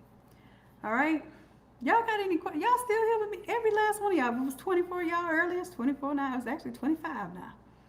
Y'all still here with me? I have to do better about letting y'all know when I'm going live. I do. Or you just go ahead and hit the bell for notifications. So anytime I go live, make sure that you're letting YouTube know that you want to know, okay? Because if I'm going live, I promise I got something valuable for you. All right, so looks like that's saved. Now I'm gonna do a file save as. And I'm gonna call this one RGB. So I'll show you how to change the color mode. Now the color mode really drastically changes when you go from RGB to CMYK. It dulls all your colors down and it shifts all of your colors. So just be prepared for that. We're going to go to image, mode, and instead of CMYK, we're going to do RGB. It's going to ask you, do you want to merge? I'm going to say no, don't merge. It's going to ask you, want to rasterize? No, don't rasterize. Just keep all of my elements as smart objects and do your best. Now, if you have levels in there, if you have hue saturation adjustments, it's going to destroy all of those. That's why you want to make sure everything is colorized like you want it. Everything is flat as a PNG as you want it. So when you bring it into this printable file, all you're doing is prepping. That's why this was called the prep situation, because you want to just make sure that all of your files are ready to print. So we prepped it with the colors and everything before. That's why I called this one prep. Remember, we prepped it. And then we bring it over here to print it, okay? Let's see this one right here. So what we can do, same thing here. Take all of these, quick export as PNG. And then what I'll do is I'll make a separate folder for the RGB version. So if your printer, if let's say for the floor wrap, they said CMYK, and for the boards, they said RGB. I can almost guarantee they aren't going to match if they do that, but now you have both options. Okay.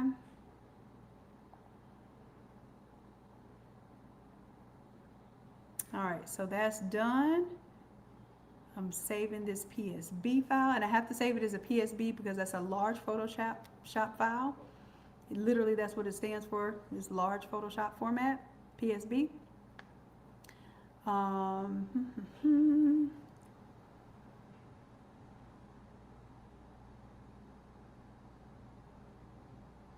If you can print RGB, always keep it RGB, because it's going to represent the colors on your screen more directly.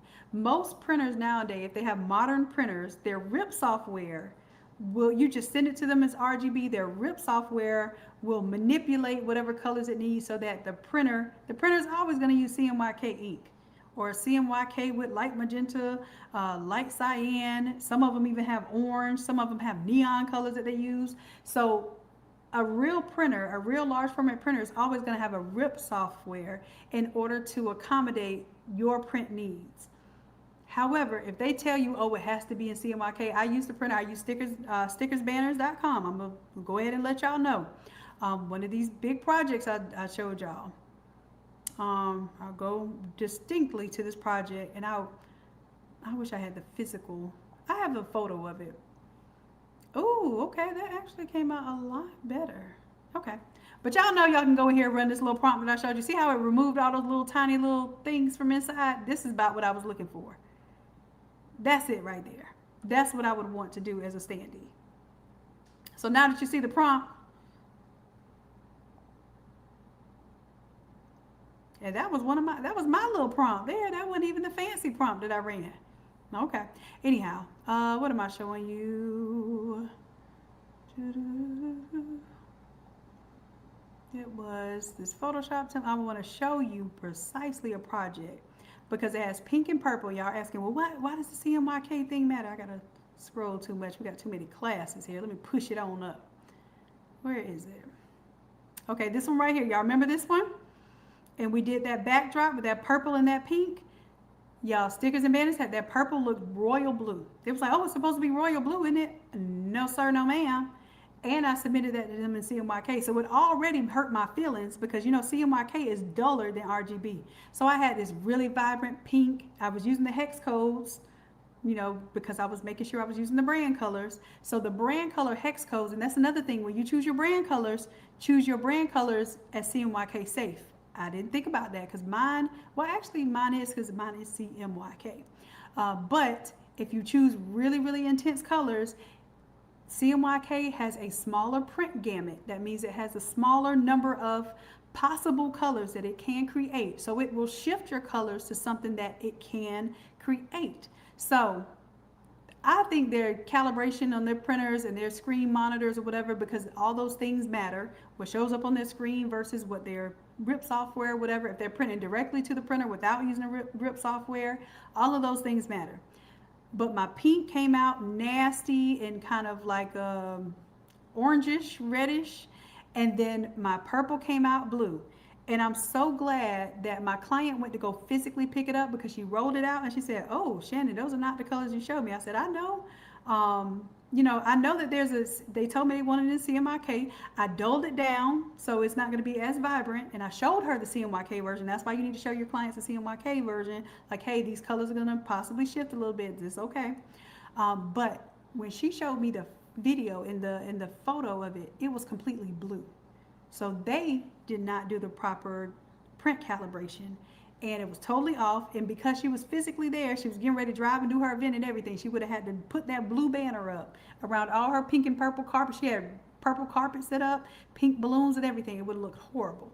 So somebody mentioned today one of your biggest problems is color management. That's one of the biggest issues you'll ever run into. Print quality management, color management, hand in hand. Going to be the biggest issues that you ever run into doing large format graphics. Okay, so just letting y'all know that, like I said, real world, real project, real recent. All right, I think that's it. Did I promise y'all anything else that I said I was gonna do and now I'm sleepy and I don't remember? All right, y'all, we're just gonna have to charge it. What did I say? Charge it to my head and not my heart. Or is it the other way around? Look, I'm goofy right now. I'm sleepy right now. I'm finna start freestyling on y'all and all. If y'all don't go to bed, okay? I love y'all. Every last one of y'all are still here. I really do love you, and I appreciate you dearly. For those who are getting a free resource, I'm going to drop those on the back end of the course tonight before I log off of this computer, because otherwise I'll forget and it won't be done. So I also, do y'all want me to give you these, these print ready? I don't know. You don't need that. You don't need that. That's just going to be big old files on your computer for no reason. Y'all don't need that. If you want the class, then this class that you want, if you just want to purchase one class, if y'all want to purchase a 361 class, who's on this live that doesn't have the 361 class? If you craft to quit, you already got it. You got the 361 class. It's a class we did. Put 361 in the chat if you do not have the 361 template and you're still here with me tonight. Put 361 in the chat.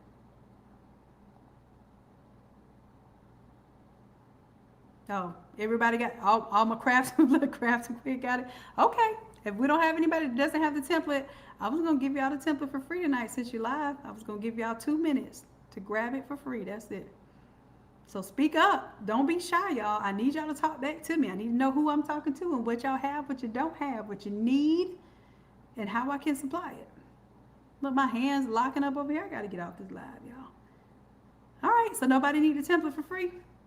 Somebody gonna watch this replay and be mad. Anyways, I am super proud of you. Okay, Joyce's Gifts and More. Okay, so you spoke up. This is what I'm gonna do. For 361, you're gonna have to find it on the Academy. You're gonna have to go to this link right here. It's gonna be the Photoshop templates. I'm gonna give you this link for all the Photoshop templates. Or customer happiness, if you could drop that link, and then I'll change the price on the back end of the website for 361 only. The price, I'm going to change it to $0. So if you find 361, it's right up here at the top of this page, this Photoshop link that customer happiness is going to drop. I'm changing the price to free. And customer happiness, please, when we get off of this live in 2 minutes, please change that price back to $40. Because you know I will forget. All right, so you grabbing 361, you'll have all of the everything that you need to build out this particular project. Okay. All right.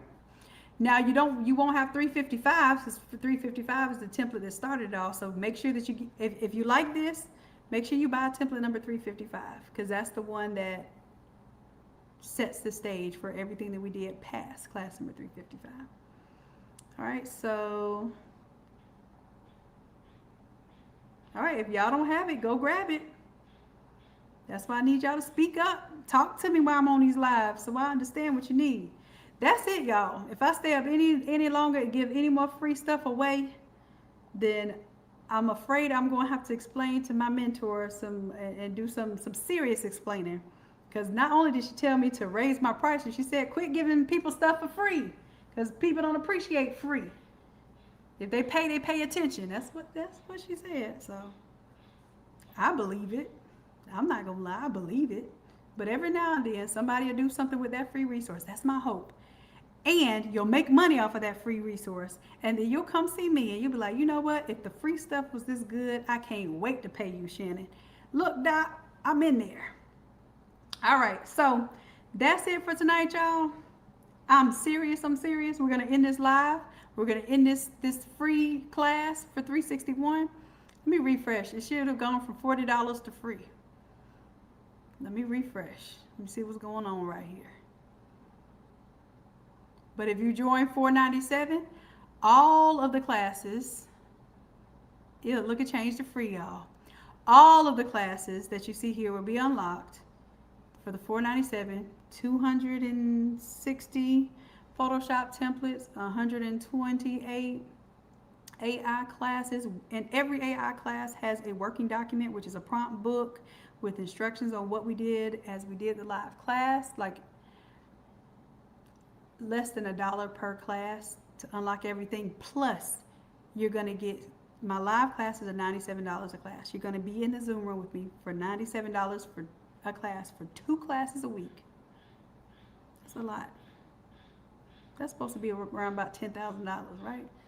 $200, you know, $200. Look, $200 per week for 52 weeks.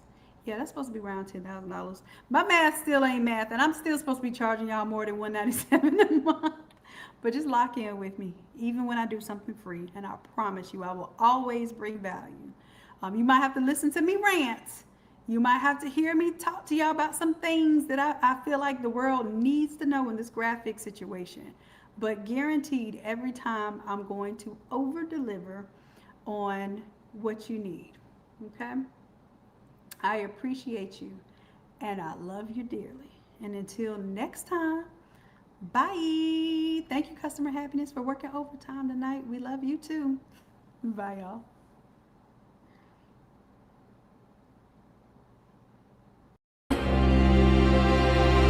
I paint the sky with a whisper loud. A brushstroke cuts through every cloud. My thoughts run wild, no change, no bounds. Electric colors in a concrete town. I'm the architect of my own spark, a firework igniting in the dark. Creativity is my superpower. Turning dust to gold in the final hour. I build a world with a single thought. No cage, just dreams. It's all I've got. I bend the rules like a melody bends. Snap a rhyme, make the broken man. A kaleidoscope spinning in my chest. This canvas bleeds, but it's my best. Ideas collide, a thunderous roar. They crack the ground and break the floor.